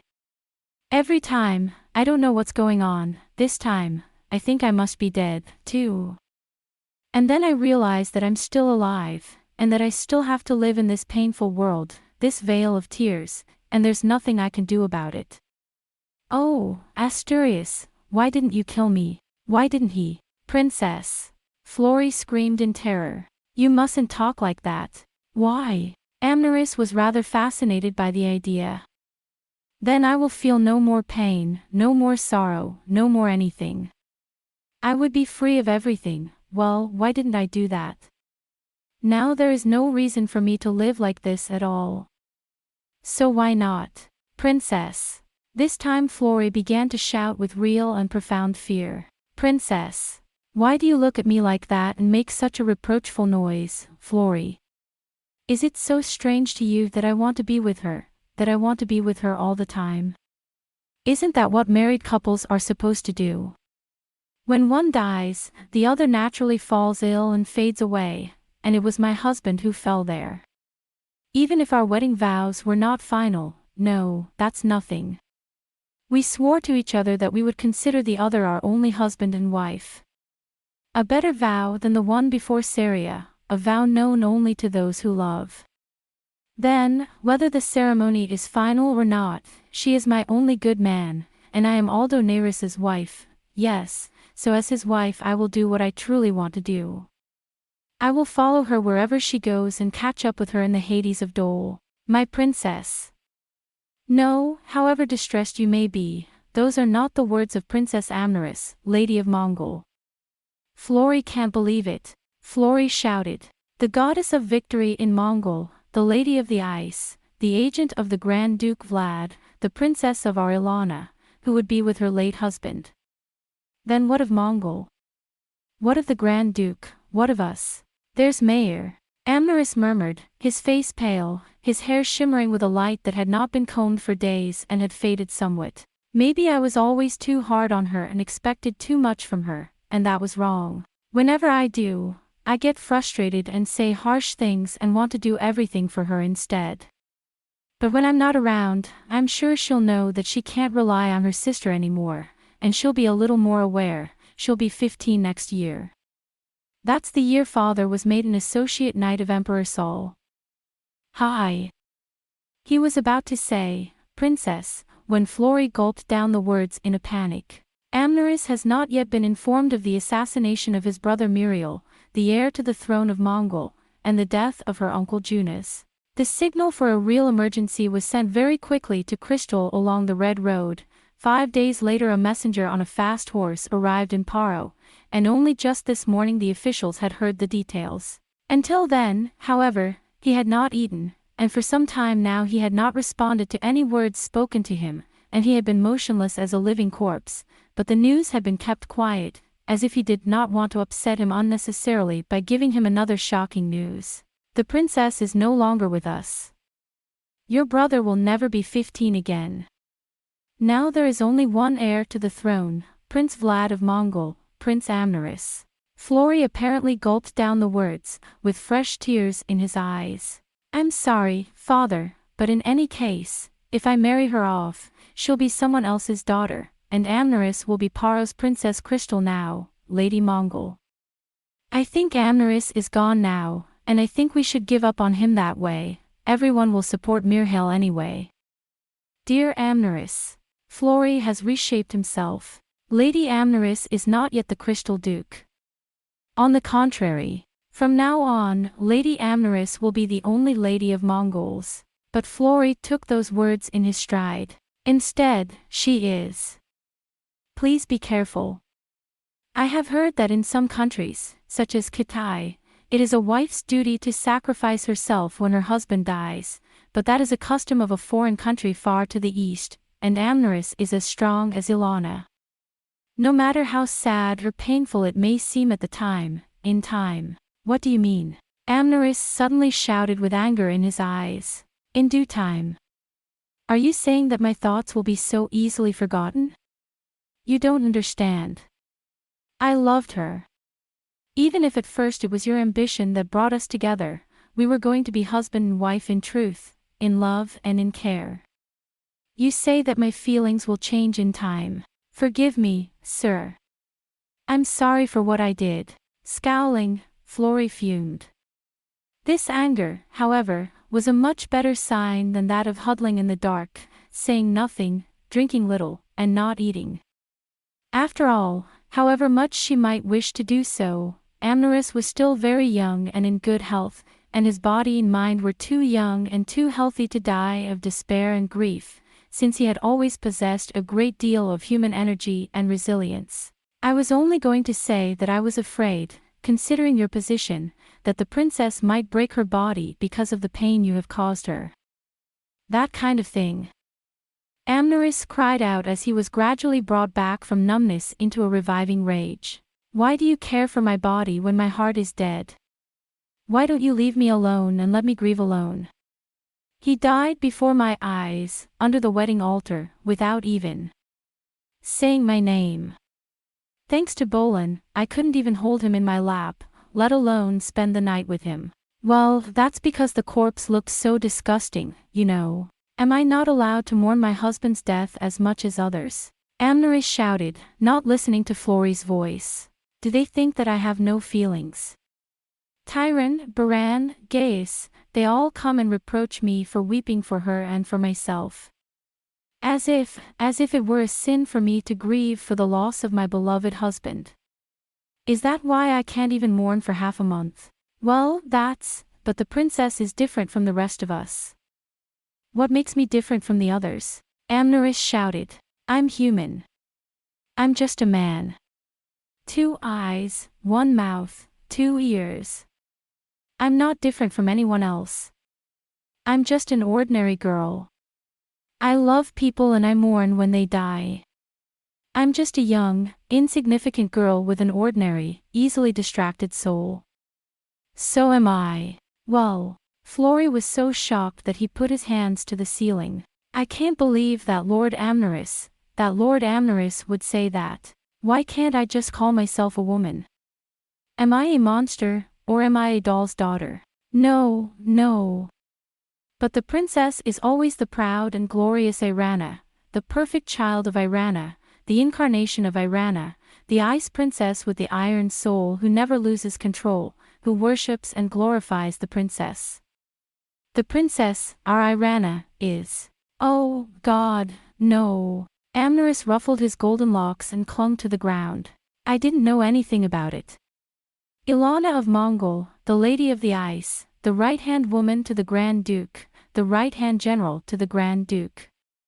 I was not really Ilana, and all my iron restraint and icy heart were but a false and fragile mask. From the time I was very young, yes, even before I was 5 or 6, I was made and dressed in a man's suit, made to sit in the kangaroo ceremony, and taught the horse and the sword. My father wanted a boy, but I was a woman. But the new Mongols didn't have the luxury of waiting for the next boy to be born, and of providing beautiful dresses and dolls for the girls, just because they were girls. I was always your favorite. Amneris blurted out such words that a normal woman would have preferred to die than to speak such words. She could not stop herself from speaking, and even though later she would have liked to bite her tongue out and wonder why she had said such a thing, there was a strange, unknown pleasure in spilling the beans in such a way. I also wanted to be father's favorite. When Mir was born, he did not want Mir to take the place of his father's favorite, so he wore only men's clothes, did all the men's things, and never did anything girlish. The more I did this, the happier my father became, and he always said to me, Amneris, that he wished you had been the opposite of Mayer. Sama. I have trained myself to be what my father wanted me to be. I was not to show my heart outwardly, not to have any feminine flutter or gentleness, but to act as a decisive and ruthless warlord. And they said I was born that way. That's the daughter of Grand Duke Vlad, strong and decisive as a woman should be, and that I was born of Aurra. Before she came, no one had ever said to me that I was a gentle, feminine woman, that women were supposed to be gentle and not to be uptight and uptight. And no one told me that women are gentle, and that they don't have to be so uptight. Sama. Even I, myself, had somehow come to believe that I was such a person, a soulless princess of ice, an Aurra of Mongol, of iron restraint and rigor. She was always chattering, always worried that she would be underestimated as a woman, that she would fall behind the men. He was the only one. He was the only one who ever told me that your nature is not ice, but fire. Who told me I was a woman. Who struck me down with overwhelming force and held me in her arms, telling me to lean on her. It wasn't until I met him, Flory, that I realized how I'd been straining, how I'd been swaying unnaturally. It was Neris who taught me. I'm really a weak, fragile woman, not of steel and ice, but of a more agitated and violent nature than most. She showed me that there was no need to stretch and strain myself. She taught me that I could be tall and strained, and that I could embrace her with great love, and that I could melt the ice that was thickening. Oh, Flory! It was only when I saw you that I was born again. For the first time I was able to be the real me. For the first time in my life, I felt that I could not live without her. For the first time in my life I wanted to love someone and give my body and soul to him. I didn't mind kneeling at his feet or being crushed by his hands. I'd never done that before. My heart became so tender and fragile that I wondered at myself, and I was frightened at how love could make one so weak. And yet, Neris left me, she left me all alone. Though even her Sarian vows were not yet taken. For the first time, indeed, for the first time, hot tears welled up in Amneris's dull, pale eyes. Princess Amneris. Flory immediately reached out his hand, his own eyes filling with tears. Forgive me, sir. How oblivious and stupid I was, Flory. I didn't know anything about it. I didn't even think of it. I didn't know the princess thought that way. She was always that way, I believed it. I knew that you loved her, but I did not know that you were so deeply in love with her, for she has been with you for 10 years. I'm never going to love anyone else ever again. Amneris struggled to hold back the sobs that welled up in him. I'll never marry again in another country, no matter what my father tells me. I'd rather cut off my hair and become a nun of Z. There will never be another man to fill her gap.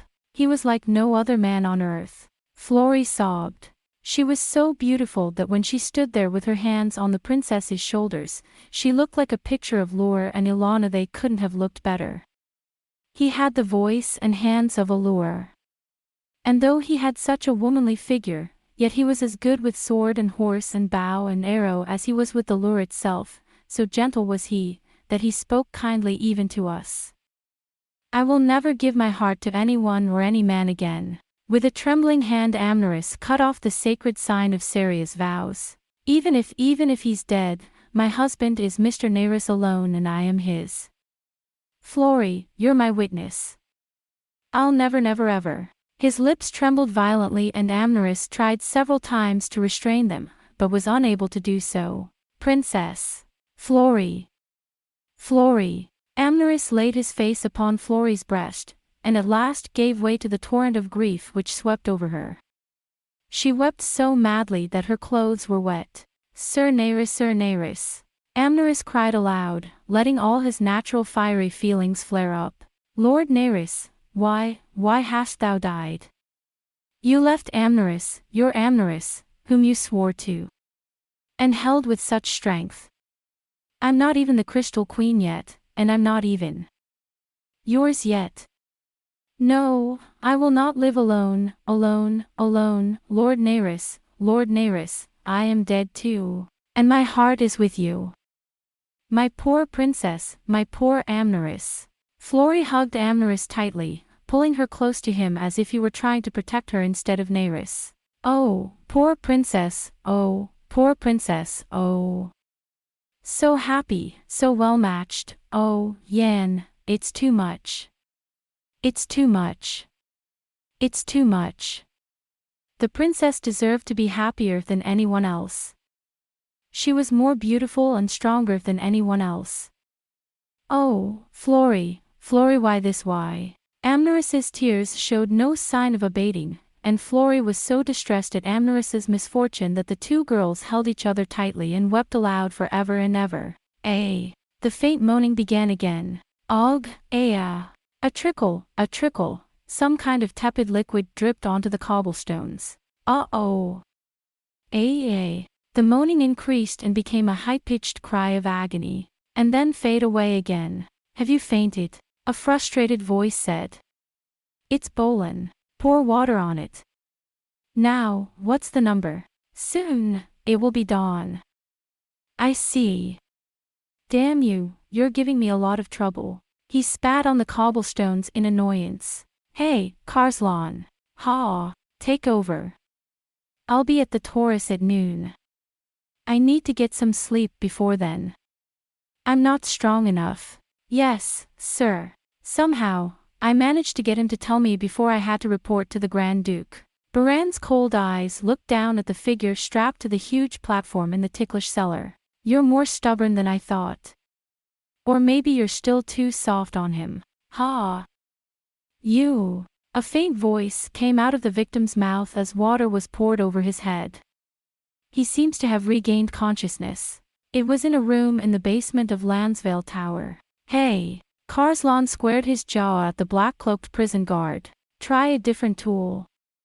Let's try some waterboarding. The jailer keeps quiet and starts to remove the chain from the stone platform. In a miserable state, with only his feet through his legs, his hands held high above his head and his feet tied to a pulley, blood dripped from Asturia's mouth and fell back onto the cobblestones.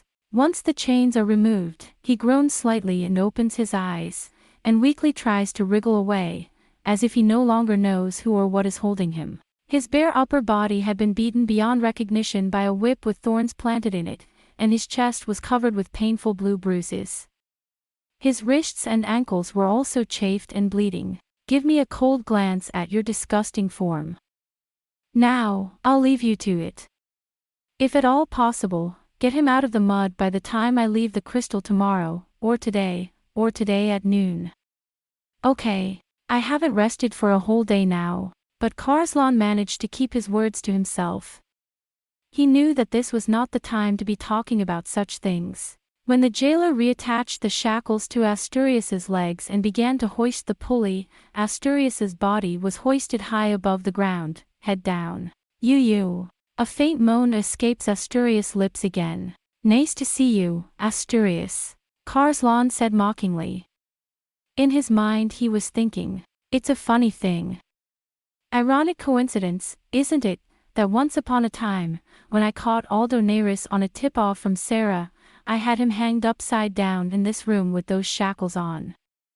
But now he's become a cold, muddy mug, and now he's questioning the man who killed Neyris in the same torture chamber.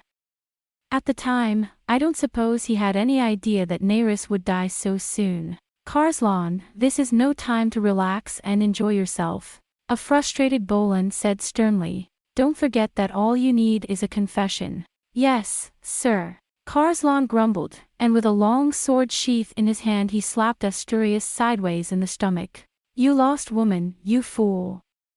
Now spit out your mud. Who guided you and gave you a sword dipped in Darbrot's poison?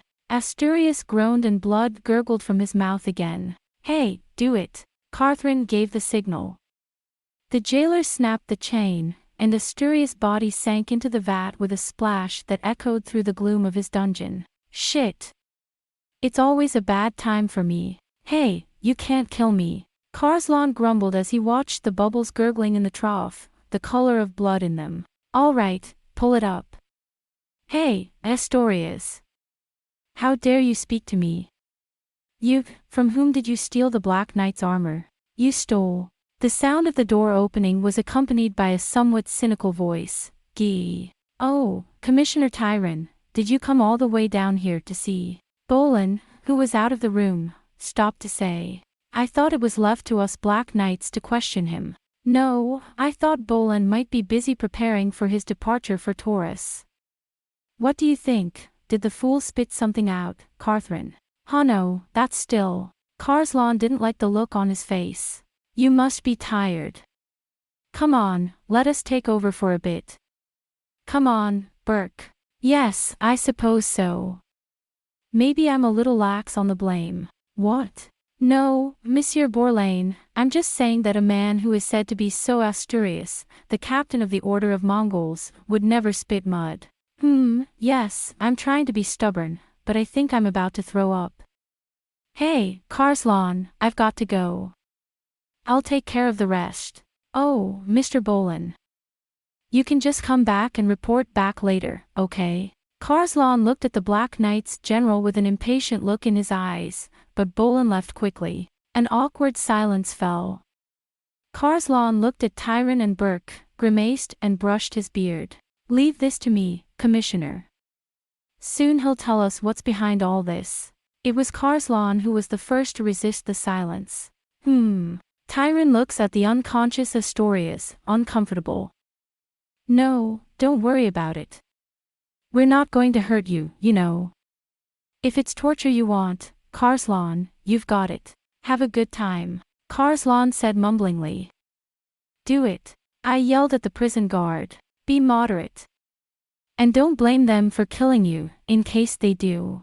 Deliberately, Burke said. Karslan snapped at Bork, who rubbed his chest. Wait a minute.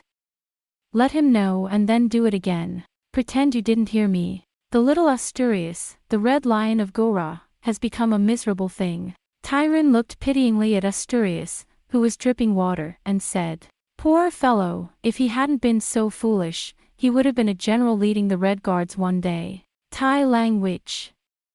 Karslan, who was finding it difficult to do anything, said irritably, If you stay there, the blood will spill and stain your garments.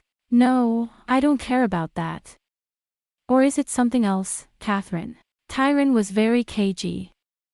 Are there any circumstances that would make it difficult for us to be here? Tyron and Burke looked at each other and nodded approvingly. I don't know what you mean, sir. No. Secretary Tyron. As Bork mocks him. You know exactly what I mean, Karslan. Foolishly, eagerly, you seem to insist that the Black Knight take charge of this questioning of Asturias. I don't know what I'm going to say, but I'm not going to say anything. Karslan is no longer Asturias, looking back wildly. We, too, have our pride. It would ruin the name of the Black Knights if one of us were to have our armored helmets stolen by such punks, and that is why. It is, Tyron said in a very sarcastic tone. You're still going to say it was stolen, Karslan. And Berg, what do you mean? Depending on the answer, said Karslan casually, his hand lingering on the sword at his hip. You don't know what you're doing. Bork said that it was time to settle a long-standing grudge and that he should be followed. If it were stolen, it would be a coward and a fool to steal the life of a knight, and the armored helmet which was entrusted to him by the Grand Duke, but it is better still. If any of your men, or any of the more senior ones, had defended Asturias or helped to assassinate him, it would not have been a fool's errand. What is the evidence? Karslan turned red. Tyron gave him a nasty look. Earlier, Count Bolan seemed to be annoyed by our presence. Is it possible that Asturias may have accidentally vomited something in our presence that would be bad for us to hear? Mr. Secretary. Karslan nearly pulled out the sword at his hip, but he managed to hold it back and slammed his whip down on the cobblestones. Mr. Secretary, you are too kind. Enough is enough, otherwise you can leave this place to us. Tyron is a little sniffly. The fact that you insist on leaving things to us makes me somewhat suspicious, he said. Anyway, you'd better back off now. I'll tell Mr. Bolan you're here. You'd better not torture him so much that he blames you and kills you, lest he suspects that you have some reason for not wanting him to talk. Karslan said with a bite. In the first place, if someone from the Black Guard had helped Asturias, he would not have used his black armor in the first place to arouse immediate suspicion. Perhaps it is someone who uses black armor who does not want to arouse suspicion against him by using armor of another color. Carthrin. I'm sorry. Karslan left the room and slammed the door behind him as hard as he could. We'll see it off. Ha, he's all pissed off, isn't he? Brooke mocked him openly. That's good. Bolan will go to Taurus anyway. Tyron chuckled. We don't know what they'll say to the Grand Duke about us. We'll have to be ready to make an apology if anything should happen. In short, Karslan is a ransom goat. He's a slow-witted man with a short temper. If you poke him like this, he'll get all worked up and start acting like a fool. In any case, Asturias has used the Black Knight's armor to good effect, so we can get away with whatever we want. And if Carthrin destroys himself, the blame will be his, because Carthrin was in league with Asturias. I've always been a very careful man. There's no harm in it for us anyway. Tyron and Burke smiled at each other. Well, let's give the poor fellow a rest. It would be a different matter if he had died while we were investigating. That's exactly what Karslan said, but we're the ones to blame.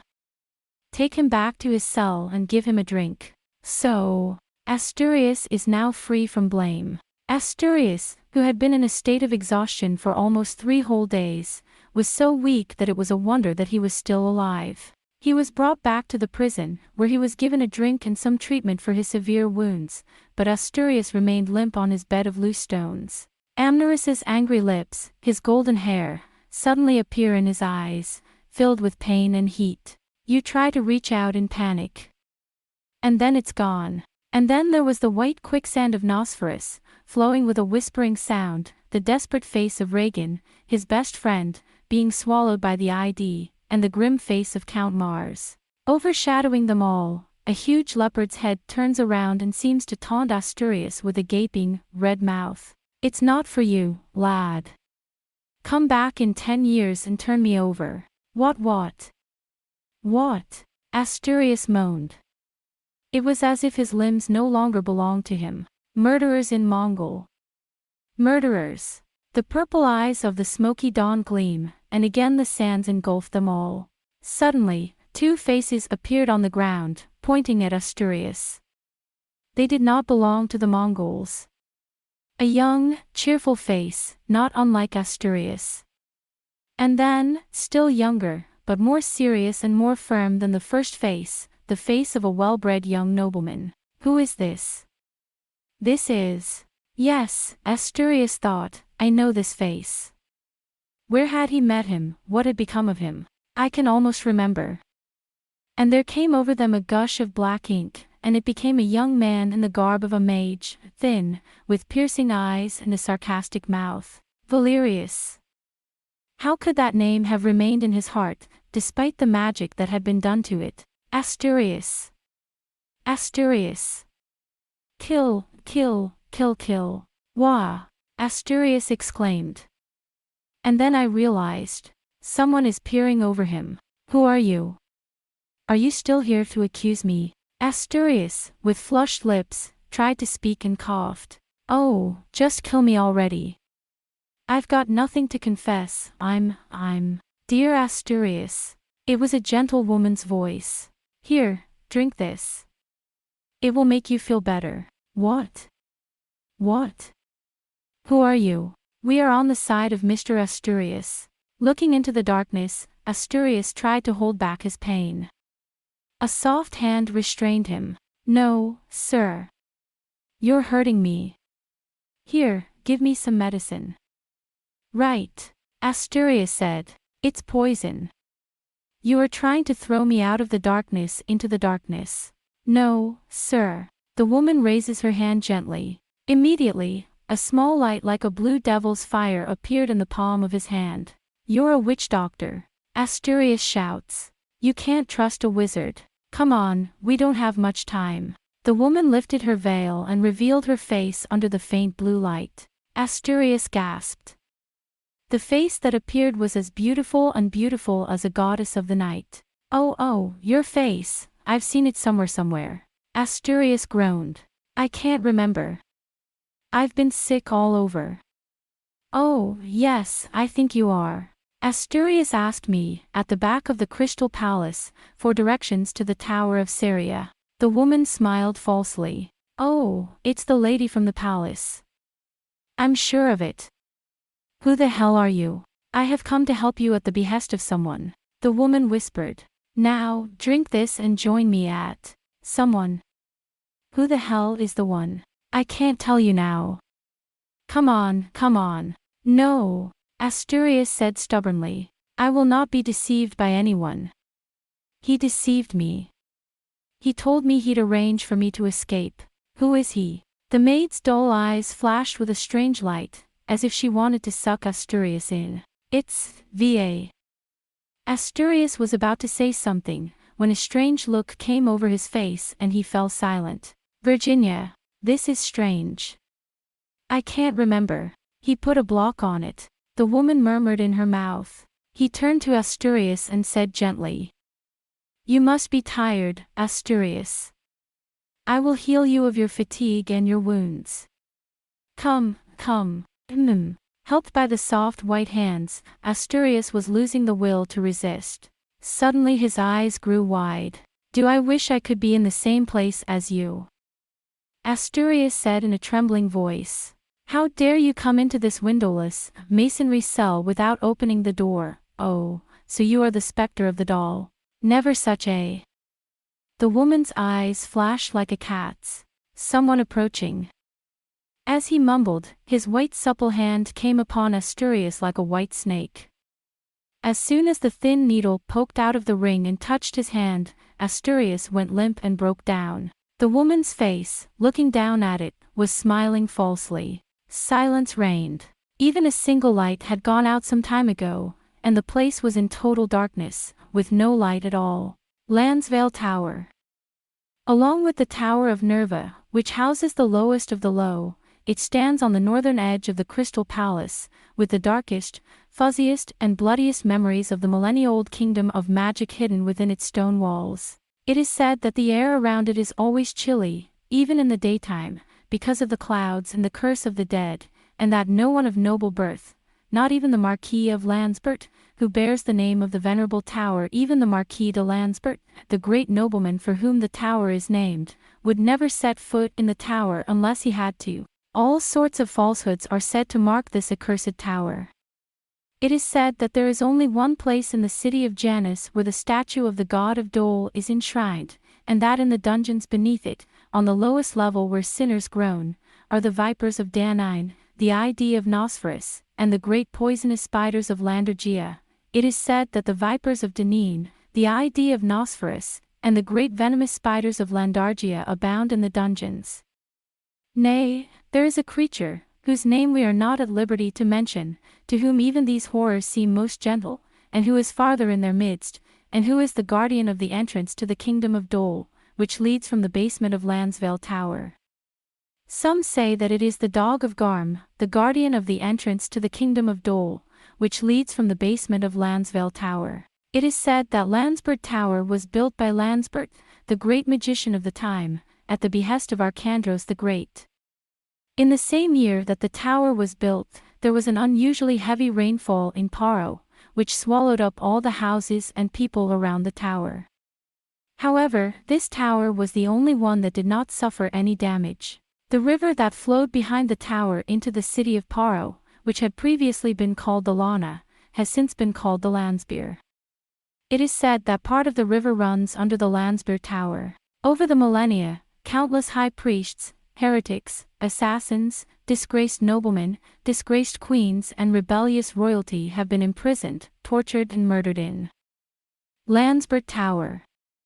Many of them had the walls of their dungeons covered with stones and were fed only from the outside and then forgotten. It is even said that some of them are still alive in the depths of the tower, cut off from the flow of time.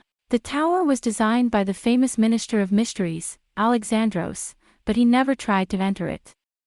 This was because of the mazes, entrapments and loopholes, unknown even to the designer himself, which he could not escape without the guidance of Lansbert, the sorcerer, and because in the last years of the reign of Arcandros the Great, Alexandros and Lansbert had fallen out over a small matter. Queen Lydia of Lucanus, who was passionately in love with her brother and pregnant with his child by her husband, was imprisoned in a room in the tower of Lansbert, where she gave birth to a child with her brother.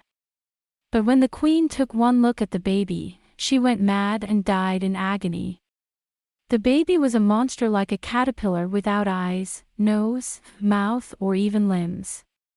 Some say that the baby is still alive in the tower, wandering around. Baralt, a beautiful man who was the king's favorite and the leader of the rebellion, was captured and kept in the basement of Lansbeer Tower, where his limbs were cut off and he was treated so that he would not die. Burkas, who took the name of the cruel king, visited the Duke of Baralt and held a feast to witness his agony. His favorite queen, Lolan, who had come to Paro from faraway Kitay, was burnt alive on the wall for plotting to assassinate the king. The black figure of the woman who held the baby is still engraved on the wall of Lansbeer Tower. Alsand, the rebellious prince, the Duke of Gordes, and Zealous, the chief priest of Janus, who was in league with Dole, the walls of Lansbeer Tower have sucked the blood of all of them and heard their groans of anguish. The Lansvale Tower. In the Tower of Lansbeer, which people avoid even passing under its shadow if at all possible, a black figure has appeared alone this late at night. Soon, dawn will break. The man murmured, as if he were trying to see through a stone wall. We must hurry. A long, black, mage's cloak wrapped around him, a small, thin body, eyes that glitter in the night. Valerius is a mage and a soldier. Where are you going? One of the black-clad sentinels, who stood not only at the gate but at every point in the corridor, objected, but when Valerius opened his hand and showed him something, he bowed his head. Please come through. Forget it, Valerius said coolly, and slipped fearlessly into the darkness of the tower. The geography of the Lansbert Tower, which even Arcandros the Great feared and Alexandros refused to visit, seemed like a trick of the imagination to him, and he descended the stairs without a sound, without any hesitation. Its sinister black form blends in with the darkness, making it seem as if the darkness itself is moving. Coming down to the third level, Valerius stopped and made a strange bird-like sound. Who is it? The prison guard comes round the corner. As soon as they meet, Valerius thrusts his palm into his hand. The jailer, with a bunch of keys strung around his waist, staggers and falls without a sound. Then Valerius crouched down and took the key from the lock. Still looking behind him at the fallen figure of the jailer, he went deeper into the cell. There is no sound around, as if the cold, damp stone walls absorb all sound. Here or. Valerius stopped at last in front of one of the iron doors between the stone walls. Asturias. Speak in a low voice. Asturias. There is nothing to see from inside. Valerius furrowed his brow a little and took one of the keys from the bunch and placed it over the keyhole. The door opens with a faint creak, revealing a square hole, like a darkened mouth. Asturias. It's me. I'm here to help you, like I promised. As he was about to whisper to him, Valerius suddenly changed his appearance. They rush into the dungeon in a panic. He lights a fire in his hand and looks about him fiercely. There, on a stone bed, lies a blood-stained rug. There was no sign of any living thing. It's a yarn. For the first time, a look of horrified astonishment and confusion appeared on Valerius' face. In a panic, I look around the room once more. But there is no way to tell where it is. It is a small, square stone room. UNN. A groan escaped Valerius' lips. You've been beaten. Immediately he brought his hands together, and then, as a blind man groping his way around, he held out his hands and brushed the air above his head. The air is turbulent. Blink your lips and mutter lowly. Someone from the magic circle has come here. He held up his hands as if to catch the vibrations that only a mage can feel. Damn it, we can't stay like this. And follow him, or, just now, he's gone. As soon as he uttered the rune spell in his mouth, he ran out of the prison without looking back. At the back of the door, no one touched it, but it closed noiselessly and the lock slid down. Less than 3 minutes later, however, Valerius was standing with a pale face in the outer court of Landsberg Tower. He had lost sight of the knave. Twice. Valerius was furious, his eyes blazing with anger. No, 3 times. When he took Asturias' sword, when I tried to kill him, and now this. Again, you beat me by a fraction of a second. This Valerius is. You know, but you must calm down and think it over. Who can read every move as well as I can? How many moves ahead of time can he anticipate, and how many moves ahead of time can he make with the pieces of King Botka? Was there ever a better military strategist in Mongol? No, Grand Duke Vlad is a confident man. He makes all his own plans. Therefore, in Mongol, where there is no seeking, there is no seeking. Gaius, he's nothing but a common mage. Would be. Valerius walked on unconcerned, as if he knew perfectly well that his body was transparent, without paying any attention to the Landsvale Tower, to the soldiers of Mongol who were standing around it all night, or to the sky which was at last beginning to sober. As he walked, he was lost in thought. You must bathe, pray to Yarn, the god of wisdom, and think it over, Valerius. Someone has read all your plans and your bocce. I don't think it's Mongol. Chironia, come, Eulania. Then, after all, there is only one person whom I can think of who is capable of dealing with me on an equal footing, and who, in fact, has a plan by which he can outwit me more than once. But that person is. Think. Valerius, think about it. If we don't find Asturias, if we don't get rid of him, if we don't find out that he's been hiding in Linus's mansion, then we'll never find him again. A month from now is fine. No, not even in 3 days. But now, it's too soon. We don't have enough men to bring Paro back. Think, Valerius. Don't be hasty. Think carefully. Impatience tells you to restrain your mind from doing. Either there was a mistake, or I've missed something important. I'll have to take a long hard look at this from the very beginning. Good. As soon as he cut the lure, Valerius' body flew up into the air and over the stone walls of Landsberg Tower. It was a quiet moment, just as the night was dawning. The sun has not yet shone on the tops of the lure towers, and the Crystal Palace is still in its slumber, but down the river Landsvale the little figures of the boats are bobbing in the murmuring waves, ready to open the floodgates. It is about time that the kitchens and the cottage guard should be up and about. The figure of Valerius, like the last vestiges of a flickering, fading night, turns for a moment into a black raven, and then disappears among the trees. The rest of the day was an uneventful crystal morning. Amneris, accompanied by Count Baran and Gaius, left the Crystal City before he had made his preparations, as Baran had said, in the afternoon of that day. Having heard of the assassination of Prince Mayer on the early horse from Taurus, and having received orders from Archduke Vlad to return to Taurus as soon as possible, it was a hectic and sobering return. Amneris, who had been shut up in his cave for days and had refused to let anyone in, finally regained some composure and began to eat after he had cried out his passions to Flori. Baran, Tyron and the others, who had been watching Amneris closely while he prepared to leave, were anxious to hear the news, lest he should kill or wound himself, and began to make preparations for his return. When the princess finally got her hair done and granted them an audience with Tyron and Bolan for the first time in many days, they were extremely nervous lest they should inadvertently give them a greater shock than they had already received, and they were afraid to tell them of the death of their only brother. But to their relief, Amneris neither cried out nor grew furious when he heard it. The Mile. Her eyes widened as she listened, but after a long silence, she said, "I'm sorry, but I don't know what to say." "Well. And the servant you have captured?" "That was all I could say. But it is reported that they were disguised as assassins from Kitai, and that they managed to escape by means of a mysterious art." "Right," Amneris murmured. "Hurry up and send your father an early horse, and send him Amneris's heartfelt consolation and word that you will soon return. Are you ready for home?" "It's in order." "Good. Then we'll leave the crystal as soon as we're ready."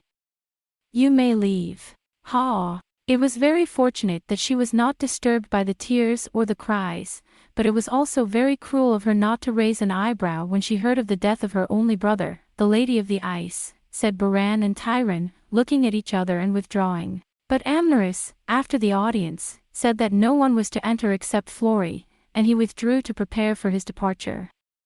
When Flori quietly entered, Amneris was sitting facing the window. Flori was startled. His proud, golden head was bowed down, and his shoulders looked ridiculously weak and haggard. "Princess." But when he looked back, there were no tears in Amneris's eyes. "It's horrible." After burying his face in Flori's chest and crying, Amneris seemed to be able to open up to Flori about everything. "I was going to cry for Mireille. But, Flori, I think my tears have run dry for Mr. Neyris. Am I a terrible person?" "What do you mean?" Flori squeezed Amneris' hand. "Maybe it's because I haven't seen it, but I don't feel like it's true at all. Just thinking about Lady Neyris's words and how she looked at me makes me want to burst into tears if I don't hold it in. But when I think that Mayer is dead, that he has been killed, I feel nothing. It's true. The fate of the princess was so cruel that Janice had to have mercy on her." Flori said softly. "You must believe that.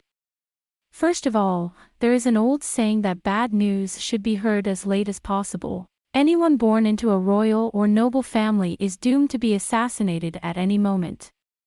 I've known that for a long time."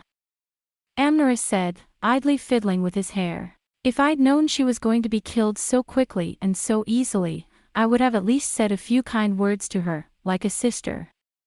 I've always been harder on her than I should have been, Flori." "Not at all, my lady. Lord Amneris was always intent on making Mirhail a great warrior. It's because you have a kind heart that you say that. I know that when I saw her frightened face, I always felt irritated, and I used to be cold and harsh to her. She also looked at me like a dog, and tried to follow me at every turn, which annoyed me so much. Oh, Flori, how blissfully blind a man can be, and therefore behave as he pleases.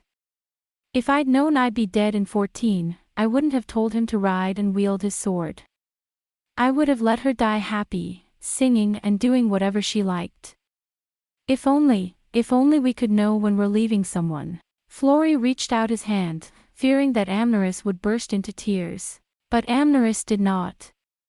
She just looked lonely, lonely from the bottom of her heart, lonely and overwhelmed.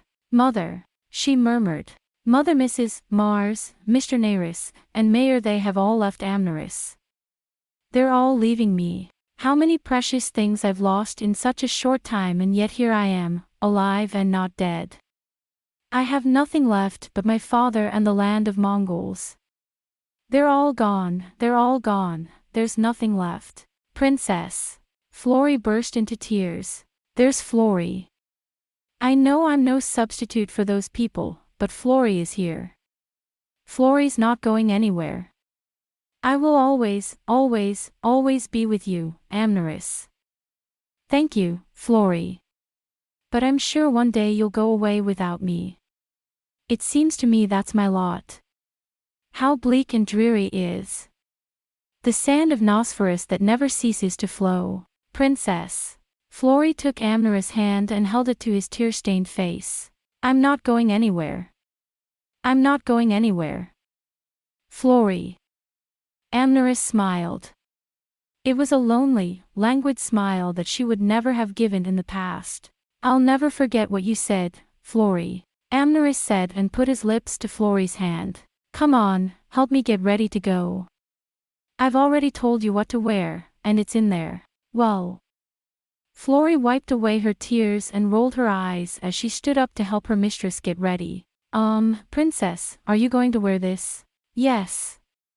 What's so funny? But, this is. Florrie looked puzzled as he lifted his long, thick black traveling cloak, his black veil and his simple black matching outfit. I'm a widow. That's why I wear it and cover my face with a veil of mourning. It's only natural. But, the Grand Duke, what? That's not something you need to worry about, dear. Amneris said in a high-pitched voice. Come on, help me. Ha, yes. So, dressed in all black and in mourning, assisted by Florrie, Amneris joined the returning column to the Taurus. Baran was reluctant to say anything, but he hoped that by the time they reached Taurus he would have changed his mind. The departure had been so hurried that there had been no review of the detachment to see them off, and the departure had been quiet and without ceremony. Baran urged him to ride in a carriage, but Amneris refused and mounted a black horse. Alone among the white knights of the bannermen, protected in the front by Bolan's black knights, Amneris, pale and dull-eyed, resembling the goddess of death, attracted the attention of all. I could not even attend the funeral of Lord Naeris because of the custom of Paro, Amneris thought to himself as he walked heavily on the back of the horse, who was leaving the crystal. He had been told that it was customary for the corpses of the royal families of Paro to be treated for 75 days, to be mummified in the dead city of Zludia, and then to be honored with a great festival of death. Everything is like a dream. It was in the middle of the red month that this same red road between Taurus and Paro was traveled down to Paro, with many carriages in full splendor and golden hair, to be married to the yet unknown Lord Crystal.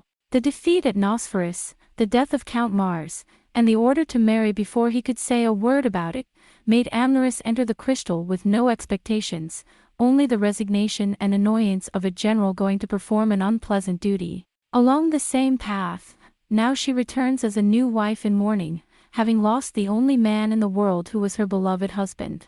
Everything had happened so fast, Amneris thought, that it had taken her away. Is it all a cynical prank by Yarn? If only Lord Naeris were an ordinary, trivial, unlovable, lowly man. Martial law is still in force in the city of Crystal, although it has been relaxed somewhat. Many of the people of Paro, who knew or did not know of the return of Amneris and his party, peeped out of their windows and doorways and watched them go by, but there seemed to be a coldness and shyness in their eyes. It was another fine day in Paro, where the weather is rarely bad. We left the Crystal Palace a little after midday and reached the northwestern edge of the city in about 2 hours. A short break. Amneris ordered Bolan to halt the whole army for a time. I turn on my horse and stare down. The Crystal City stretches out before you. Is it a tower of crystal or a tower of lures that glitters? The blue of the Landsvale and Ira's rivers, the green of the trees, the dazzling white of the dreamy, clear Crystal Palace. At last I was not even held in the breast of the Lady Naeris for a night. The remains of Naeris must have been placed in a golden coffin in the Tower of Janus. Everything's a dream. The glittering dress, the fashionable hairstyle, the fey play, the quadrille, the kithara shimmered by Naeris, the masquerade ball. All this, Amneris thought, was just a trick of the old city of magic. I don't want to come back to Crystal. Here, everything is just a sad memory. Will I have to live my life as the Duke of Mongols, the Lady of the Ice? I have no heir, Mayor. For now, I am the only heir to the throne of Grand Duke Vlad. I thought I could be different, letting my heart and soul follow the dream that Neris showed me, but the sandstorm of Nosferus is bringing me down. I couldn't be Princess Crystal. Amneris looked at the crystal with infinite nostalgia and sadness. Your Highness. It's about time.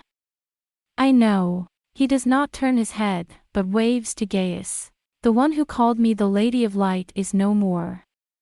No one calls me the Lady of Light anymore. Farewell, farewell, City of Crystal. The City of Sorrow. I shall never look at you again without sorrow, if I ever come here again. Farewell, Crystal Neris, my Lord of the Lure. Amneris felt the tears trickle down his cheeks in sweet but boundless grief. A black veil of mourning hid the tears from the eyes of the attendants. Farewell. Amneris raised his right hand slowly, without trying to wipe away his tears. We're off. We're off. A message was sent out. Slowly the column begins to advance again.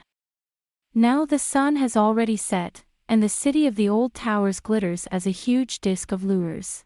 The red road stretched out in a straight line, and the people of Paro eased their working hands to watch the procession of the Princess of Mongol. And so Amneris left the land of Paro, never to set foot on it again. Master. The door opened and in stepped Louis, a peasant. What? A guest is here to see you. At this hour. He turned back to the Marquis of Lunnon, the Holy Knight. This is the private residence of Renaud, overlooking the river Iras. Who is it? It's a beautiful woman, Lady Debbie. Are you Princess Rana's errand boy? All right, show her in. Renaud stopped writing and put on a loose-fitting robe. Not long afterwards, a courtesan appeared, accompanied by Louis.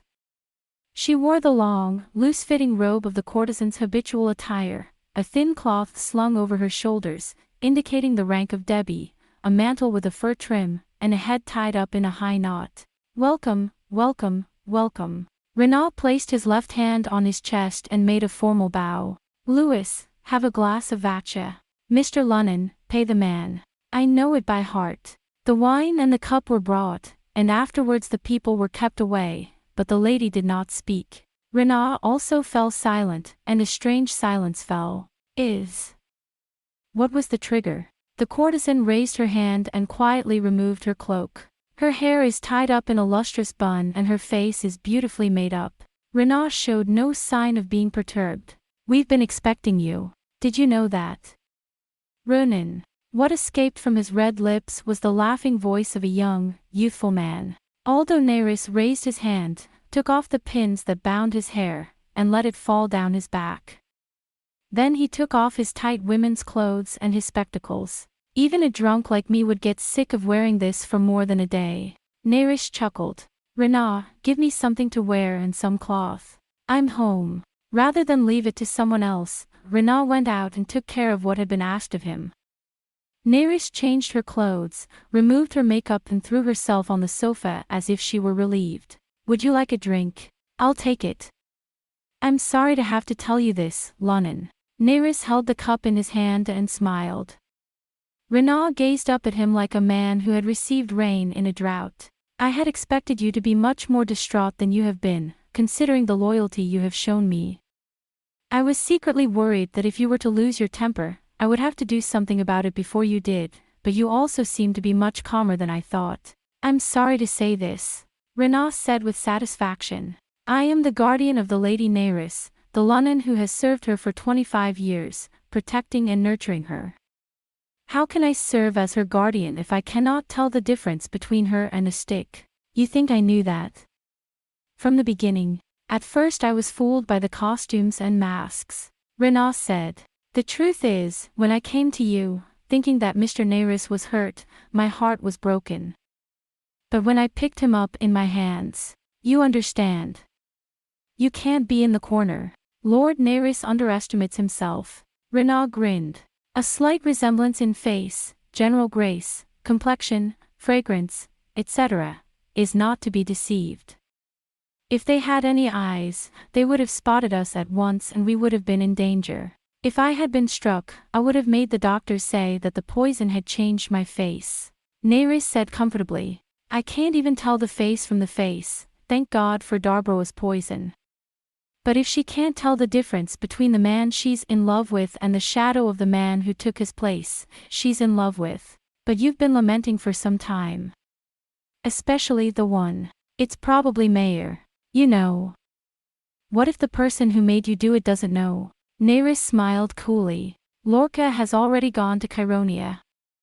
In a few days we will receive a reply from King Achilles. Nerys stared into the air, lost in thought. Renaud suddenly felt a shiver run down his spine. Dear Mr. Nerys, I can't believe I'm saying this to you. That dash. I thought it would not be a bad idea to become Grand Duke of Mongol, Renaud. Nerys said simply. Dear Nerys, I tell you, you don't have to take back Paro by force, it would be much easier to take over Mongol from within. Do you accuse me of being a traitor? Lunnan, I'm sorry for your loss. Renaud said sulkily. You know that I, Renaud, would follow Nerys, even if he were to send troops to the Hades of Dole.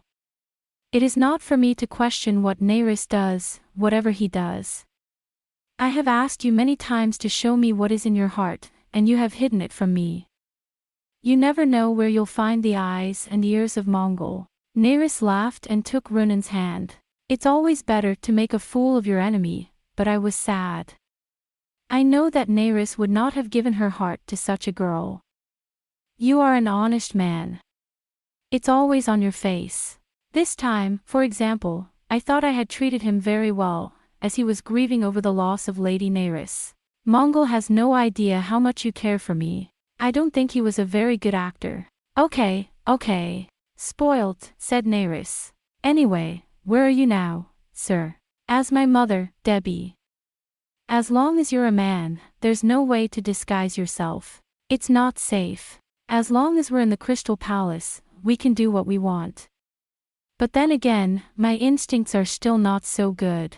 Actually, that's why I was somewhat incredulous. Renaud said. By what devil's help did you go to the trouble of making a substitution and escape? I didn't think Mongol would let me live, anyway. But an arrow came at me from an unexpected source. Yesterday, in fact, I went to Linus as soon as Amneris and his party left. It's also Linus, he's all battered and confessed. I knew it was Valerius's wrinkle when Asturias came out, but Linus's faction is more extreme than yours in trying to prevent me and Amneris from getting married at all costs. That's not fair. Linus boy, I must challenge him to a duel. Renaud is sniffing around. I wish that Nerys had not taken my place. Don't say that. I did what I did for a good reason. It was for Paro's sake. For goodness sake. Renaud said bloodily. Is it for Paro to assassinate Lord Nerys? That's it. Nerys said slowly. His dark eyes glittered with suspicion, and he hesitantly cut off the magic sign. Lunnan. Linus swore by Janus. The sword was smeared with Thiobe's sleeping potion. To carry me out of suspended animation and make me think I was dead, so that I could use the potion to raise an army to take back the crystal. Thiobe's poison. Renaud said in a piercing voice. Someone has replaced the sword with a deadly poison of Darbura. Someone who didn't want me alive. A blue vein swelled up on Renaud's forehead. Nerys said, fussing languidly with her hair. Oh, I've got a pretty good idea who that someone is, too. Don't worry about it, Renaud. I'm alive, well. Who is? It is. Lunnan whispered in a sobbing voice. I'll twist you to death with my own hands. Well. Nerys soothes him. Poison in moderation is good medicine, as Alexander said. It is true that I am not the kind of man who can see 10 or 20 moves ahead. But if I can see 11 or 21 moves ahead, there's nothing he can do about it. I will not leave anyone who wants to harm you, even if it is only a strand of your hair. Oh, you're a very honest man, Lunnan. Nerys burst out laughing and clapped Lunnan's stubborn hands. But it doesn't matter, because in the end I am dead, as Linus and Valerius planned. On the contrary, there is not a single person who doubts that I am still alive, as far as I can see from that horrible corpse. I'm free to roam. Thanks to Linus, my plans have been thwarted, but perhaps that's not so bad after all. If only Remus would come back to Paro. He is, after all, a child not to be feared. The rest became a soliloquy that Lunnon could not hear. Poor Amneris, 18, is far too young to have met a man like me. She's not as wild and unruly as they say, Renaud. She's a pretty thing, a mistake and she'd turn into a she-scorpion, but she's not by nature a very strong or difficult woman. A woman like Felicia is 1,000 miles from home. As far as Mongol is concerned, I have no sympathy for him, Renaud said coldly. I'd like to see the look on the face of that girl who thinks she's a tragic bride whose beloved husband died in front of the altar, if I told her that Lord Nerys is all puffed up like this. That's a terrible thing to say. She's lost not only her husband, but also her brother. Thankfully, that's one less scorpion cub to smash, Renaud said. The time is at hand, is it not? Isn't that right, Mr. Nerys? Exactly. Nerys stood up, opened the window and looked out into the night. The time has come, that's right. But we can't say we've reached it yet. It was after this that the real difficulty arose. Amneris and Bolin have left with a battalion, and the crystal is a little thinner. But not so thin that the remnants of Paro still lurking around the crystal can control the Crystal Palace alone. Goodbye, Renaud. Now that I am dead, I am sick of the world, or whatever the reason may be, and I beg you to go to Marga with Durkin or Darvars. Yes, sir. Crystal is all right. There's Linus, and there's Valerius.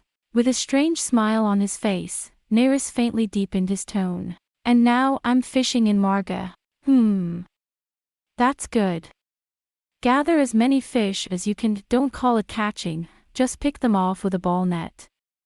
I want 10,000, no, 20,000 at least. Yes, sir. That's not enough. I want as much more, and I want Juno to gather it. Dear Juno, Darvars is here to see you. Darvars is from there. So, you're with Durkin. Adlon will be returning to Karavia soon, so you must keep your distance. I understand. But... what? If it were possible, and especially after the sword of Dalbra, I would not wish to leave you, Lord Nerys. Shouldn't it be Durkin and Linus? Where you go, there is meaning, Renaud. They'll think you'll never leave the crystal. Not as long as I'm here, or as long as you're planning to fight my war. The crystal is protected by a natural fortress. Except on the north side, it cannot be surrounded from the outside. Tyron and the others will not be upset if Marga and Juno rebel. Because they don't know. The timing is tricky. Scar and Beck of Argos are on their way north now. But they're only just past Dunedin. Only when the Allied forces enter the borderlands of Chironia will they be surprised and begin to move. But by then it will be too late. Ha ha. Renaud stroked his chin and murmured with an indescribable expression on his face. I and Durkin should raise an army at Marga at the same time as Lord Beck's and Scar's armies appear north of Paro. At the same time, Darvars will divide the Red Road at Juno and cut off the Taurus-Paro connection. I see, but I'm afraid it's not very interesting. And what will you do in the meantime, Lord Nerys? Me? Nerys gave a suspicious smile. I'm a ghost. I'm a ghost because I'm dead. A ghost, like a ghost, wanders about in the dark alone and has many things to do. And one more thing, you're right, to make the story more interesting, Renaud. Are you a ghost? Renaud tugged at his beard with an unimpressed look on his face. You must not, on the contrary, be reckless. If you cannot hear what I say for my sake, you must take care of yourself, for Linda's sake and for Rana's. I know, Lunnon, Nerys said quietly. The shadow of ridicule disappeared from his eyes. I never do anything rash. I think I know. I know what's most important. Don't worry, When things get to this point, the viper that tried to bite me won't bite again. Because it will now turn on our common enemy. For Paro, our proud goddess, who is under an iron yoke. It's about time, Rena said. Neris stood up, opened the cup in the cup washer, poured in a new cup of Vasha and offered it to Rena. Cheers, Lunnan, he said, for the war of vengeance that now begins. For the pride of our ancient and honored homeland, for the blessing of Janus and for the glory of our country, for the glory of the holy royal family. Each of us, with our own pent-up feelings. The two silver cups made a clear sound as they touched in the still of the night. It was long. Not surprisingly, the same thought crossed the minds of Lord Crystal and the Marquis of Lunnan, the Holy Knight. Oh, long days of patience and humiliation. Oh, ghosts of disappointed and exiled kings. At last, more than a year had passed since the nightmare of the Battle of the Black Dragon, which began in the year of the dragon, in the blue moon, and was about to pass.